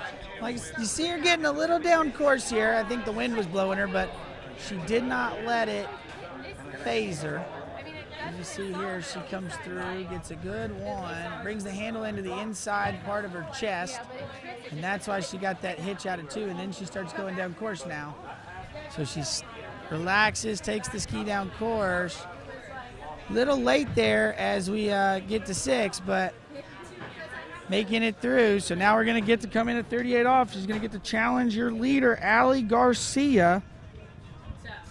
Allie running 4 at 38 off. See what we can do here. We're waiting to tighten the rope up here for Karen.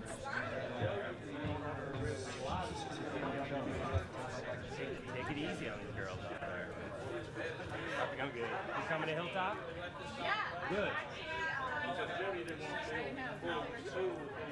Okay, Open Women's Slalom. We are down to our last 2 skiers. This is 38 off for Karen Truelove here.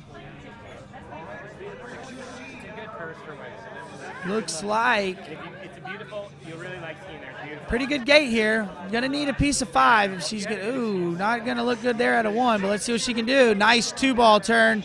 Come on, Karen. Get a little hitch off of 3. Gets the 4. Can she get to 5? Karen's going for 5. Come on! And we thought I was gonna see Karen get through that 38 off pass. And so that is enough to take the lead there from Allie Garcia. As we look here, she's bringing the handle into her middle of her chest, and that's making her get a little bit of a hitch off of the buoys. Did a little better on where she got her hands after she brought them in at a 2, but that's what's happening is she's not getting it all the way, her hips all the way turned, so then when the boat loads, she's not keeping her angle quite as much, but good skiing there for Miss Karen Truelove. That means she can get no worse than a 2nd place medal, depending on what our top seeded skier. She is your world record holder, mini national time champion, but Regina Jaquist. We haven't seen Regina in an open women's ski event in a little while. Not able to make that trip over to Europe, so it's good to see Regina back on the water. She's riding that good water ski here at the 80th Goode U.S. Nationals. Probably going to go out. This should be 32 off.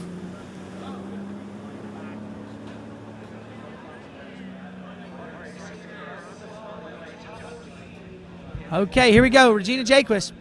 This is 32 off.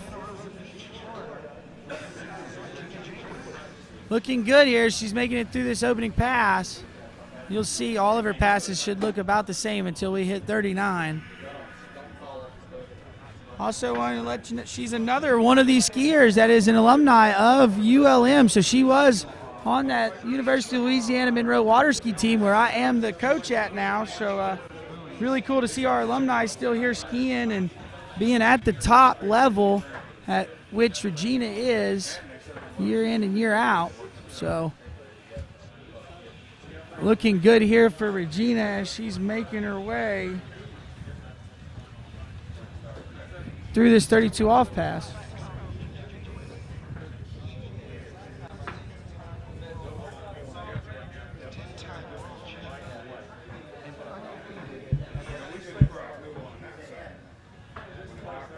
Okay.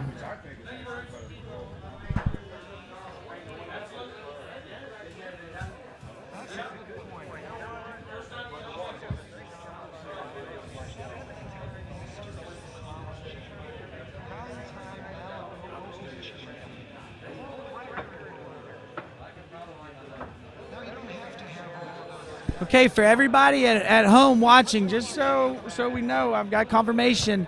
The national tournament record is 3 at 41, set in 2019 at West Palm Beach, Florida. So Regina will be looking to try to break that record here. She can get through these next few passes. This is 35 off. And there you go, Regina. Looking great there. She runs that second pass at 35 off.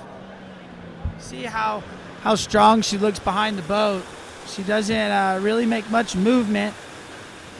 Handle comes where it's supposed to be, and as you see here, she rotates. The handle goes to that hip, back into the hip.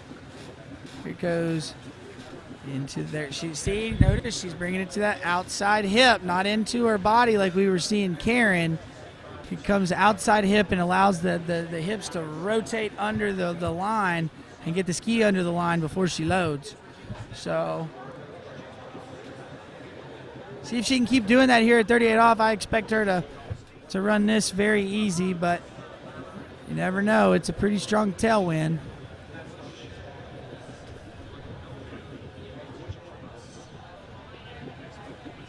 So we're waiting to bring Regina in.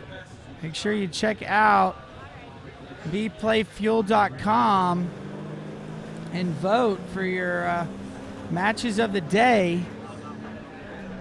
Also enter to win the LaPointe Water Ski Challenge on bplayfuel.com, and you can enter to win LaPointe ski and 5 days of coaching. But right now, Regina Jaquist, world record holder, 38 off. She's coming in. She's got to get a full 5 if she wants to take the lead, and she's looking like she's going to do it as she gets 5 there. And there's your Open Women's National Champion. But now she's going to move on to running this 39 off here and try to set to break this record. 3 at 41 that was set in 2019, West Palm Beach, Florida. So skiing behind the Malibu boat. I know she's sponsored by Malibu, so that is it's also another thing to watch. So we definitely could see her break the world record here with it being behind that boat.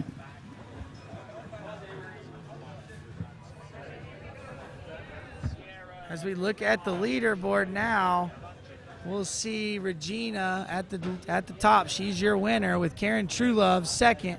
Hallie Garcia taking third, Anna Gay getting fourth, and getting 5th place in this Open Women's Slalom event will be Erica Lang.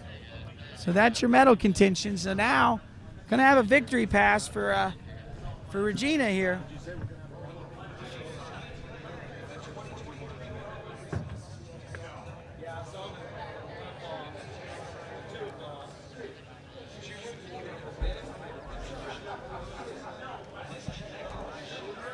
Okay, behind that Malibu boat, here comes Regina Jaquist. This is 39 off. She is your Open Women's Slalom Champion. Let's see what she's got. What a one ball there. Nice. Okay, she's on top of this one. Oh, wow. I spoke too soon. And very uncharacteristic there from Regina. Not running 39, but look at this replay. Let's see what happened. Got a good one ball. See how she gets the hips turned. Let's see 2. Got off the handle a touch early. And then here, just dropping her shoulder there. Not keeping her shoulders level and falling over into the drink. But that is your Open Women's Slalom Champion with 2.5 at 39 off. Regina Jaquist. There's your leaderboard. So Regina Jaquist taking first. Second place, Karen Truelove. Third place to Allie Garcia. Anna Gay getting fourth, and round out the top 5 will be Erica Lang. So we'll take a quick commercial break, and we'll be back here with our Open Men's Slalom event right after this. I know, the ropes are all weird.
skiers that went to ULM. ULM's got a 6 setup.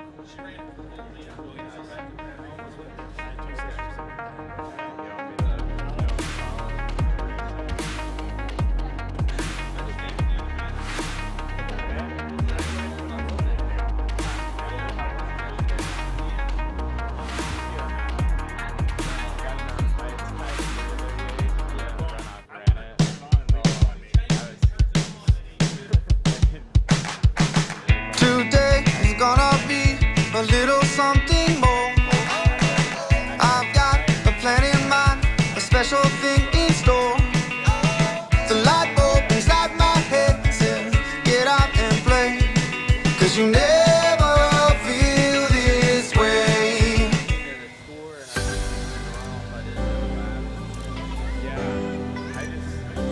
I could have probably turned pretty good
For skiers and water enthusiasts, Florida lakes are what dreams are made of.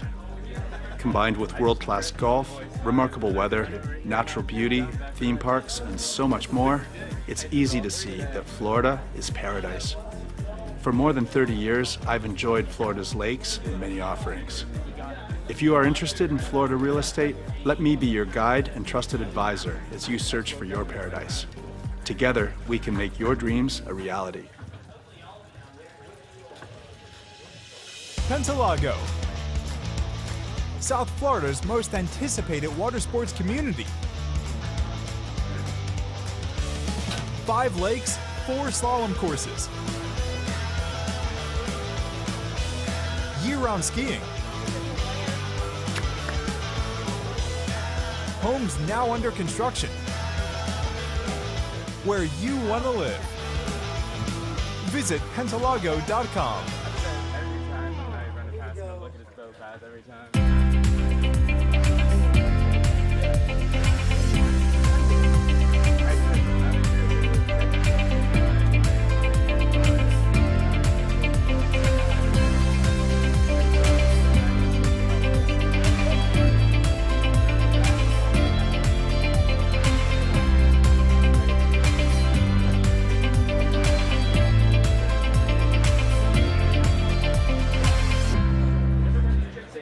Hi, my name is Brantley Hawkins. I'm one of the co-founders here at New Dimensions Wellness.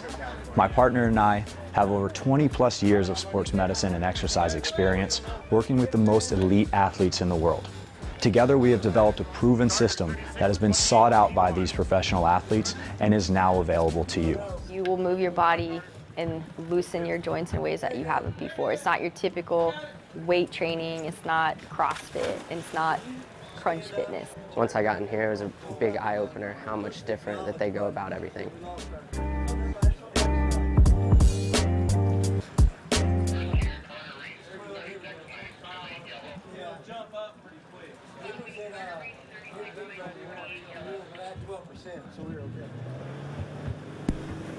All right, guys, we are back on the water. This is going to be your pro men's slalom event, the open men's slalom.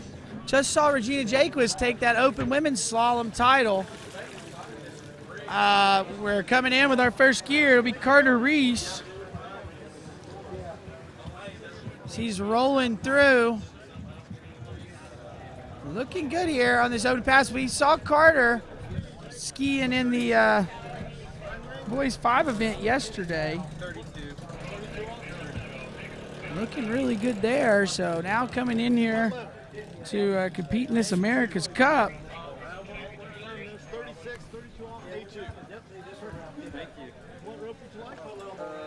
Gray one.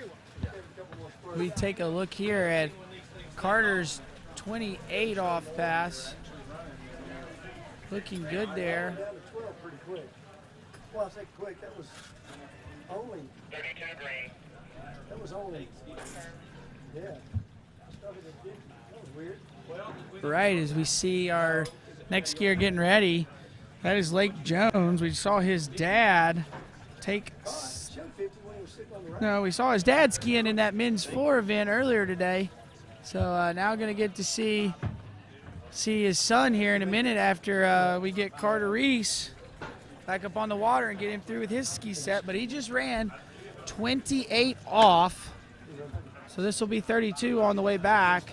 The men are going 36 miles an hour. We just watched the pro women that compete at 34 miles an hour. So this 36 mile an hour pass here at 32 off, Carter Reese making his way through it.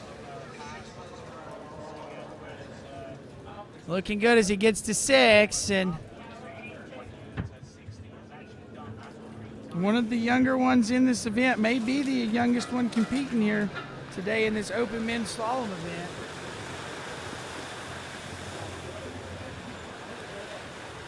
So we take a look here at the replay. This is 32 off for Carter Reese.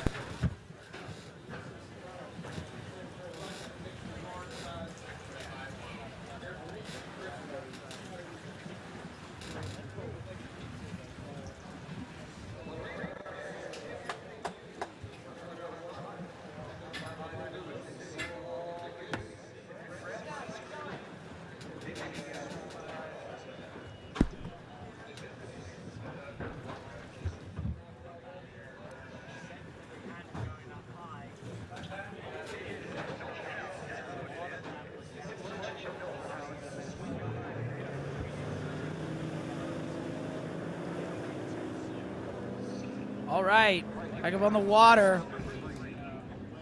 We've got Carter Reese skiing out of North Carolina. He's your first competitor in this open men's slalom event. This is 35 off.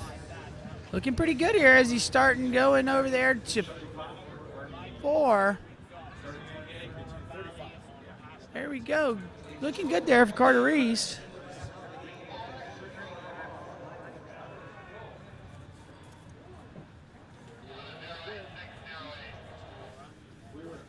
All right, we're taking a replay here. Let's look at Carter's 35. Seeing him get a little pushed by the wind, but managing it pretty good. So now he's going to get to try 38. As an open men's skier, you want to make sure that you don't get beat by the open women's skier. So Carter really going to be trying to get, definitely going to be trying to get more than 4.5 at 38 to beat Karen. Going to need to have to run this one if he's going to get to say the same about Regina, or at least get the chance to try. But he is your first skier. He's going to be your current leader right now, and he is bumping the score up for your next skiers to come.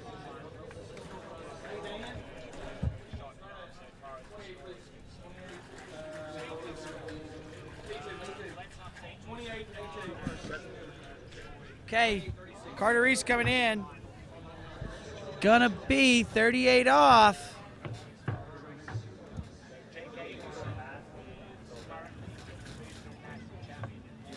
Oh, losing his handle. Let's take a look at the replay here. We'll see what he did wrong, but lost his hips off a 2-ball, so hit his gate a little hard because you see he didn't get his hands all the way down until right behind the boat, and then that's going to pull him up into 2. And you see he rotated that turn with his shoulders, did not move the hips, and didn't get connected. So when it pulled him, it pulled his upper body. See, as he thanks the boat crew there, that is your new leader currently in this open men's slalom event. 2:38, gonna be a bit of a small, gonna be a little bit of a low score here from your first skier, but nonetheless, he is your leader currently. So that's Carter Reese, and we'll move along to Lake Jones.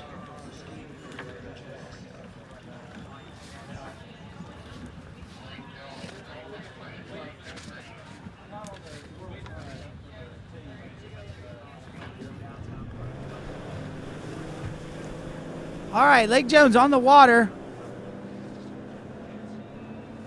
Coming in to us out of Kentucky. Looks like he's starting at 32 off. So there we go. Now our boys are starting at that 32 off line length. See if everybody does that going forward, but gonna want to run that 38 off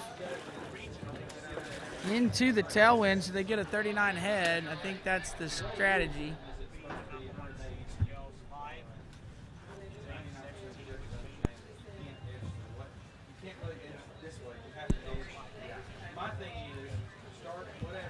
All right, Lake Jones looking good there, 32 off. Here you go. Thank you very much. I'm going to hand this through this way. Yep. Got a good looking technique. Yep. Just moved up from the that boys 5 division into men's 1, this open men's event. I believe he's going to compete in men's 1, but he's skiing this for the America's Cup.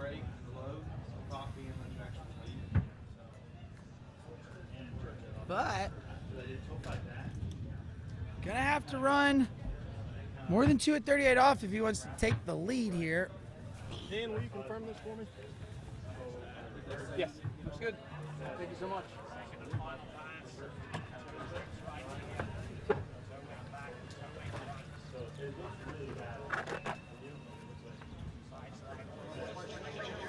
Okay, here we go. Lake Jones is 35 off. Got a bit of a tough headwind here, but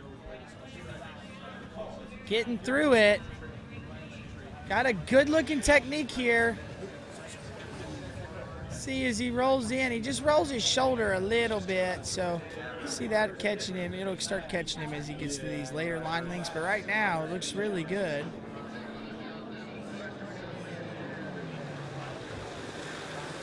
What I mean by rolling his shoulders there, he pulls on the line with his arms and he rolls his shoulders over his feet instead of letting his feet swing under the hip. The feet swing under the hips and out. So he's using his upper body, getting a little army, if you will. He's just trying to pull on the rope, and it's kind of halting that outward swing.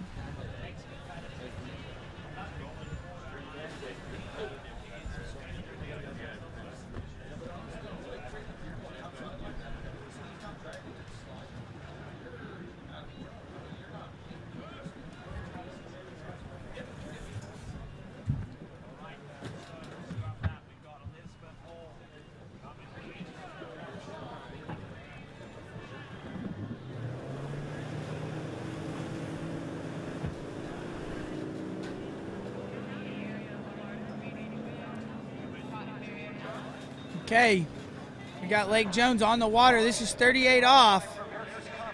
We need more than 2 to take the lead. Gets a little slow turn out of 1. What can he do here over to 2? Looking pretty good as he makes his way around 4. Can he run it though?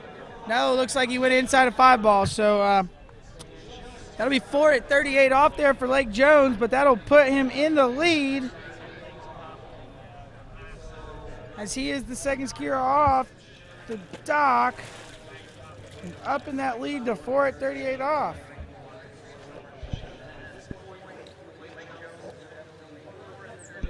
as we see there in the replay. The wind just kind of caught him into one, which, again, I told you you'd start seeing that rolling that shoulder over. As you do that, you start running with the boat instead of running out and back in. And so when you start running with the boat, the wind is blowing a tailwind behind you, so it just pushes you further down the course. So still good skiing there for Lake Jones. That's 4:38, so putting him in the lead as we sit here and see our next skier on the water getting ready. Gonna be Dan Warner. Through the middle here still? Yes, sir. Okay. As we look here, Landon, you're up next. Dan Warner riding that Denali water ski, skiing out of Connecticut. Does a bit of skiing at the Koval Water Ski School, so I know he goes down there a little bit. Ran 1 at 39 at Nationals last year.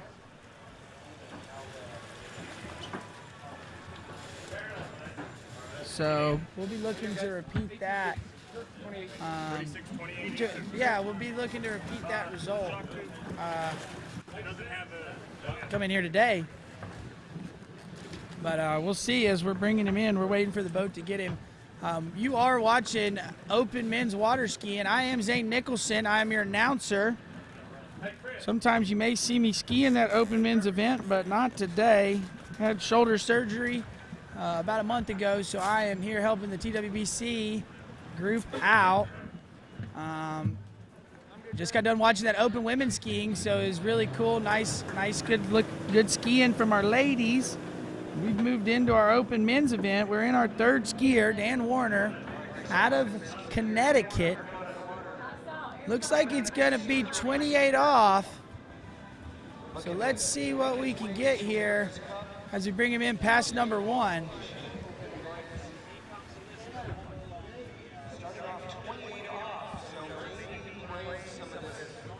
All right, Dan Warner coming in past number 1. Let's see if we take a look at the replay here.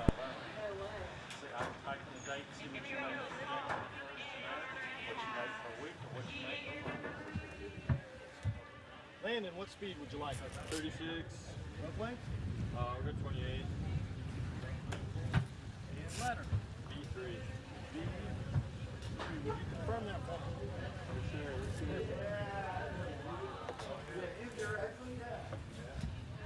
All right, and what rope would you like? The black master line. Black master line. Do you have a handle? Yeah, right here on the end. Perfect. Okay, we just saw Dan Warner taking his opening pass.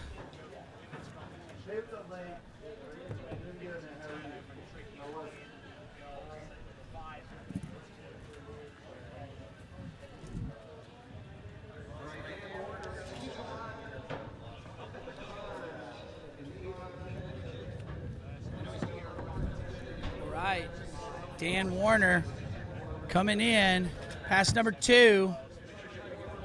This is 32 off, so taking the scenic route here on getting down 39, but looking good here on that Denali water ski. If you guys at home can see, does look a bit different, but those guys, Adam Caldwell and Adam Cord over there at Denali, are doing really good things. You're seeing that ski kind of show up and looking good on our skiers. So Dan Warner.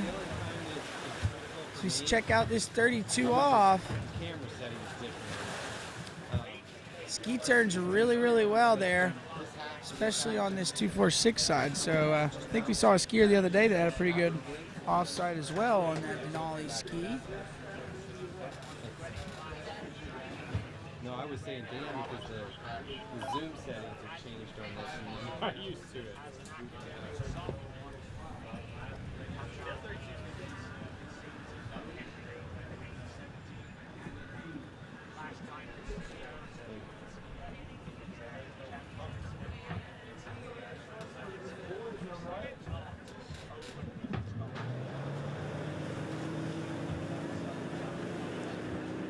Okay. Here we go, Dan Warner. This should be 35 off. This is a tailwind Gonna have to run this one if he wants to challenge the lead. Got a couple scores at 39, so see if he can do it here. Making his way through this tailwind 35 pass. Got off the rope early there into 4.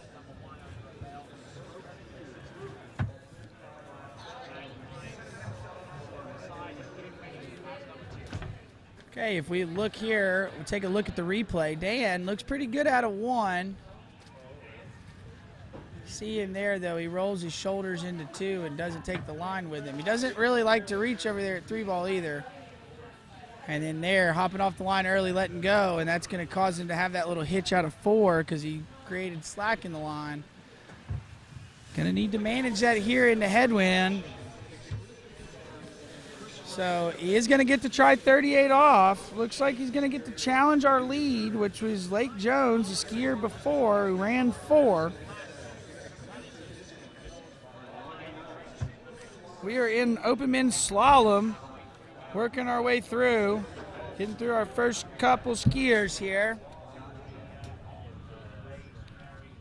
We've already ran through men's 4 slalom today and open women's slalom. So ready to come back and crown us an open men's slalom champion. But right now we got Dan Warner on the water looking to try to take the lead. 38 off. See what he's got here off of 1. Pretty good 1 ball. There you go out of 2. Let's see here out of 3. Come on, Dan. Looking good. He's got to 4. Can he get to 5? There's a new lead. And there you go. That'll be 38 off pass there for Dan Warner. He should be happy with that. Looks like the season's best is 1 at 39. So look here at this pass. Gets off the doesn't reach here at 135. Doesn't get fully extended. So he ends up loading heavy into 2.4, which causes him to have to unload quick, and then he creates that slack line, and it's making him disconnected there on the 2.4 side. It's just all about where he's not letting go fully with that, like reaching that hand all the way out at 135. And we'll see what he can do here at 39. Definitely going to need to get that hand reached all the way out and give him the most space at the buoy, but he'll also get the ski to turn the best. And then also getting him in the best position so that he could get down this line length. Like I said, I'm pretty sure. No, he's got a best of 3 at 39 here. So in this tailwind, pretty good tailwind.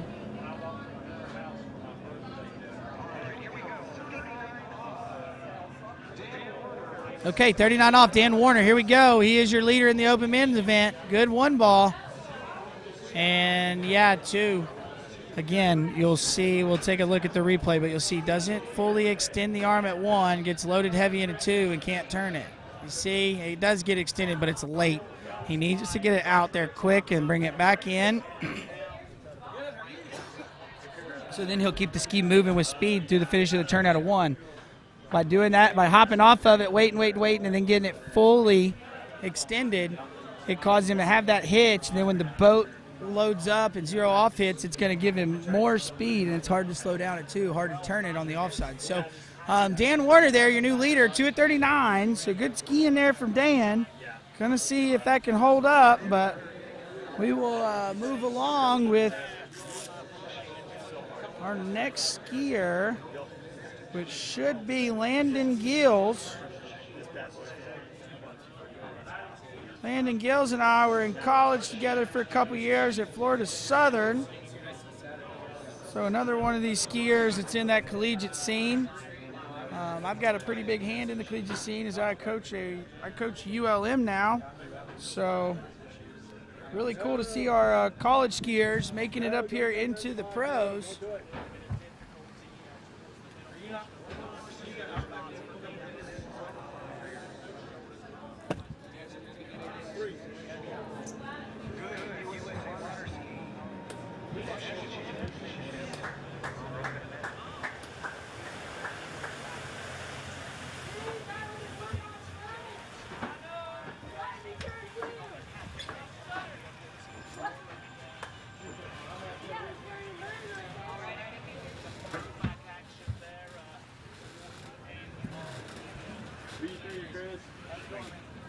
you doing?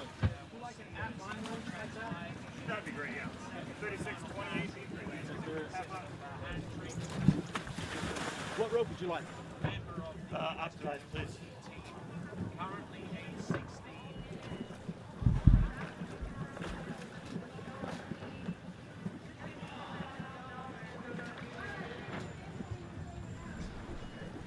All right, we got Landon Gills on the water. Your next skier should be Landon Gills.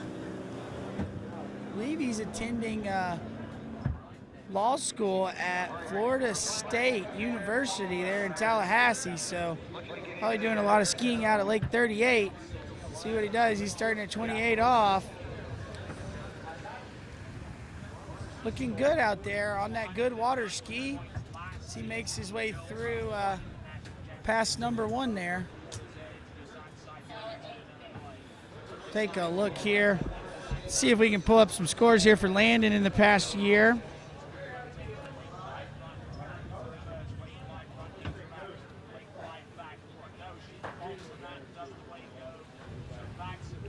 Okay, looking good here as he's making his way through. 28 off. That's Landon Gills, your next competitor in this open men's slalom event.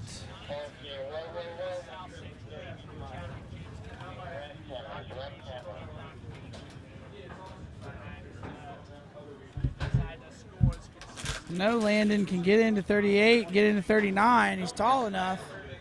So looking to do that here today. Going to need to get more than 2 at 39 if he's going to beat Dan Warner out for the lead. We take a look how his season has been going so far. Confirm that for me.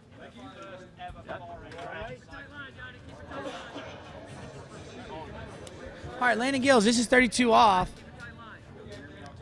Looking pretty good there as he's making his way through 32. Got a little bit over the, he's kind of breaking at the waist there on that offside turn and dropping his hips. So we'll see if this load catches him. I have one. Well, I'll take one because I'll take another one. Thank you. All right, so Landon Gills making his way through 32 off. I can't really find any scores for him right now. I'm looking. Sorry that I said I'd get him to you. I'm working on pulling him up here. Are you sleeping or what? All right. Well, we'll keep moving along. That is Landon Gills. So he just ran 32 off. Skiing out of Florida. I know he attends that attending school in Tallahassee, so he is now getting a little bit busier because he's made it through undergrad. So now he's in grad school. That does tend to take a little bit of your time away from your water skiing. So still good to see him here and competing today. As we bring him in, this is 35 off. This wind is kicking up though. Getting really windy.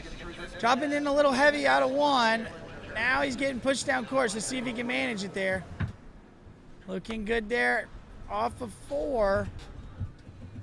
Okay, there you go. He manages that 35 off. Doesn't let the tailwind affect him too much. So we take a look at the replay. We'll kind of see where he started going down course here. He was pretty good here at the gate. Looking good there at 1. You see kind of squats though to make the turn, but here the handle goes into that right hip there instead of the left hip there on the 2-4 side. Does it again right there, you see. Brings it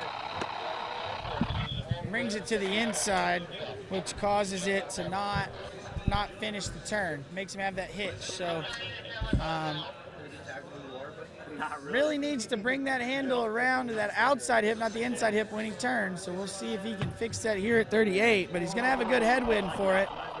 See what he's got. Hey man, no, not really. You're really messing me up for my national performance. For my national performance. Yeah, I really take this seriously. Yeah? Yeah, that's why I ski open men. I'm a very serious slalom skier. Okay, Landon Gills back up on the water. That's why I go first, baby. Yeah, first off of that, buddy. He's 38 off, so gonna need to run this if he wants to challenge the lead. See what he's got here as he's coming in. Big 1 ball. Good job, Landon. Let's see what he does here at 2. Nice looking 2 ball. Now he's rocking and roll. Oh, getting pulled out at 4. Can he man? Oh, and that's not gonna be quite what Landon was looking for. As we see here, let's take a look, see if we can figure out where he went wrong, because that was a pretty good gate. Got a really good one, actually. So, C2, he brings that handle where it's supposed to be, but you see him, he's been turning with those hips a little bit back, and then he squats off the back side of that turn, and when the boat loads, as we get to these shorter line lengths, that load tends to pull you over the front. So, did good there to not take a gnarly crash, but that was enough to shake him up a little bit and throw him down early. So that'll put him in a tie for second right now with Lake Jones, while Dan Warner sits at the lead of 2 at 39 off. As we get to our next skier, which will be Jonathan Lutz.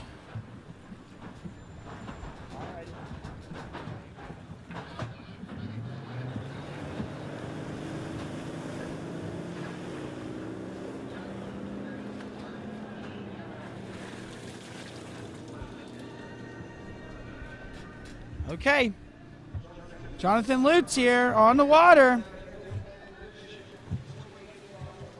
Coming in. Looking good. Looking good there as he is getting blown down out of 4, but looking good there. Another one of our skiers that had skied in college, Jonathan Lutz. University of Alabama boy, so he is skied on their water ski team. Him and his brother. Talk, Brett. All right. I would like 34 miles an hour. I've had some like the end of the rope was by the line. 34? 28 feet off going on, and I'll go B2. All right, and here we go. We got Jonathan Lutz. That's number 1. Yes, sir. Had one close. And yeah, Edward is not skiing. I don't know if you heard that. Yes. All right, let's go run this Kenny, Brett. Perfect. Thank you very much, sir. Good. Where's Mason? Mason's right here. Mason. You're up, dude. Okay, Jonathan Lutz is your next skier. I'm going to wrap this around here. Okay.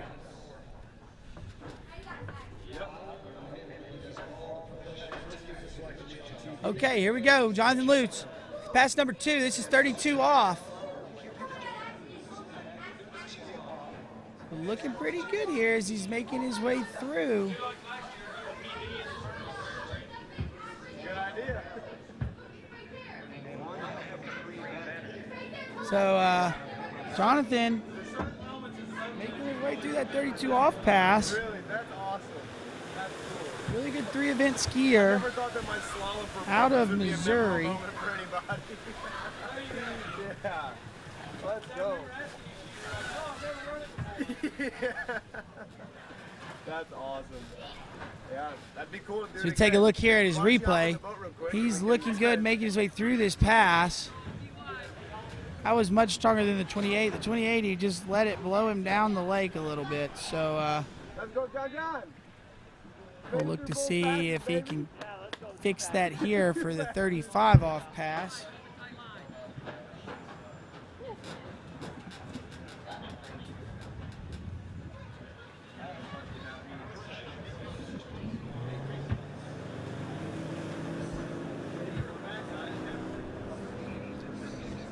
Okay, so I just got correction. He started at 34 miles an hour, 28 off in the first pass. That was 28, so this will be 32 off. We were a pass ahead. Oh, he's getting pushed by the wind. He is running down course, and I don't think that's going to do it. That's going to be 4 at 32 off, so that is definitely not going to put him in the lead.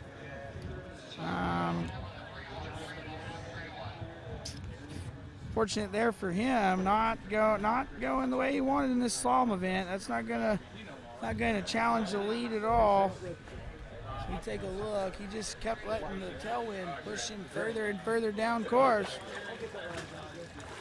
So, bummer there for Jonathan, but has us moving along to our next skier coming up. That'll be Brett Stackpole, skier that went to University of Alabama. I went to college with his sister, Miss Sammy Stackpole. See her ski later this week. I believe that Brett's working on getting into the America's Cup and looking to jump, so we'll see how he does in slalom here. Gonna need to run more than 2 at 39 if he wants to challenge the leader.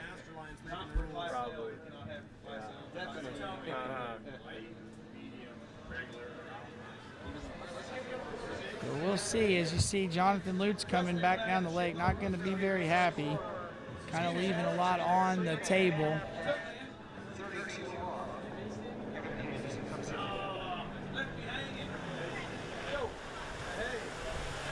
Okay, as we take a look at our next skier coming up, skis out of Illinois. I know he trains down there at the Bennett's Water Ski School in Zachary, Louisiana. Thank you. 34-28. Yes, sir. Looks like his best score is 2 at 38 off, so looks like that was last year at Nationals. So we'll have to see. Maybe maybe he's been practicing a lot since then. Gonna need a lot more buoys than 2 at 38 if he's gonna take the lead, but he's gonna come in. It's gonna be 34 miles an hour, 28 off.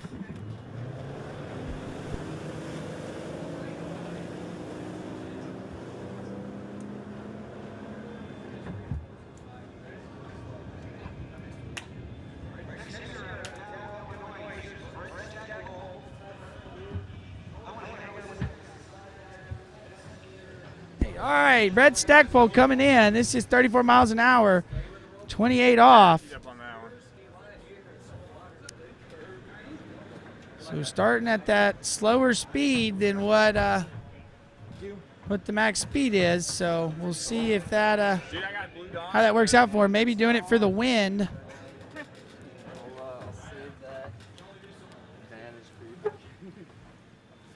We take a look here at his opening pass.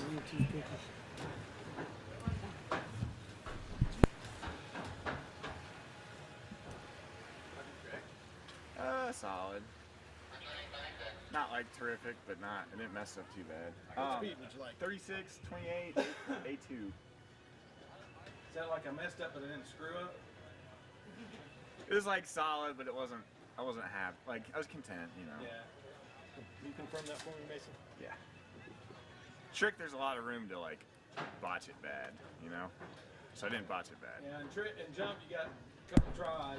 All right, Brett Stackpole up on the water. This is now the max speed. This is 28 off. See what he's got here. Yeah, handle? I do, yeah. All right, yeah, now Brett coming through, hitting up to that max speed, so you're going to see the ski move a little bit better. Not quite sure if he hadn't had a set in a while or why he took that 34, but seems to be working for him as he runs 28 off there.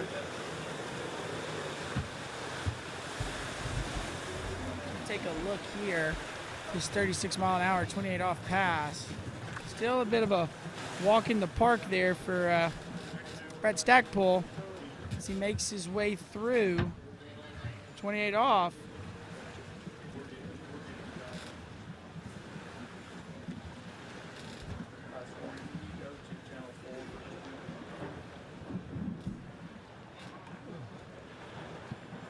All right, Brett Stackpole making it through.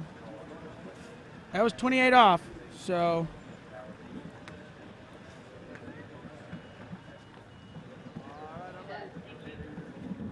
Gonna be bringing back at 32 off. 36 miles an hour.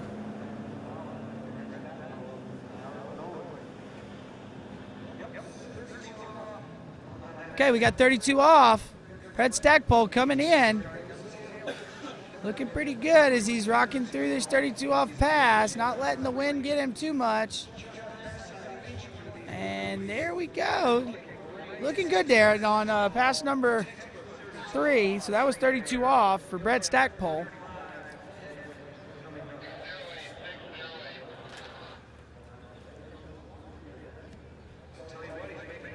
All right, look at here. Watch it how much he just attacks the turns and gets the ski to backside the buoy there, right there. I'd like to see him, if he'd get his elbows a little closer as he's going through the edge change, he would get more in a straight line and less squatted, but that was a good 32 off.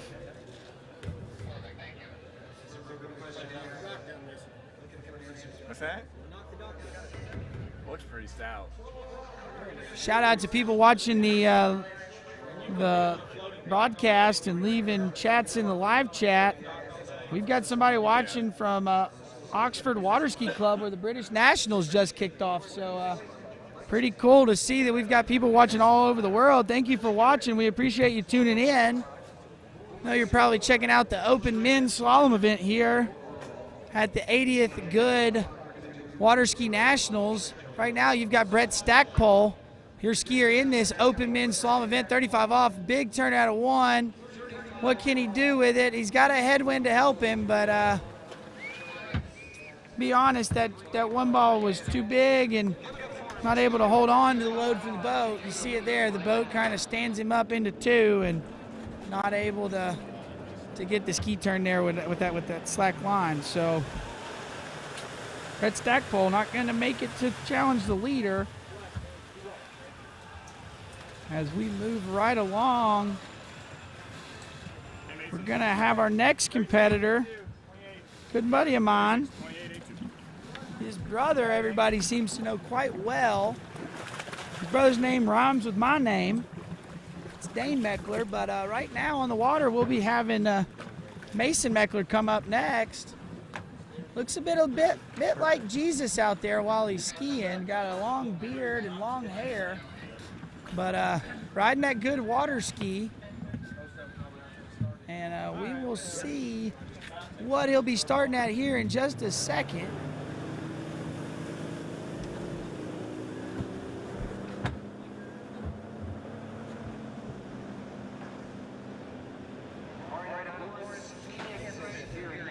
All right, looks like he's going to be starting at 28 off. I think this is 36 miles an hour.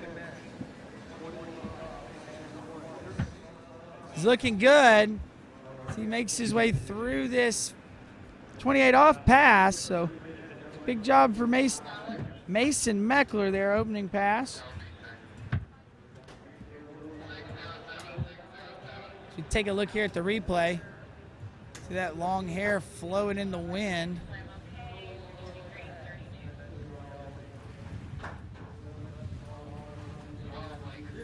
Making it through that opening pass. Good job there for Mason Meckler.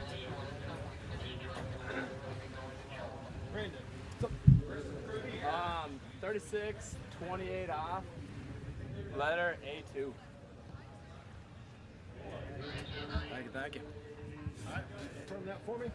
Yep, we're good. So I believe Kansas is skiing, or Mason is skiing out of Lawrence, Kansas. So it has the best score this year, 3.5 at 38 off. So gonna need to put one together if he's gonna challenge the lead. He definitely can run 38. Just has he done it recently? I'll do the syndicate as well. Okay, this is 32 off, Mason Meckler. This is Dane Meckler's older brother. Looking pretty good here. Getting a little bit narrow. As we take a look at the replay, maybe we'll see what he's got going on there. Could just be a product of the wind blowing him and slowing him down, but we'll see as we take a look here. Good looking turn in for the gate. And you see him bringing that handle to the inside hip.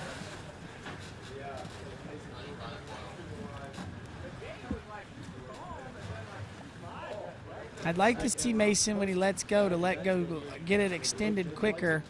How to keep him working outbound instead of holding on and getting the pull from the boat that stops the outbound motion. So see if maybe you can fix that. Hey, dude. Hey, dude. Get in the zone. He's going to barefoot out there. Balance it, baby. Oh, As we see our next skier on the water, getting ready to take the water. That'll be Brandon Shipper. Okay. Mason Meckler, this is 35 off. Gonna have a tailwind, so let's see if he can attack this pass and stay on top of it from the get-go.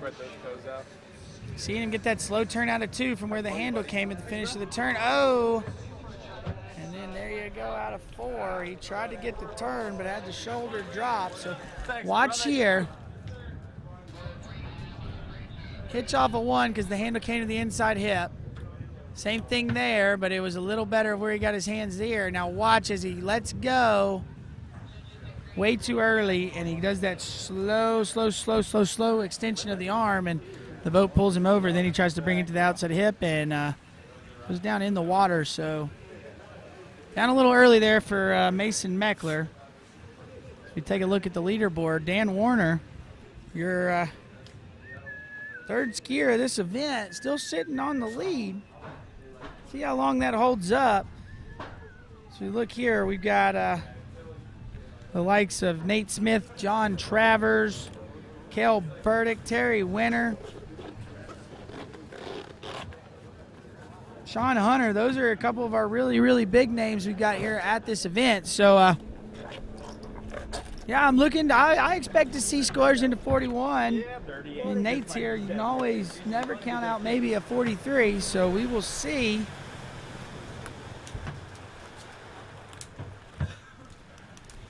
I'm really excited to watch Terry Winter. Got one of the coolest styles out of all the skiers that have skied this week. Also probably one of the shortest over 18 skiers at the lake. So you know, having to have a bit of a different style to still be able to run the buoys that these tall guys like Nate Smith and John Travers can. So yeah, I hit one. Take a look. So we get Brandon Shipper in the water. He's another one of those ULM alumni. His brother actually is getting ready to come to school and do his grad program and ski for the Warhawks. So another one of these families that comes out of the ULM. But right now, Brandon Shipper, he is on the water, 28 off. This is open men's slalom. You can see Brandon Shipper may be our strongest competitor of the day. Definitely into hitting the CrossFit and very into working out, but it's working for him. He's skiing really well as of late. You know, the last nationals I competed in, Brandon and I had a runoff for second place in this open men's slalom event, so fully capable of making it on the podium. We'll just have to see how he does today, if he's able to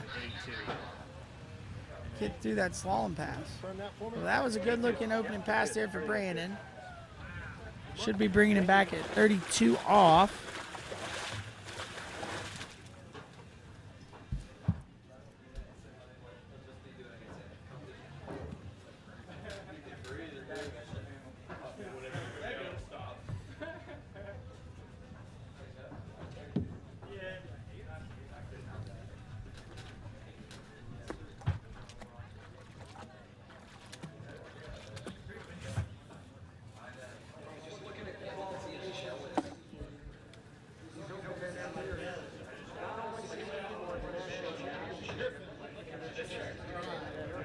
Okay, Brandon Shipper back on the water, 32 off. Got a good wind blowing in his face, so that should help him as he's getting through this 32 off pass. I mean, this one still looks like a warm-up pass for Brandon, so expecting him to get a good look here at this 35 and a tailwind.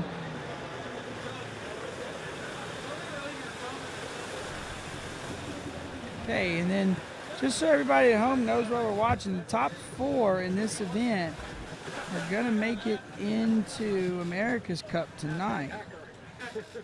So if we were to go based off their seeding right now, that would mean you get Terry Winter, Kel Burdick, John Travers, and Nate Smith. But I know Sean Hunter, a couple of these other kids will definitely want to be giving them a shot and try to get in.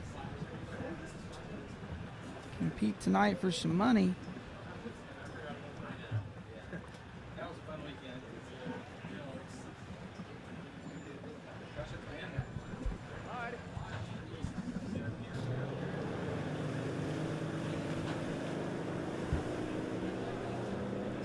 Okay, here we go. We got Brandon Shipper on the water. A little bit of tailwind. This is 35 off. It's not too bad though. Let's see what he's got as he cranks one ball. Looking good out of 2.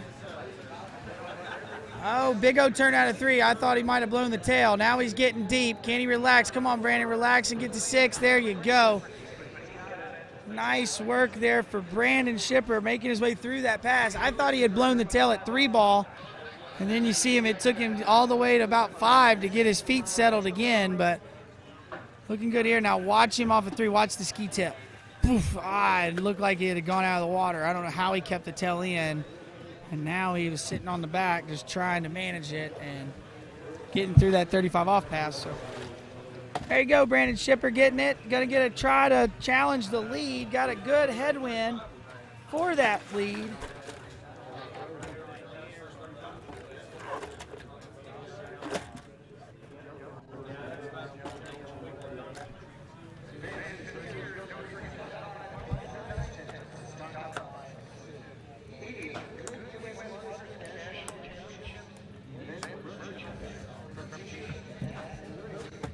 All right, we're going to bring Brandon Shipper back in. 38 off. Going to have to run it if he wants to challenge the lead.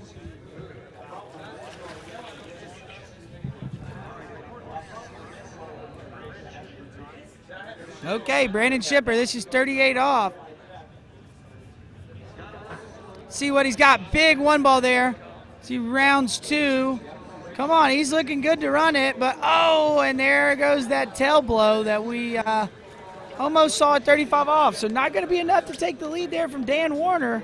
Dan Warner, your third skier out on the water today in this open men's event, is still sitting there in the lead.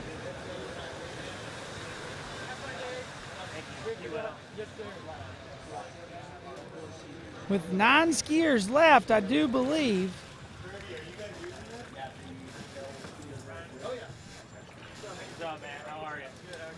Okay, so next up on the water, we're going to go right along with Dave Wingeter. He is the head at, he's a head over the designs over at HO Water Skis. Does a lot with that HO Water Ski design and running that team. So see him here. He's going to be riding that HO ski. Skied for HO for years, so I've had the opportunity to work with Dave throughout the years. A great guy, really knows his stuff about the water ski, is always looking to make it better so that it takes less effort on the skier and put it to the ski.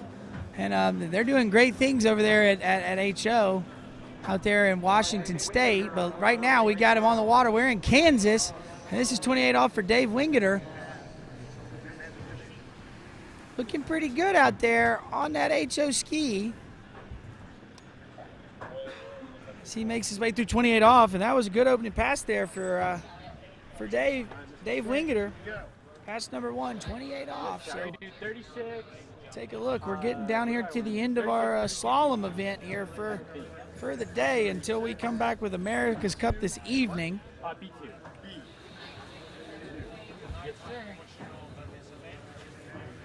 Right now, if you're looking, you're seeing the replay of Dave Wingeter on the water. coming to you out of Washington State. Take a look and see what kind of scores we can get for Dave here. Volunteering on the dock. I know it's hot and sweaty. Looks like Dave's got a best this season of 3 at 39. So one of our skiers that's going to be able to challenge this lead. Last few weren't quite able to get there, so we'll see if Dave can get through these passes and take a look at that 39 off loop. Perfect. Awesome. Very cool. All right, got Dave Wingeter on the water. Looking pretty good. This is 32 off. See that HO water ski looking great for him as he's rounding 5-balling over to 6. Great skiing there from David Wingeter. That was 32 off, so now we're going to get to try that 35 off tailwind.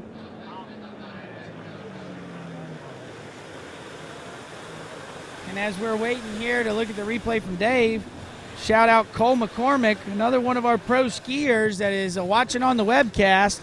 See him chatting in the live chat, so glad to see Cole McCormick checking it out and enjoying the broadcast today. Seen him around more this week, watching some other skiers, and he's probably sitting at work right now with this on at his desk. So I hope you're enjoying the broadcast, Cole.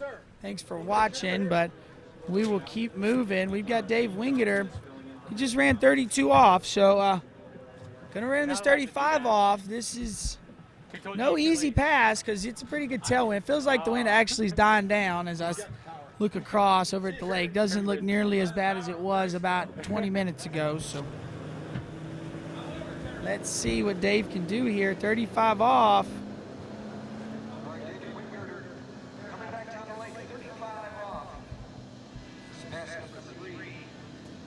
All right, here we go. 35 off, Dave Wingeter. See what he's got here. Making his way down this tailwind 35. Oh, and losing the handle and not going to be happy with himself there. A little bit of an early go down there for Dave, and that's going to leave Dan Warner on the top of the leaderboard with 8 skiers left.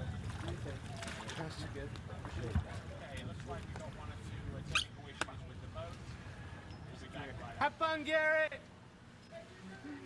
Wrap it up. Okay, well, that was unfortunate there for Dave Wingeter there.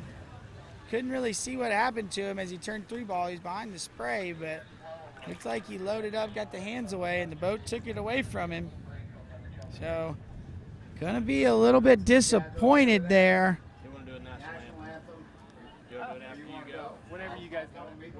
But we're down here to our top 8 skiers in this open men's division.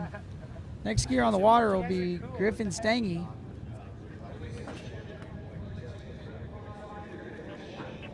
We're going to take a quick commercial break, though, because we're having a pause in the action. So we'll be right back. Oh, actually, never mind. We're going to pull Griffin Stange first, and then we will take a pause.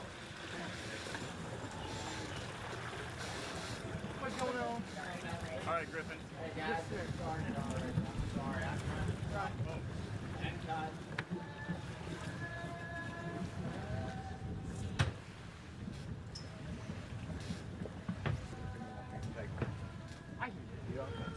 I'm sorry. Oh, no worries.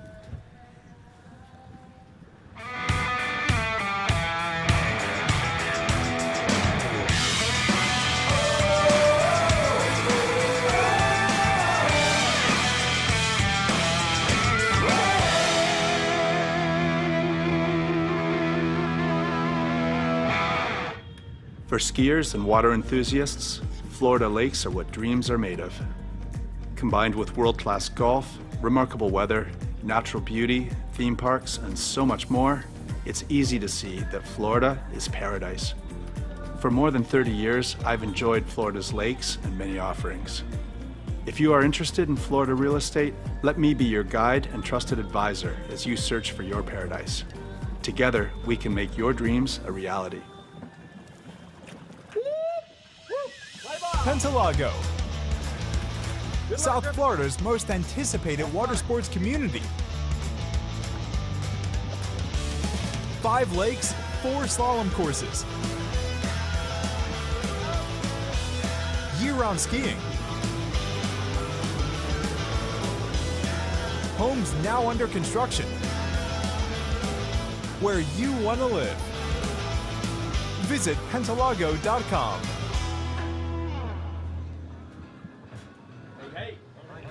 All right, we're back on the water here with our open men's slalom. This is Griffin Stange. It's 32 off. Yep. Another one of these ULL water skiers. Got a cool style. I love watching Griffin ski. Didn't give us the signature Griffin Stange hand drag there at 6-ball. Maybe a little too windy for that, but you never know. He does like to do that reverse hand drag here in front of the crowd. He did 32. He's also gotten a little older since the last time I've seen him do that, so maybe he's outgrown it. You never know, but keep an eye out there for it. But this will be 35 off. Griffin Stange.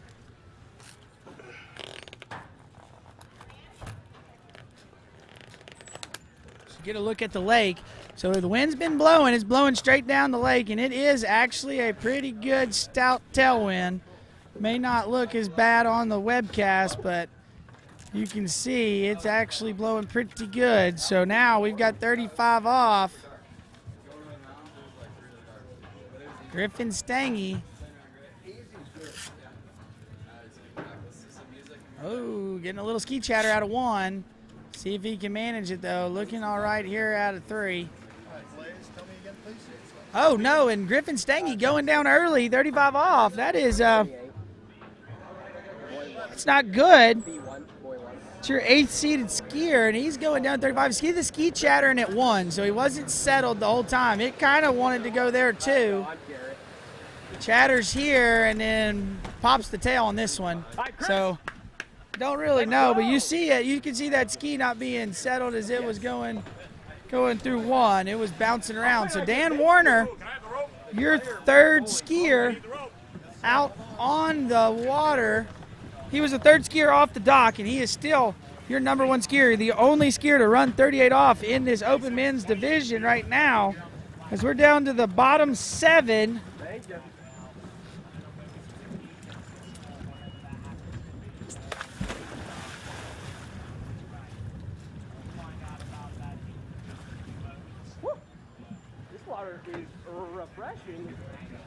Okay, our next skier up on the water, gonna be Garrett Reese. We saw his brother Carter, first skier off the dock here. Ran 2 at 38, so definitely gonna wanna run more than that. Not gonna wanna lose to his younger brother, but also gonna wanna run this 38 off, as he would be the 2nd skier of the day to get through it in this open men's event. Skier out of the University of Alabama, so we got another college kid out here. He gets a little bit hot at the gate, but manages his speed okay. See as he goes through the rest of this pass, but good looking opening pass there for Garrett Reese. Yep, that's good. Thank you. Here's 7th seed skier in this open men's slalom event. Thank you, sir.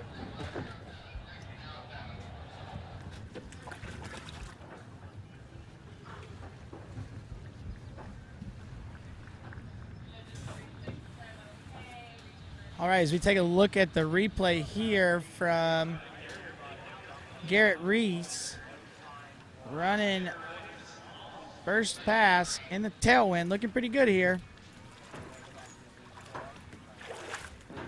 Yep.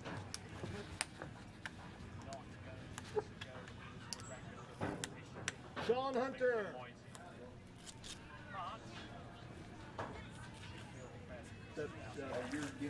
The boat just like We get Sean next. Have fun, bro. Okay, Got Garrett Reese there. We ran that opening pass. Now we got the rope tightened up. We're going to bring it back in. Pass number 2. No problem. No problem.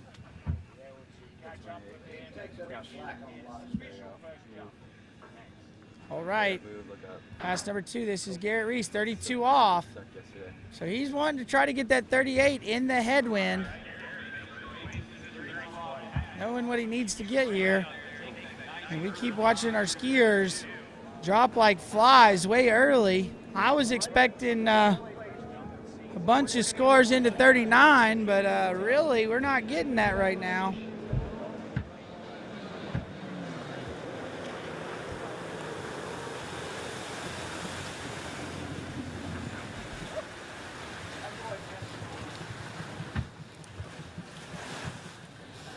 All right, let's see.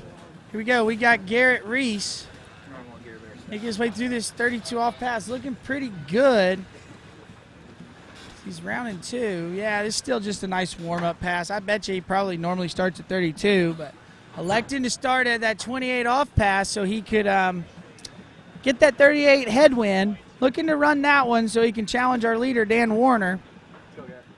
Third skier off the dock earlier today.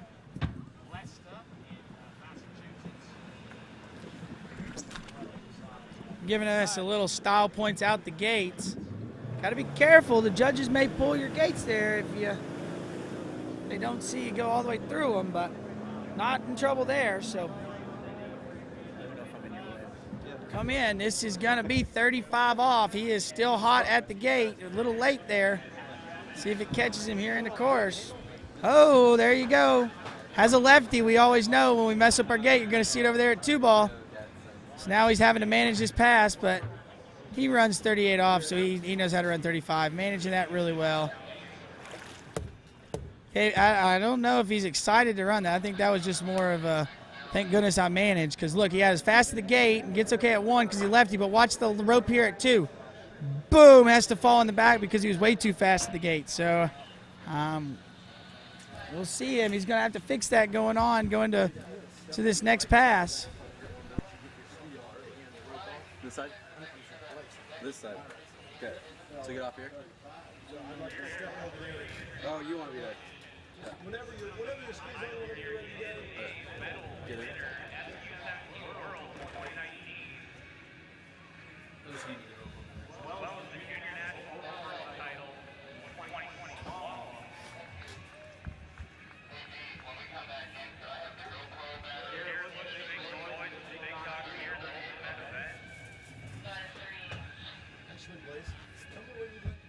Yeah, I'll just get in here and you can go wherever. It doesn't matter to me. Thanks, appreciate it.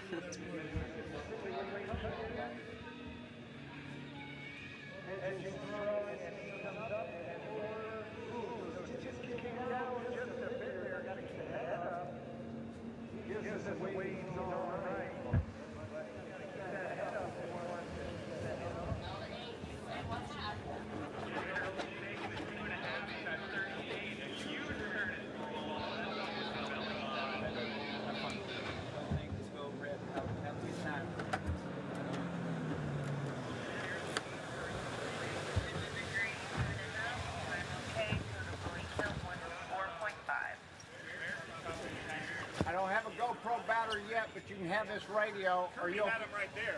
Huh? Kirby had him right there on the dock. Next time, it should be somewhere right there. Okay, I'm fine.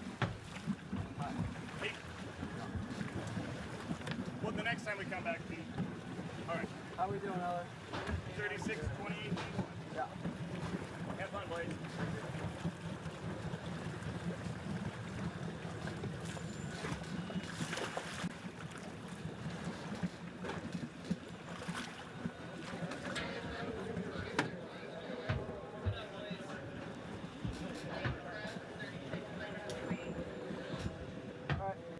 Have fun, dog.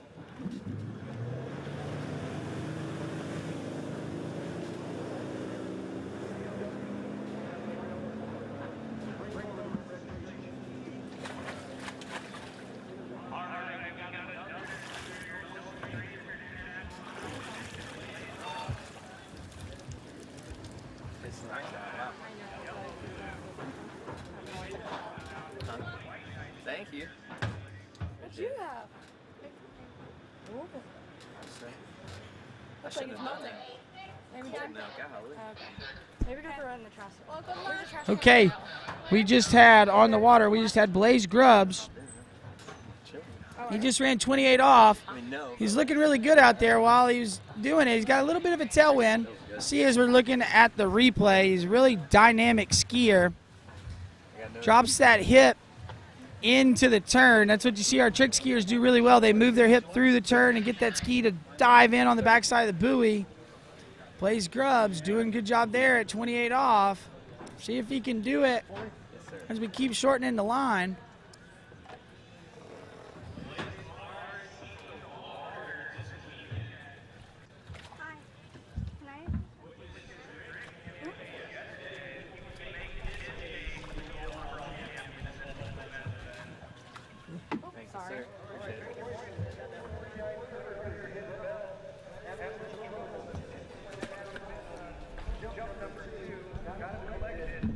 Okay, back on the water, Blaze Grubbs should be 32 off. So he's just trying to do the same thing, gonna take this 35 tailwind to get 38 head. Blaze is looking good, he's looking solid right here. Not normally known 100% for his slalom skiing, but he is quite the phenomenal 3-event tricker. Really good on that jump and trick event, but slalom picking it up as well, as you're seeing it on display right here. We get a look at him here. Watch this offside turn, how he stands up over the front foot and moves through the turn. And then right here, this is where he does the best. Boom, drops that hip in onto 2, and the ski turns in and takes off. So Blaze Grubbs looking good out there. I think he may be your first skier that really looks like he can give this lead from Dan Warner at 2:39 a run for their money. We'll see. I believe these next 6 skiers, with Blaze included in that 6, could get deep down 39. But got to run that 38 off pass first, and it has been swallowing our skiers up today. And it is not an easy pass. I know I'm talking like it should be easy, but 38 off is definitely a tricky pass. We've just come used to watching these open men skiers running 39 every time they ski. So let's see what he's got here. This is 35 off. Nice, good looking turn on 1 as he dives into 2. Definitely looking better than our last skier here at this 35 off pass. So nice looking pass there, Blaze. So Blaze Grubbs, that's going to be 6 buoys, 35 off. See as he rotates his hips through that turn, lets the feet swing really well into 1.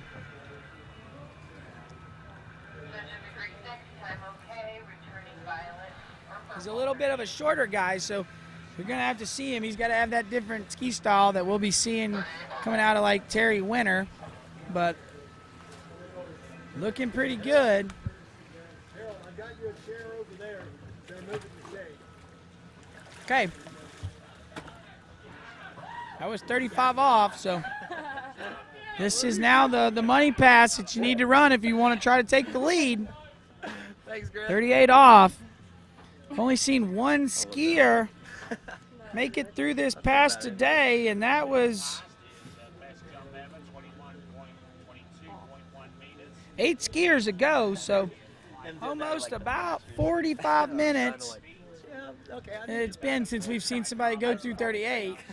I do believe that the one we're looking at here will definitely run it. That's Sean Hunter. That's so fun. But right now, Blaze Grubbs looking to challenge the lead here if he can run this pass. Let's see if he can get through this 38 off pass. Good looking 1 ball there from Blaze. Working that line control good. Looking little down course here out of 3. But can he get the turn at a 4? Oh. And it looks like all he's going to be able to get is 5. So not going to be enough to take the lead here from Dan. And Dan sitting there watching. Looking like maybe he's looking like he could get a chance if 2 more skiers manage to not have a good set. He could end up in this America's Cup. Has our 3rd skier off the water, so yeah, it's an exciting event. Not quite sure why the boys aren't running 38 off, but I'll really think something's up here if Sean Hunter doesn't run his 38 off. So we'll, as we take a look here at Blaze, he just kept getting down course at 3 ball. And then broke forward going to 4, and that kind of made him really late. Couldn't turn the ski because he was over the front foot with his chest, but his butt was back. So now as we see the leaderboard, Dan Warner still in the lead, 2:39. Blaze Groves puts himself in a second, but we have Sean Hunter on the dock getting ready to jump in the water. Should be started at 32 miles an hour. So he would be your first skier to really try that 38 off going in this tailwind. But we'll see. I haven't got any confirmation of that. I'm just assuming.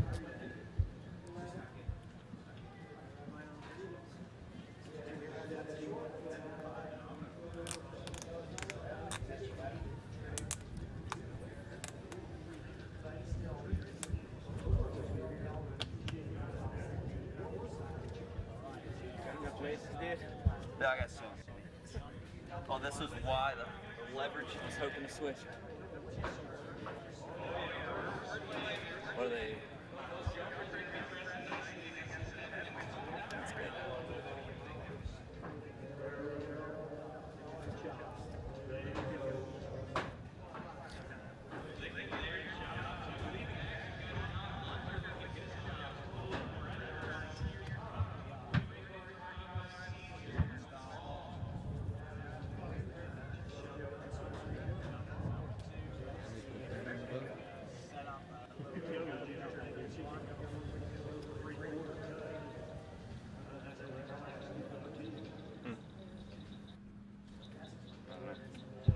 Something with a camera. Something with the antenna.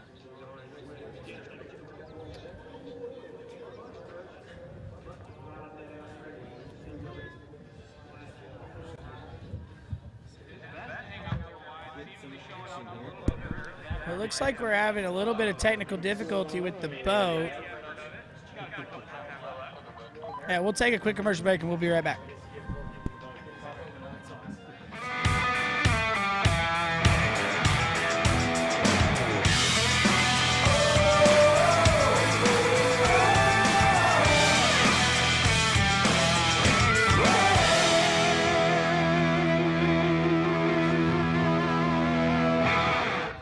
For skiers and water enthusiasts, Florida lakes are what dreams are made of.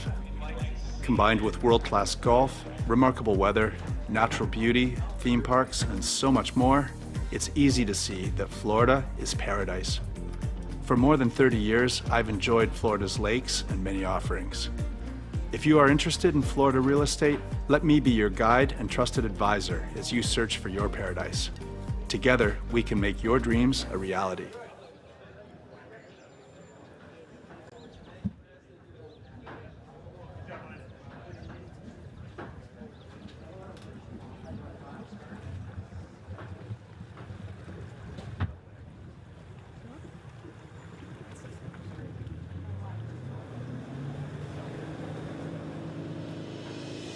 Pentalago, South Florida's most anticipated water sports community.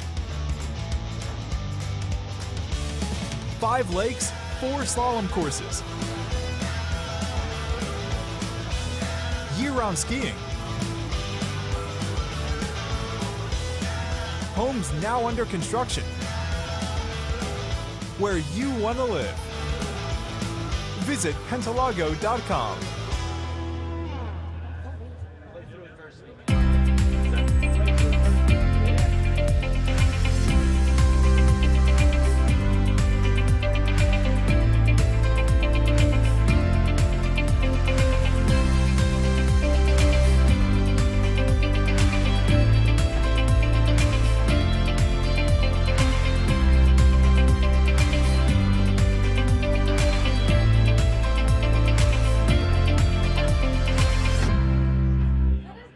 Hi, my name is Brantley Hawkins. I'm one of the co-founders here at New Dimensions Wellness. My partner and I have over 20 plus years of sports medicine and exercise experience working with the most elite athletes in the world. Together, we have developed a proven system that has been sought out by these professional athletes and is now available to you. You will move your body and loosen your joints in ways that you haven't before. It's not your typical weight training, it's not CrossFit, and it's not crunch fitness. Once I got in here, it was a big eye-opener how much different that they go about everything.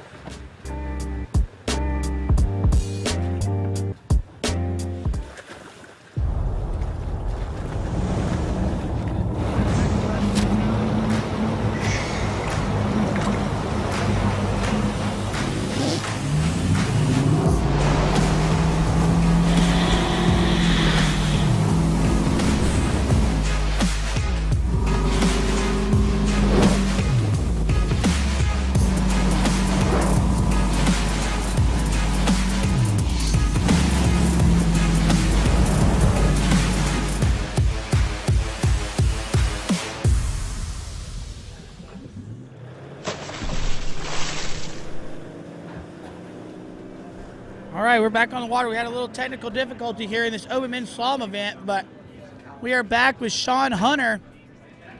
Going to be 32 off.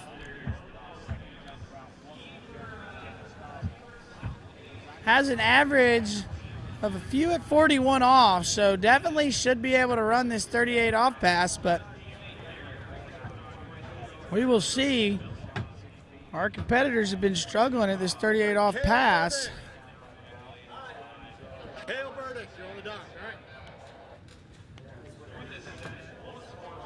As we see pass number 1 here for Sean Hunter. Terry, this is your handle, correct? Perfect. Looking good here. Electing to start 32 off, so gonna have that 38 off in the tailwind, which all of our other skiers that have missed 38 have done it into the headwind. So maybe this strategy will work out for Sean Hunter. Also, I want to point out he's another one of those skiers that is skiing over at the University of Alabama. So we've got several kids that are still in college that are skiing at the pro event, which is really fun to see. So Trent, you're next. You're up.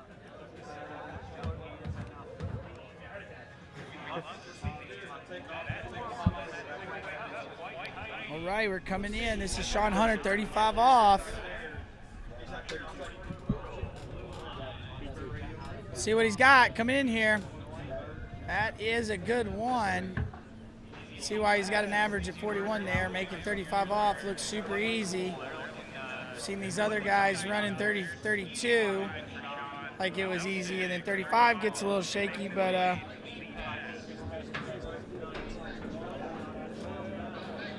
yeah, looking good there at 35.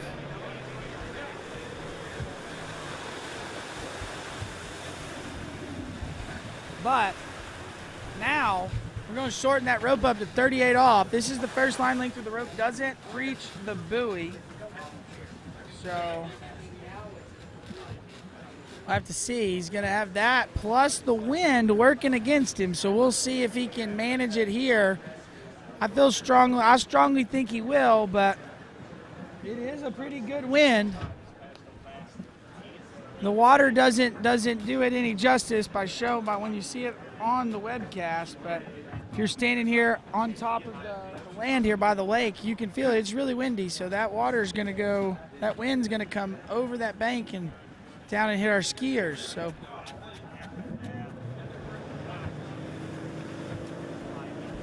we will see what we've got here coming up with Sean Hunter. This is 38 off.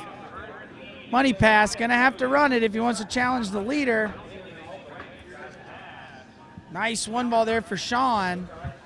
Got off the handle a little early into 2, so you see a little check up there.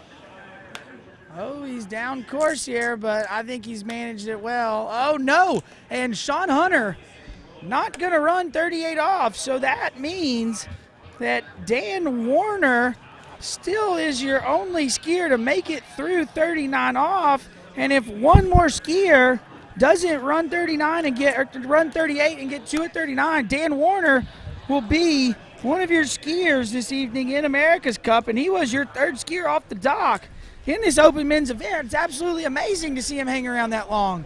So I know we got a little underdog story going here. People probably rooting for him at home. But we'll see. Needs one more skier to not run more than 2 at 39 off, and Dan Warner make it into America's Cup.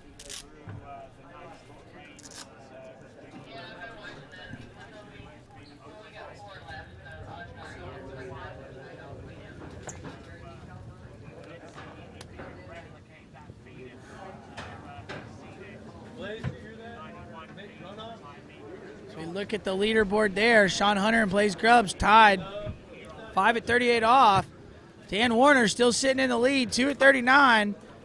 Third skier off the dock. That is definitely the underdog story of the day, maybe of the week. So we'll see if he can hold on to it.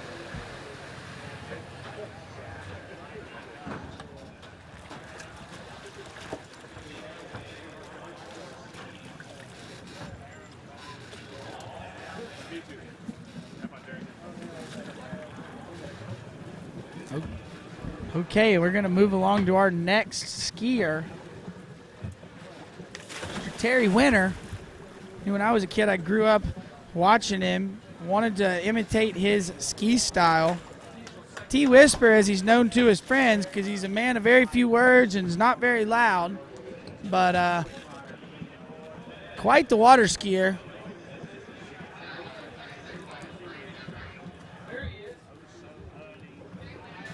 See what he does here as he comes into.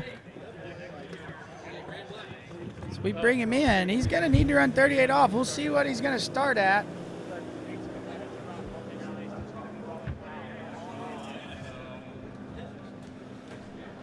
We come in here. We got Terry Winter, 32 off. Got that one-handed gate. You don't see that very often in this pro event, but only a handful of people do it, but Terry Winter, look at that style. He looks so still, and he just moves in on the turn.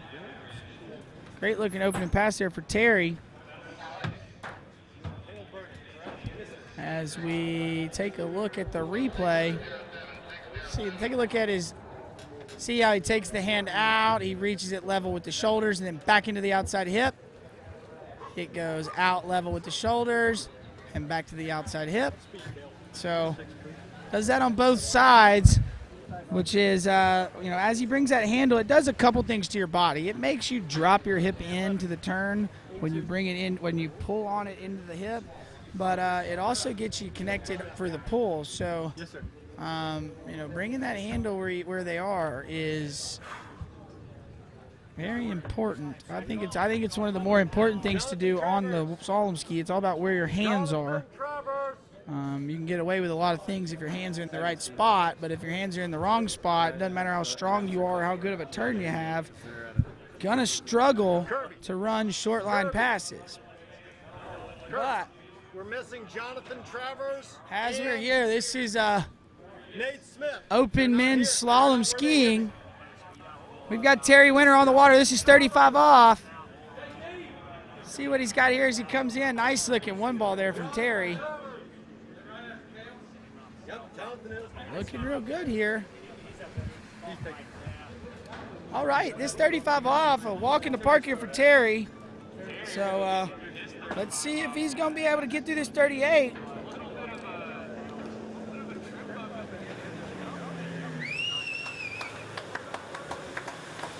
So if Terry gets more than 2 at 39 this set, he is automatically into America's Cup. So we'll just have to wait and see where he's seated. But if he can get more than 2 at 39, he will be into the America's Cup. But he's got to run this 38 off tailwind that we're getting ready to bring him back at. Did a really good job at 35 there, looking smooth. But like I said, we've seen this 38 off pass really giving our boys some trouble. So let's see if he can be the second guy of the day to crack off that 38 off pass.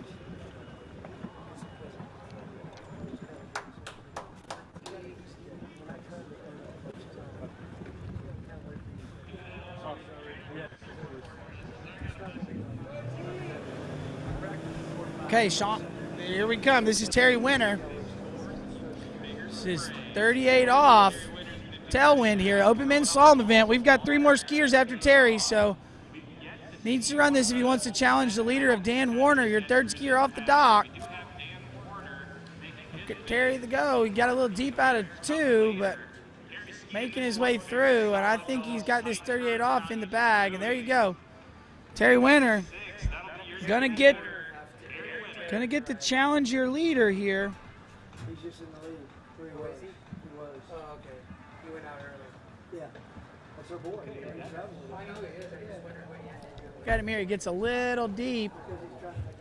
Dropping that shoulder. Shoulders get a little unlevel. I think he got off the handle a touch early going into 2-ball, causing him to drop that shoulder just ever so slightly and getting a little deep there. But Terry managing it really, really well, making it through that 38 off pass. So he's your 2nd skier of the day in this open men's slalom event to run 38 off. Now he's going to get a chance to challenge our leader, which Dan Warner's got 2 at 39. But the difference between Dan is Terry's got 39 going into the headwind, so that is going to help him out a little bit. As long as he works good going out to the buoys.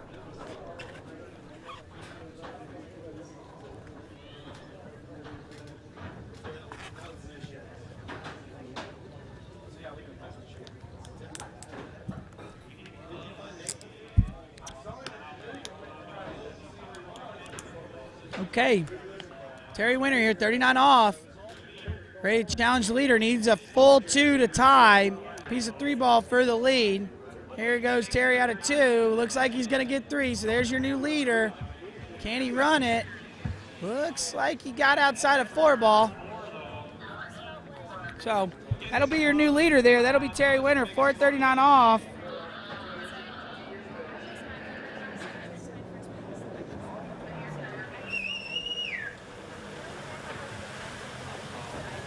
We'll have to see if this underdog story is going to come through.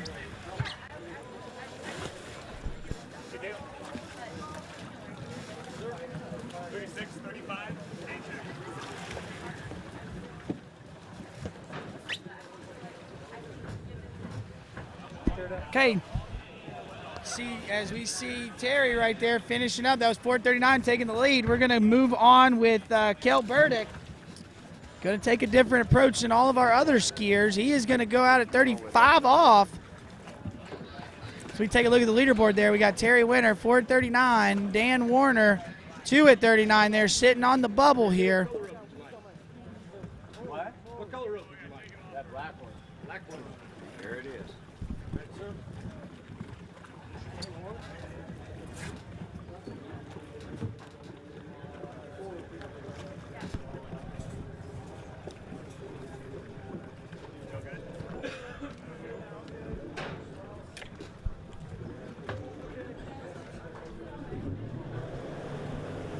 All right, Kel Burdick coming in. This is 35 off. We are just getting down to business to start with. See what he does here. It's a good start. Looks like maybe he practices this a lot at home. Just wanting to get down and get to working, but he's looking good as he runs 35 off here. This is Kel Burdick, your 3rd seeded skier.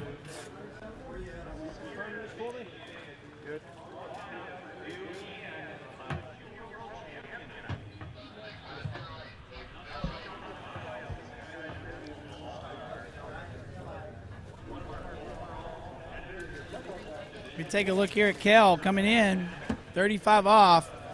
Opening pass. This wind has started to kick up here, so may come into play with our last 3 skiers, and we could get Dan Warner to sneak into this America's Cup final. Kel's got a headwind here at 38, so should be set up quite nice. Should be set up quite nice to run this 38 here, but we'll have to see.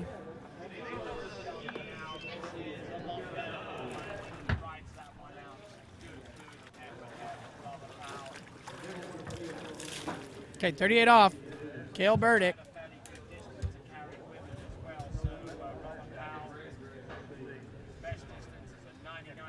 Have to see what Kel's got 38 off. This is pass number 2. He elected to start at 35 off. Big one ball there for Kale. Looking pretty smooth. And there we go. Kale looking like he's going to get through that 38 off. So starting to get a little interesting.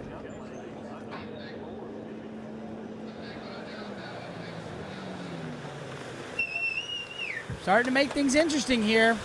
Kale Burdick running that 38 off, so he's going to get 39. Got a bit of a tailwind here, but gonna see if he can get. He needs more than 2 if he wants to make sure that he punches his ticket into America's Cup final. But we will have to see.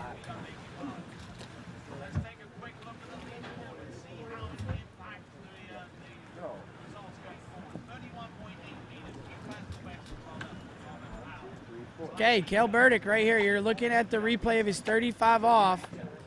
38 off. That was 38 off headwind, so we're getting ready to bring him back at 39. At 38, might have been the best 38 of the day. Up there pretty close with Terry, but he got it in the headwind. That was looking pretty nice. See what we got.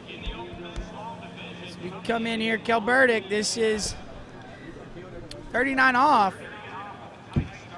There we go. Can he get around 3? There we go. So,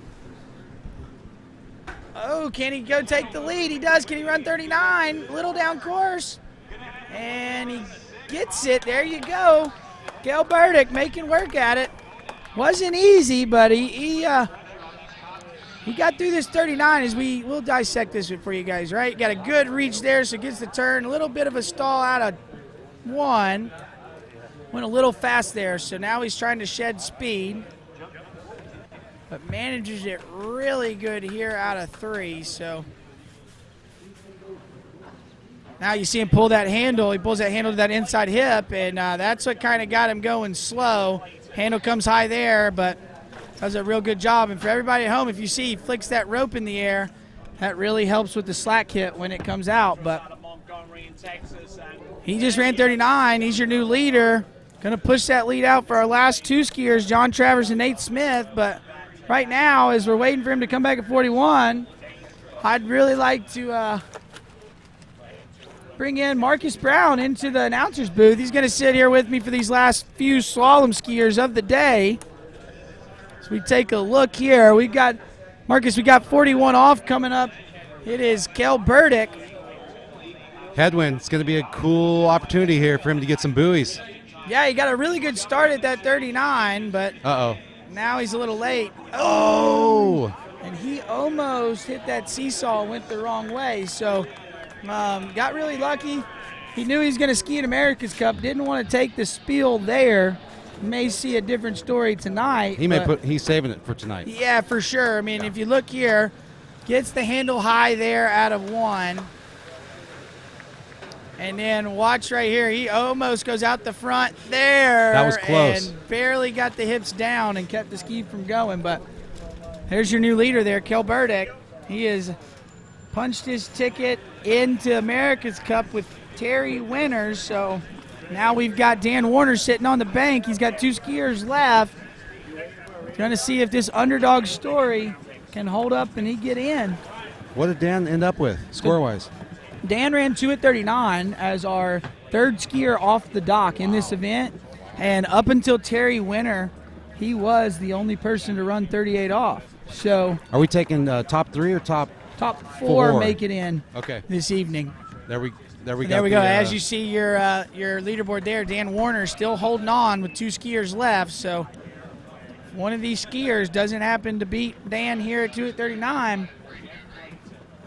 Wow, this is getting interesting. It is getting interesting. And now we've got JT, Jonathan Travers, good buddy of mine.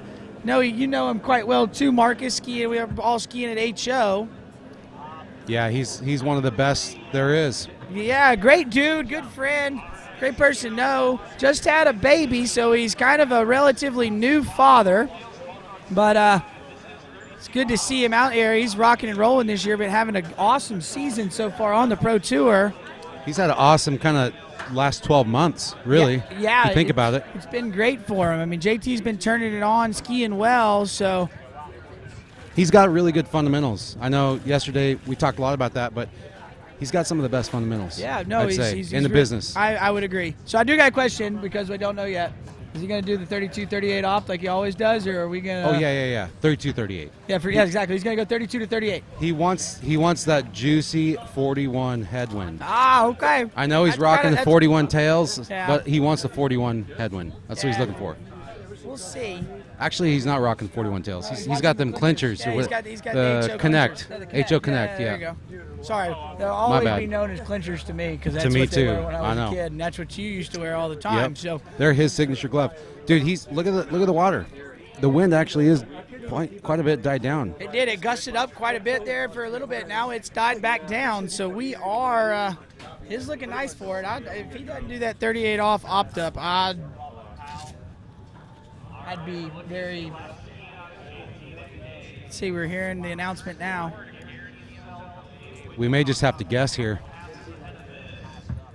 Nope, looks like 35 off. We'll look here on the turn. Yeah, it looks like 35. That is 35. He didn't load it up too much, so I don't think he was too concerned about the wind, honestly. It just died down pretty well. yeah. Yeah, but you know, Marcus, where we're sitting and to where they are over there, it is a little bit rougher on that lake over there. When I went and looked at the lake earlier, the far side of the lake that they're skiing on is where the wind is the most windy. Yep. And when we look at the bank, we're getting a look on this bank over here. That's a good point. That's a good point. Yep. I mean, yes, as you can see there, it has died down quite a bit, but that is just something for Check out that handle position you were talking about yesterday. When he finishes the turn, he's in perfect alignment almost every time, especially 35 off because it's just a warm-up pass. But finish, alignment, acceleration without a bunch of load. Yeah, exactly. I mean, even if he gets the handle where he doesn't want it, the next, right after he gets there, he's going to put that handle where he wants it, Yep. and then he's going to accelerate across the legs. Yes, sir. He's a lefty like you. I know. That's why I really like skiing with JT because he knows, You he can knows pick some my stuff. pain. Yeah, you can pick some stuff up. Yeah. Yeah. All right. Purple, 11.25, 37 feet. Yeah, this is 38 off. This is the purple loop. Gonna need to run this one if he's gonna make sure that he's got a shot to try to get into this America's Cup final. Seen a couple of our boys that usually run this pass go down here, so hopefully JT can make it through. He was a little loose out of 2, and he was better at 4 there. Not bad. Not his best, but not bad. No, he was a little loose out of 2, and you can just kind of see he took a little bit down course, but by the end of it, he was back early. So let's take a look and see if we can see why he got loose out of 2. A little slow out of 1 right there. Yeah, and then if you see off the finish of the turn, he brings that handle to the inside hip, which causes that ski to pop up just so slightly, just a little bit of a stall. Yep. So then as you drive down into it, you actually generate more speed than you normally would. So you kind of have to take that speed down course to shut it off to get back to where you want to be and get your rhythm. But JT, one of the old guys out here. Hey. No, when I say old guys, like he's just Veterans. seasoned. He's a veteran. Seasoned veteran. He knows what he's doing. Take it easy, bud. I will say this: he's probably. We talked yesterday a little bit about the importance of recovering quick, making a mistake but recovering your position quickly. That's one of the things he does really, really well. You see him time and time again. He'll make a mistake, he gets back in position, gets back on line. Yeah, no, exactly. He's always been really good about when he gets in trouble, moving into that position and at least squeaking out a couple more buoys out of what he was doing. So. I think he's going to get through this. Yes, I'm hoping he does. I think he will too, especially with that one ball. Oh no! Let's see. There you go. He makes that recovery out of 2 ball. He was down. Wow. All these other boys would have fallen in the water. Wow. And then there you go. You see, we were talking about the rope flick with Kale. Yeah. He's got his own signature rope flick where he likes to make it into a typhoon or a tornado. Yeah. But Tasmanian devil. Yeah, that's just his signature thing. All he's doing is flicking the rope out of the water so that the slack kid is in front of him instead of behind him. Yep. But Let's look here. Look at this two ball. Like we were just talking about him making a recovery, but he gets an awesome one here. If we look, boom. Tight line. Tight line, leaves, exits efficiently. He pulled a little long into 2, in my opinion. That's why almost blows the tail because of the speed. Too much speed. And then now he's just kind of shedding speed. He's still shedding speed there at 3, and then as he gets to 4. He's still a little late, but he's staying calm. Yeah, but then once he got to 4, he kind of got back into normal. And now he's just kind of sitting in the back. I think that one was more of a make sure I don't blow the tail. Make sure I don't blow it. That's a safety check 5, yeah. As a lefty, we know we can get the turnover there. We get it, but we want to push it in the water. Yep. And then take our pull going the other way because we get the good pull over to 6 ball. So he's in tonight's America's Cup. Yep, he'll be in it. Now we're just going for seeding and placement, it looks like to me. We had Kel Burdick get 2 at 41 in the headwind. The wind just picked back up a little bit. Yep. He's gonna get 2 if anything. I don't think he got outside of 2. I think he went inside of 2. Yep. I have to see what the judges give him. See what he did here, though, Marcus. It looked like he hit his gate a little bit hard. I think he had a little bit of too much speed there, and instead of kind of waiting on it and slowing the ski down a little bit more, he just rotated in and loaded the boat up a little heavier than normal. So then as he comes in, unloads heavy into 1, has to load back up heavy, and then the boat pulls back because zero off is designed to do that. Yeah, anytime you get slack through the finish, chances are part of it was due to either pulling too long or too hard. Yeah. Too much energy in the system. Yeah, and I mean, they're seeing a lot with that. It's just pulling too hard, Gotta be progressive into it. That's the key. But hey, right now, so we are now on our last skier, Marcus. This is your world record holder. And I'm going to be honest, if you guys don't get excited to watch him ski, it's impressive because it's windy. The wind's kicked up, and I'll be honest, if he wants to today, he'll run 41. It just depends on if he wants to today. What do you think he's going to do? Is he going to take a 39 head or tail? I would say he's going to take that 41 in the tailwind. Would be my guess. He doesn't. Nate is very. I've gotten to ski quite a bit with Nate in the spring. My sister's skiing with him quite a bit, so he's very into repetition. Like he doesn't go do a bunch of things, but like when he takes a ski set, he just takes a ski set, and he doesn't change it. You don't ever really see him opt up at a tournament. He just goes and skis. Keeps it consistent. Every now and then he'll start at 35, but he's usually good enough that you don't care if it's headwind or tailwind. I'm just going to go run my buoys. Well, he may just want to try to get a good kind of practice round here, get his punches ticket for tonight, and then kind of go ham tonight. Yeah, I mean, who knows? He's just got to get an easy set in. You got to run 38, which if Nate Smith misses 38 today, something's wrong. Hell might have frozen over. You think he's going to start at You think he's starting 32 or 35? I think he's going to start at 32 off. I'm going to say he's just going to run straight up. Again, I think this is just another, I mean, take a look here and see as we bring Nate Smith in. Might be 35. It is 35. So he's wanting that 39 tail, 41 head. Guess he's going to try to run it. 35 starts a little different.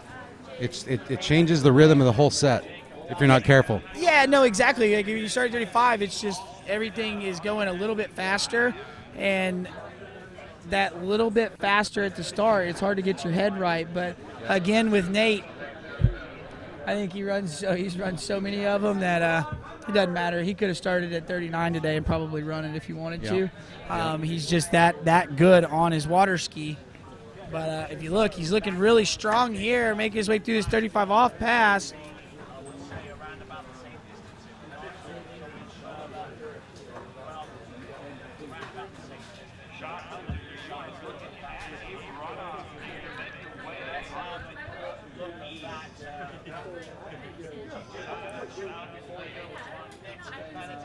So it was really, while we're sitting here waiting to bring him back in, it was a little bit of an upsetting open men's event. I mean, now this last little bit has turned into be pretty good, but we had several guys that I expected to ski a lot better. And Sean Hunter. Yeah, Sean Hunter went down early. I mean, Garrett Reese has been skiing pretty good. I expected a little bit better out of Griffin Stange. Yep. Griffin hasn't been on I'll talk after this. Yeah, Griffin's let's had go. a little ski issue lately. Okay, so we got Nate Smith 38 off. Looking pretty good here. Got a tight one, and as you see, right, his ski never moves. It goes the other way and takes off. He doesn't get that hitch out of the finish of the turn like we did see on some of our other skiers there, but running 38 off, nice and easy there. So gonna need more than 2. He's gonna punch his ticket in. Dan Warner sitting on the bank, watching eagerly, knowing he's gonna need about a miracle if he's gonna make it into this America's Cup tournament, but still a chance. 39 tailwind. Looking pretty smooth on the replay. Tight line. He's just a big proponent of it's just another pass.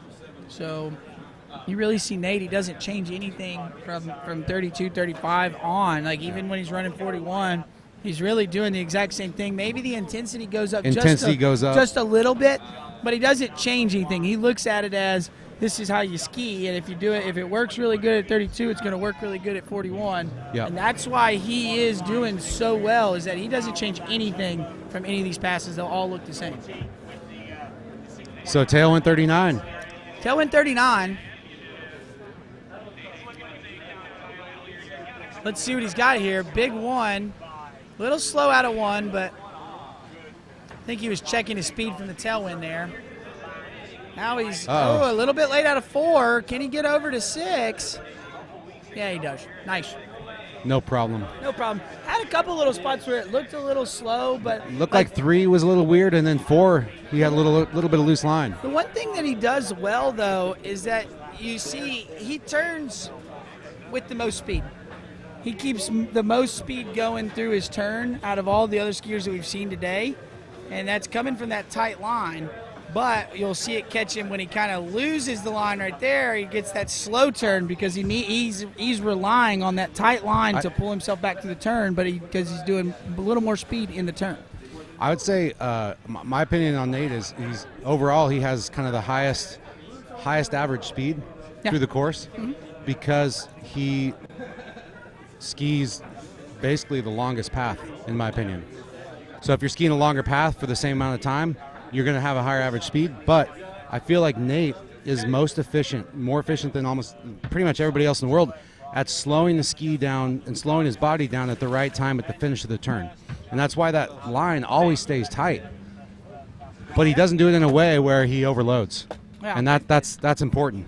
Well, he skis out and gets the line tight and gets the ski out from under him, but not drastically, so he doesn't have to dive in. He keeps the ski always kind of stays under. But this is 41 off. Let's see what he's got. He's going to challenge the leader. There you go. You got 3. Can he run it? I don't know. It's going to be a big dicey 4. Here. Gets a 4. Come on, Nate. Let's see. Can he get it? Let me see it here. Oh, he throws a ski. Oh, yes, and we see Nate Smith. Wow. That's 41 off here today. That gets me going. I'm a slalom skier. Anytime I see 41, even though I know he does it every time, it gets me jazzed. So that didn't used to be a thing. You didn't used to see 41 almost every time somebody skied. When I was a kid, 2 at 41 used to get you like on the podium at a final, and now you've got to get 4 or almost run it. And Nate right here going to run it. So we'll see what he can get here in this tailwind. I don't expect him to go very far, but it's going to be tough. Going to be tough here with the tailwind, but you never know. I mean, that's not a great 3, but he stays calm, flips a ski out, kills his speed right there, gets the boat connection back. See, and but he's got some experience there. Yeah, and what's really cool with Nate, I mean, in watching all of the other guys, they're still a little bit behind him, but he makes bobbles at 41 off that other guys would like miss 39, and he runs 41. Yep. It's amazing. He's got some stuff figured out. Yeah, he's got it, really figured out. So, really enjoyed skiing with him. I know my sister does, but this is 43 off.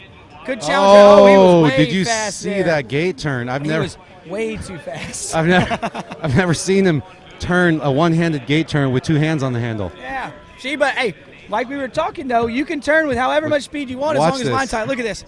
Boom. Oh, he is flying. man. His hips dropped. Well, he kind of got tripped. The water grabbed his front leg yeah, for a because sec. he was going so fast. But look, That rope was Still got to tight. one. The rope was tight. Look. And he could turn the ski because it was tight. That's what I want everybody to know Yep. at the gate. It's all about rope control and having it tight to get that turn in to make your gate, effective when you're going into the course. And that's all about timing.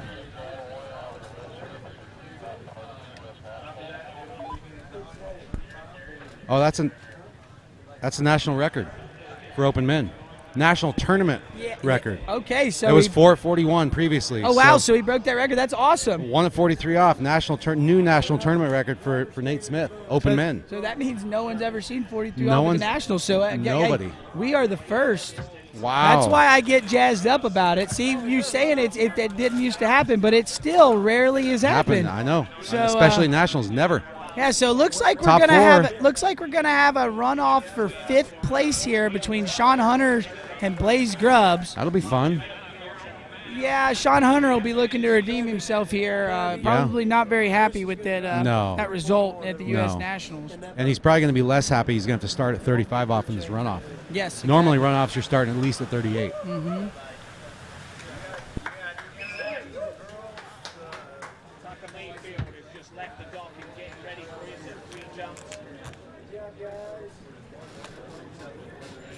Hey, for run-ups, I don't need to be turning this on anymore.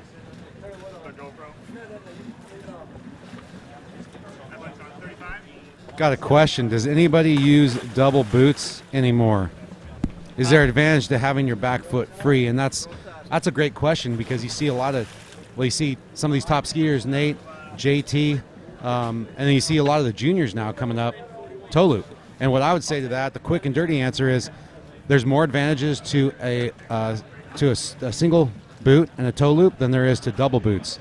Yeah, and so I think you're seeing an evolution back towards a rear kicker. And I tried. I took a year. I had a really big hip surgery and tried to go back to a toe kicker. It's hard. And I got comfortable with it. I just never got to where I really, really, really liked it. And I've gone back to double boots. So yeah, like Sean Hunter actually rocks the double T factors right here if you're looking. Yeah. So he's a double boot guy since whoever's asking. It's all about personal preference. The only thing is like when you go to that toe loop in the back, it makes you use your front foot a lot more, whereas you have a double boot, you kind of can rely on the back foot. Yep. What did you use? Were you a toe loop? I was toe loop as a kid until 1989. Nationals, Bennett's, my back foot came out going into 6 on my second pass. I said, Dad, I need a boot in the back. And that was a mistake. That was a big mistake. What I'll say, though, about the double boots is it's more secure feeling. It's more confidence inspiring when you're starting out. The problem is you can't move your body around on the ski as much. And I think the best skiers in the world, the better you are as a skier at any level, the more you're able to move your body around on the ski at the right time. But if you have a back boot, that heel restriction doesn't allow you to move fore and aft without overloading the tip or overloading the tail. So you end up being in a more sensitive place on the ski with double boots. So you end up not being able to make the moves you need to make at the right times. And that's why I think you see some of the best skiers in the world and some of the top juniors skiing with rear kickers. Yeah, But see, I don't know. I'm not sure that I 100% agree with that because me and Allie are running it and we've tried, and we've run the same amount of buoys. We just felt more comfortable, right? Maybe you're right there. I'm not sure. Now here we go. This is 38 off. Sean Hunter, he's getting through it. He looking missed for this one redemption. earlier. Can he run it here? There we go. I look pretty good. Dude, 38 head. He got rolling. No, he's probably a little bit perturbed at himself. I saw him on the shore before I came over here. He's pissed. He's mad. Yeah. No, hey, what I'll say too about the kicker, I'm not saying people should change to a rear toe if they are currently on a double boot, because that's a hard transition. Like you said, super hard. I've tried to make that transition. I'm sure a lot of other people like you and Allie have tried. I don't think you can make the transition. There's only a few people I've seen do that successfully. But if you have kids, if you're starting your juniors out, I would recommend trying to keep them on a rear kicker instead of letting them drift to a double boot setup. Yeah, for the reasons kind of we talked about earlier. And if you're wanting to get the perks of a double boot with a toe kicker. You got to build your own toe kicker. Yeah. It's got to be higher up on the foot with the pressure point at the top of the foot longer. where the ankle is, and it's got to be longer. What happens is a lot of these toe kickers are a little short. It's like a one-size-fits-all. They go on the toes, and it's like it's pushing your toe down. So when you pick your heel up, your foot picks up. But if it was actually pushing the whole top of the foot, your foot stays in and it's controlled. It's actually going to work. Get a little bit of movement in it, which is good. So 39 off. 39 Sean tail. Hunter, this is a runoff. Oh, he man. went inside of one. He loaded so hard at a 1, he ended up. Yeah, but watch here at the gate. He loaded so hard at the gate. Yeah, that lead With the shoulder. shoulders in front of the feet, so now he's generating too much speed. Hard to shut it down from there. I don't think that's going to be the redemption he was looking for, Zane. No, but he did put a big score out there for Blaze Grubbs. Yeah, He's got to he got to go run 35, and they haven't skied in a while.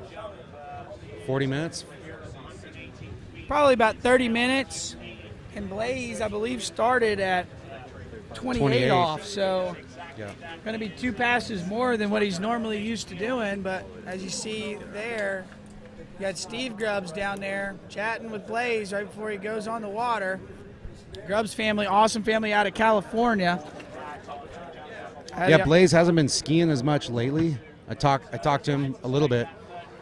He's got some other stuff going on. He's a pilot. He's getting his pilot license. I knew He that. already is a pilot. Yeah. So he's got some other irons in the fire, and I think he's just kind of let skiing take a back seat Yeah, the last little bit. He's going to college. I heard he's going to go to college and going to go. I think I've heard he's going to go ski at ASU. So we'll see how that But he's goes. a great skier. He's a great 3-eventer. Absolutely phenomenal 3-eventer. And I coached him when he was, I remember coaching 2 him feet tall. I remember coaching him at Belle Aqua when he was about Knee high to grasshopper. 8. Do you have that one in Tennessee? No, one of the funniest things he did, drones had just come out. Yeah. And he'd gotten it one day when Dad wasn't there, and he flew it up in the air and couldn't figure out how to land it. And I'm sitting there looking at him, and he's freaking out. I'm like, Blaze, just let me have it. And I landed it on the ground. And he's come a long way since then. Yeah, he has. Now He's flying actual planes. So Yeah. that was a funny story because that was funny. He was freaking out. I heard him yelling. I come walking over. I'm like, dude, it's okay. We'll get it on the ground. He's those yellow Phantoms. Yeah. Now they've come a long way since then. He's a good kid. Can't wait to see what he does here with the 35 start. Great kid. So, 35. It'll be a 35 start here for Blaze Grubbs. He's one of those skiers who's got he's really dynamic on the ski. We talked about, 3-eventers, trick skiers in particular, being good, kind of efficient slalom skiers. They know how to move on the ski. They know how to use the edge without pushing on the fin. But he kind of had a little bit of that old school, what used to be called West Coast influence, and he ends up skiing with his butt just a little too far back sometimes. Yep. And that gets him. But it hurts him. But he's working on it. If he can get a little more alignment out of that turn when the boat hits him to center line, he's going to be running 39. Yeah, and as a shorter guy. And it's a bit of a hard fix, Marcus, because I grew up skiing with Seth, and I really looked at you and Jamie and Seth and kind of what they were doing. Let's see as we look here, 35 off on Blaze. Looking good here as he goes around it, so he'll get through that one. But that was clean. I grew up looking at you guys on what y'all were doing, and that was what we learned to. And it took me a good year and a half to 2 years to really make that transition off of it, because I could run deep 39, but I wasn't getting the results. You're too heavy on the rope. Yeah, I was too heavy to run 39 every time. And then as I started getting lighter on the line and getting more in alignment, I noticed, my body started feeling a lot better. Yep. Skiing got easier for me, and I ran more buoys. Yep. So. Yeah, the biggest fundamental thing about getting out of your stack and getting out of alignment is anytime you bend the knees more than 20 degrees, your butt's going to go back. Yes, you can't. Especially under load. Flexion of the knee. Yep, but even at that, you don't really want to flex or bend your knees too much under load from 2 hands on the handle to center line, because if you do, you end up dropping back. Yeah. Yeah. See, I think you want to flex that knee though in the turn, right? And then once you load up, get where you go. And kind of for sure, as a rule of thumb, exactly. Yes, exactly. But Blaze he's really good at riding skis in general, jumpers, trick ski, slalom. So 38 head. Well, he was having a killer offside turn over here at 1, and then his 2-ball turn is what looks really good. Wow. Oh, big turn there, but almost too big. Here. Nice 2. He's looking. Oh, dude, he can recover. Nope. Oh, damn. Not quite having enough experience at that pass to Got figure pulled the out bobble. of 3. But watch this big one ball. How he holds on to it, gets the big turn and big pull to 2. He holds on to it pretty good. A lot of ski in the water, but he managed it. And there we go, rocking through it. Wow. I still thought he had it here. Yeah, he but just tried the backside 4 instead of taking it just a little further down course. And he had the same turn that he did at 1, at 3. Yeah. But you notice that he didn't get his hands into his body like he should handle was away. have. And so then when the boat pulled, it pulled the upper body down instead of actually pulling the whole body like he did at 1 Yep. ball. So right there, you've got your leaderboard. That's Nate Smith, your Open Men's Slalom champion. Kel Burdick taking home 2nd. John Travers 3rd. Terry Winter 4th. And Sean Hunter winning that runoff to take home the 5th place medal. We'll take a quick commercial break, and we'll be back. We've got 4 more skiers on the day, and we'll see you here in just a moment. Pentalago, South Florida's most anticipated water sports community. 5 lakes, 4 slalom courses. Year-round skiing. Homes now under construction. Where you want to live. Visit Pentalago.com.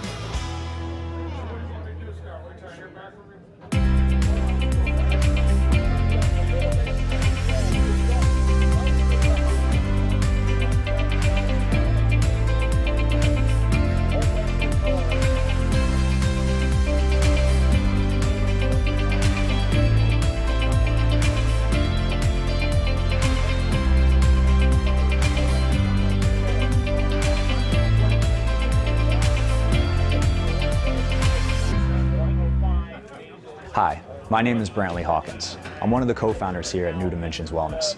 My partner and I have over 20 plus years of sports medicine and exercise experience working with the most elite athletes in the world. Together we have developed a proven system that has been sought out by these professional athletes and is now available to you. You will move your body and loosen your joints in ways that you haven't before. It's not your typical weight training, it's not CrossFit, and it's not crunch fitness. Once I got in here, it was a big eye-opener how much different that they go about everything.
Reflex Team Skier.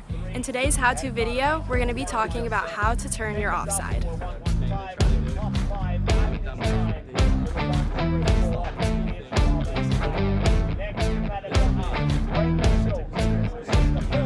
The offside for left-footed skiers are balls 2, 4, and 6.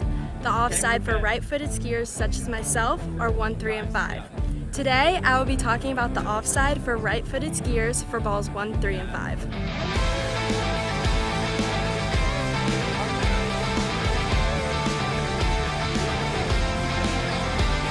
Our first major step for a good offside is the approach into the buoy. We want to think about our left hip staying connected with the handle and not dropping back. We also want to think about our shoulders and body facing slightly outward. Our second step, we want to focus on our left hand being low, straight, and with full connection to the boat to allow for full control. Our last step is the reconnection point. I want you to think about your left hip moving up and through the buoy line so then you can reconnect into a strong position. B2. 36 minus 32.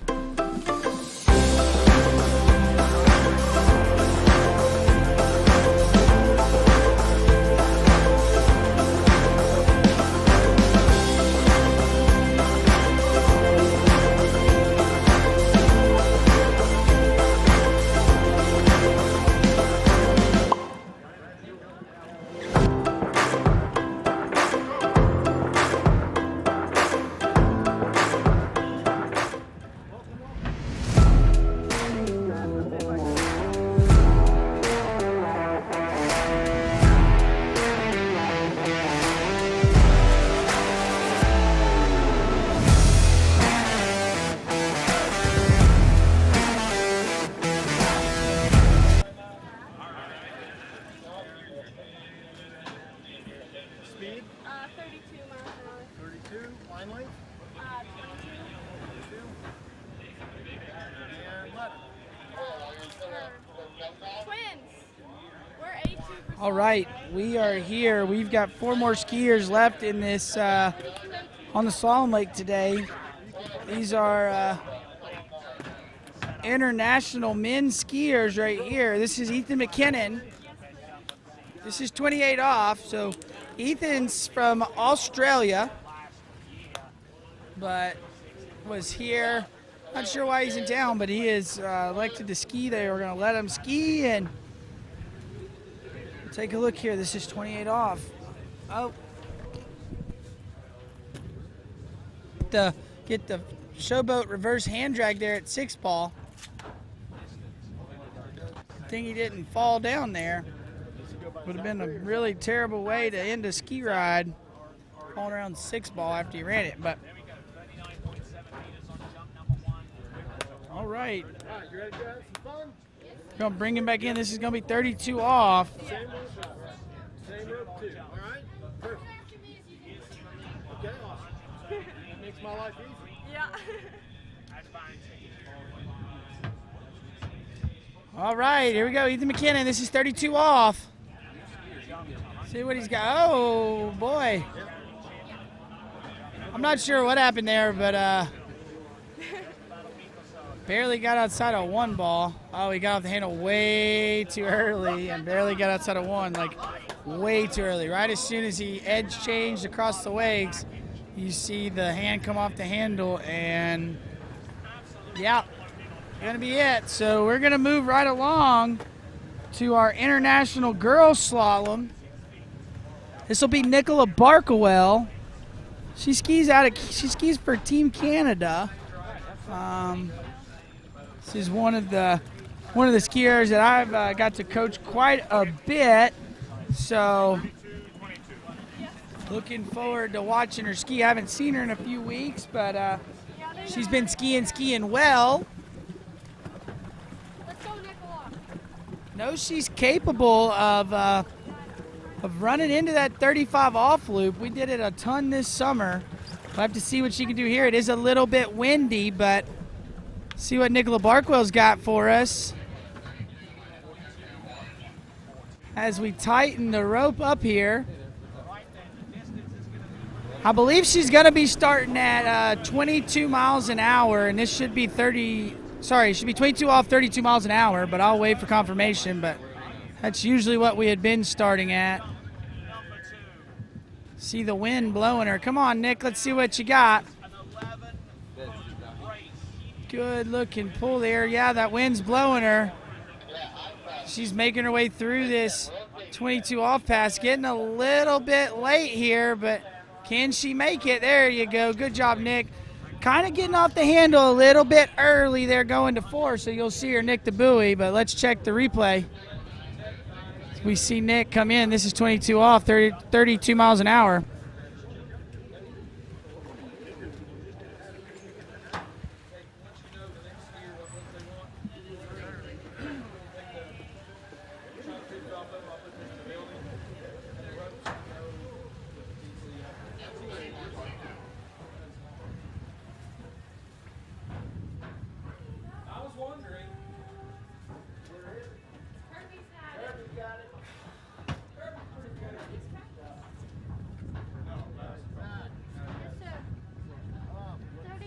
We just saw Nicola Barkwell right there running that 22 mile an hour, 22 off, 32 mile an hour pass.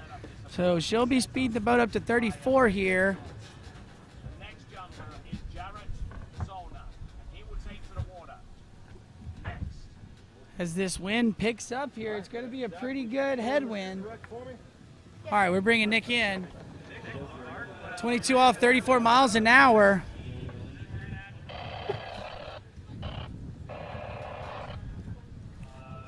All right, here she comes. This is 22 off, 34 miles an hour. See, she gets the hands a little bit away going to 2 ball. That's causing her to run, but she's looking really good.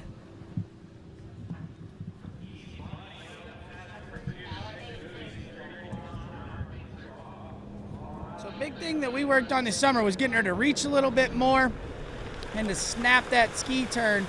See, she doesn't bring the handle back into the hips there, so she stays separated too, but watch right here. She is. She's rotating her shoulders around. Might be a little bit of nerves, but that is kind of what we were working on, was getting our hands fully extended and bringing the handle back in. So going to look to see her do that here, or this tailwind's going to give her a little bit of trouble on this 28 off pass. I think that's the most boring camera, this one. Which one? I think this one on the other dock is the most boring. The tower cams are at least, I don't know, you at least have to focus. Yeah. You know what I mean? We look there on the water, on the dock, we got our second to last skier of the day. That's Zachary Barkwell. None of them do, yeah, because we have to run Wi-Fi to the cameras for that. But right now, we've got his older sister, Nicola Barkwell, on the water. This is 28 off. See what she's got here as she's making her way into this opening pass. Big turnaround 1. This wind is kicking up. Let's see what she's got as she goes around 2. Come on, Nick. Looking pretty good here at this 28 off pass. Can she get around 5? Gonna have to work to 6, but look at her go. There you go, Nicola Barkwell. That's 28 off. So now this wind is kicking up, so she's gonna be able to really get a good pull and get slowed down. But gonna need to make sure she's pulling and generating that angle so that she can get across there without getting blown up like a kite.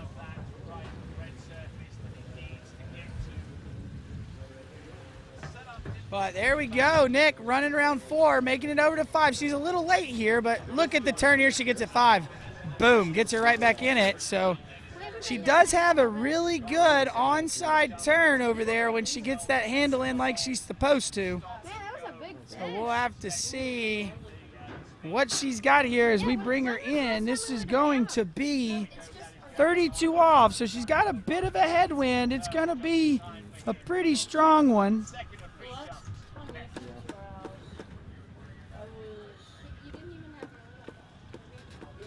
You were just getting your little dog like a week. No, it was like the day after we left, you got it. That's not true. Okay. Here we go. Got Nicola Barkwell coming in. 1 ball 32. Gets a big pull to 2. But she didn't. She let her hands get away. Let him get away from her. So pulled her up into 2. So look right here. She's a little narrow at the gate. And then she gets a good 1 ball. Hands where they're supposed to be. But right here, see how the hands come high and far away? That makes her run into 2 ball and not get the whip. So Yeah, she kind of ran out of room there. That's 2 at 32 off. That's a little bit less than I think she was wanting to get, but she's looking good. She's definitely been skiing really, really well, and it is quite windy out there, so that's not a very easy headwind to ski in. But we see she ran 2 at 32 off, 34 miles an hour. And then we will go into our last event on this slalom lake today. Going to have a competition of the twins. This is Zachary and Ethan Barkwell.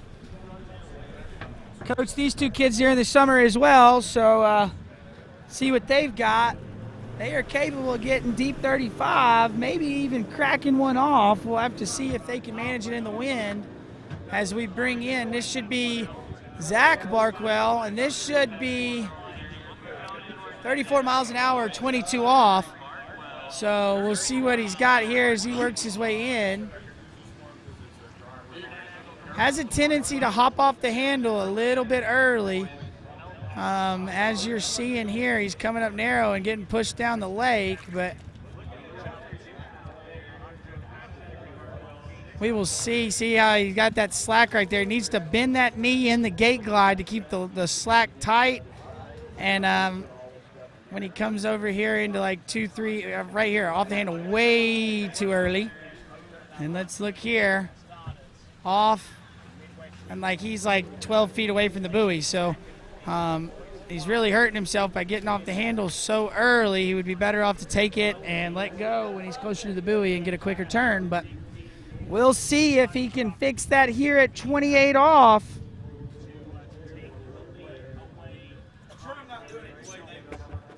He's been ripping it. I know he was your Canadian Nationals winner for 34 miles an hour for the boys. So had a really good summer. I know that the boys have been tricking real well.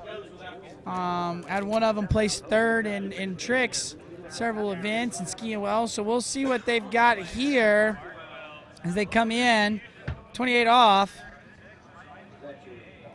Looking, he got off the handle early into 2. We'll see what he can do here. Looking good as he goes over to 6, and there you go. That'll be 6 buoys for Zachary Barkwell.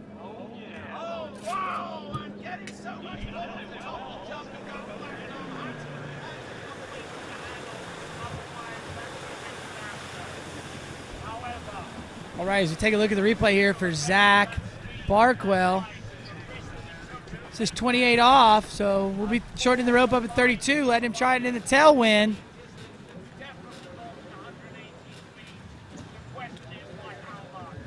See, he's just getting off the handle here, creating this slack a little too early, and he doesn't quite get wide enough. So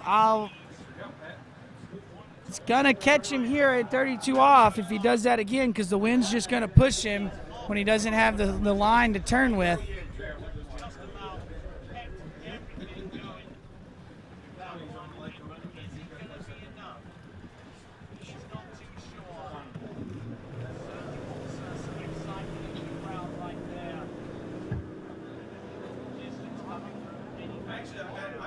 All right, 32 off, Zachary Barkwell. That was much better at the gate there.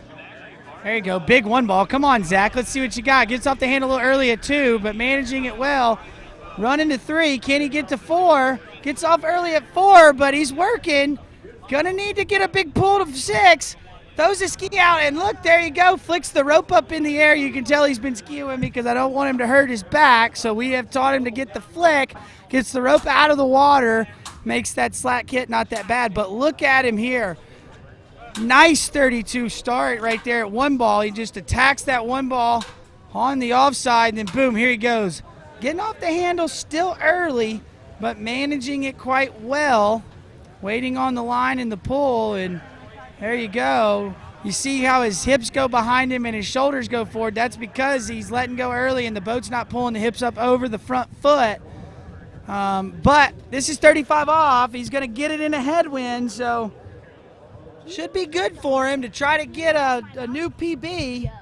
I'm pretty sure he's got a personal best of 3 at 35 off, so any piece of 4 ball would be a PB, and he could tie it if he gets 3. So we will see momentarily as we shorten the rope down there at the end of the lake. Gonna put the pressure on his twin brother there now that they've got to run 35, but this is 35 off. International boys. Here we go. Let's see what he gets. Gets a big 1. Come on, Zach. What you got there? 2. He's going for 3. It looks like he might not have gotten outside of 3. I don't know. We'll have to see what they give him. But that was good skiing for Zach. 2 at 35 off.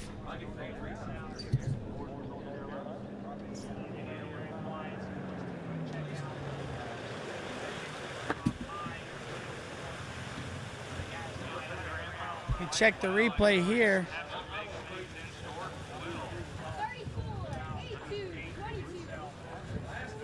All right, there we go. That was Zachary Barkwell.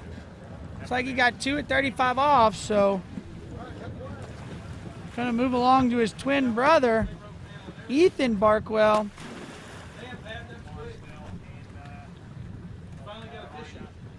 Ethan gonna need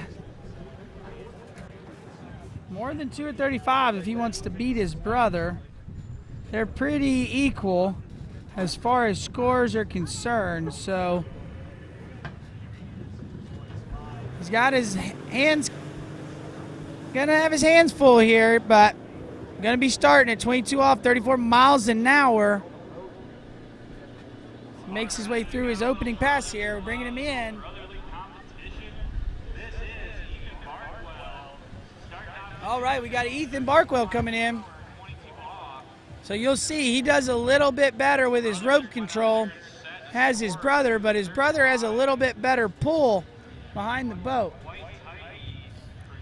So if you could take both of them and put them together, we would be rocking and rolling. Ethan has a tendency to ride the back foot a little bit too much going behind the boat, whereas Zach likes to push on the front and get it to go. But both of these kids are absolute rippers as we're seeing this opening pass of 22 off for Ethan Barkwell.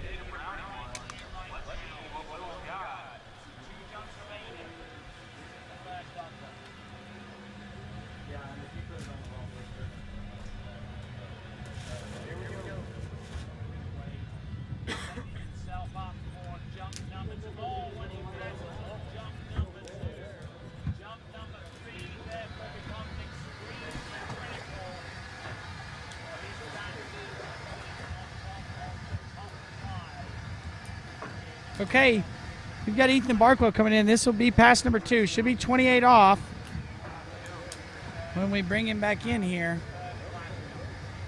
All right, this is 28 off here. Ethan Barkwell. Brother just skied and ran 2 at 35, so he's going to be looking to beat that. See the wind catching him down there on the gate. Just 28, but man, what a good 1 ball.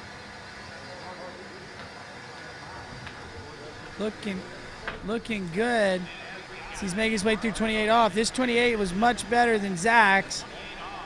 And there you go. That was looking good. This 30, so we're going to bring him in 32. See there, got a little bit slow at the gate pull out, but rocking and rolling. And there you go. He gets that reach out, gets his hands where they're supposed to be. Boom, diving in on that pull. Does a good job about where he puts his hands there at the finish of the turn. Ethan is working on running 35 off, so he's going to want to try to get this 32 tailwind and give a crack at 35.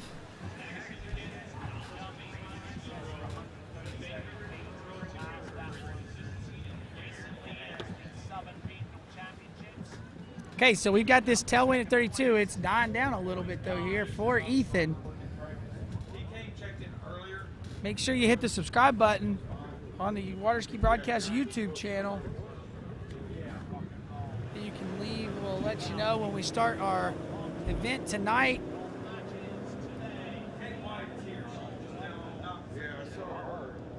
All right, here we go. This is Ethan Barkwell, 32 off. His brother just ran this one. Got a little tailwind. Oh, man, what a one ball. He is absolutely all over that one. That offside one ball turn. Rocking and rolling here. Making good room down here at 5. A little late, but good job there, Ethan. Making his way through that 32. Look at this one ball start right here. Just takes the handle out, keeps it in. Boom, tight line. Now he's set up to come into 2 where he takes the line with him. Brings that handle to the inside hip a little bit there off 2, so he gets a little slow turn. Let's see what he does here at 4. Gets separated, lets go of the rope a little early. So now you're seeing him run down course. And didn't get as good of a turn there at 4, but gonna have 35 off in the headwind.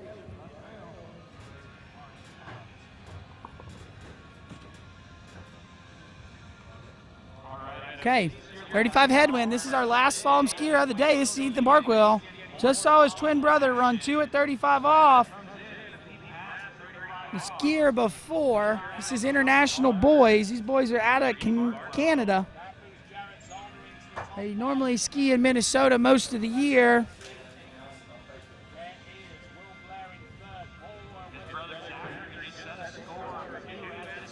Okay, let's see what we got.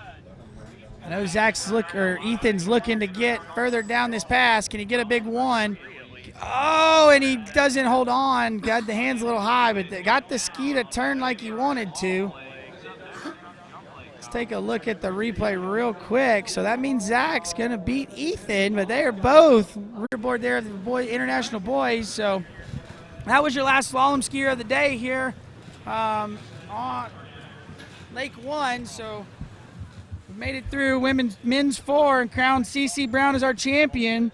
Regina Jaquist took home the Open Women's Slalom champion.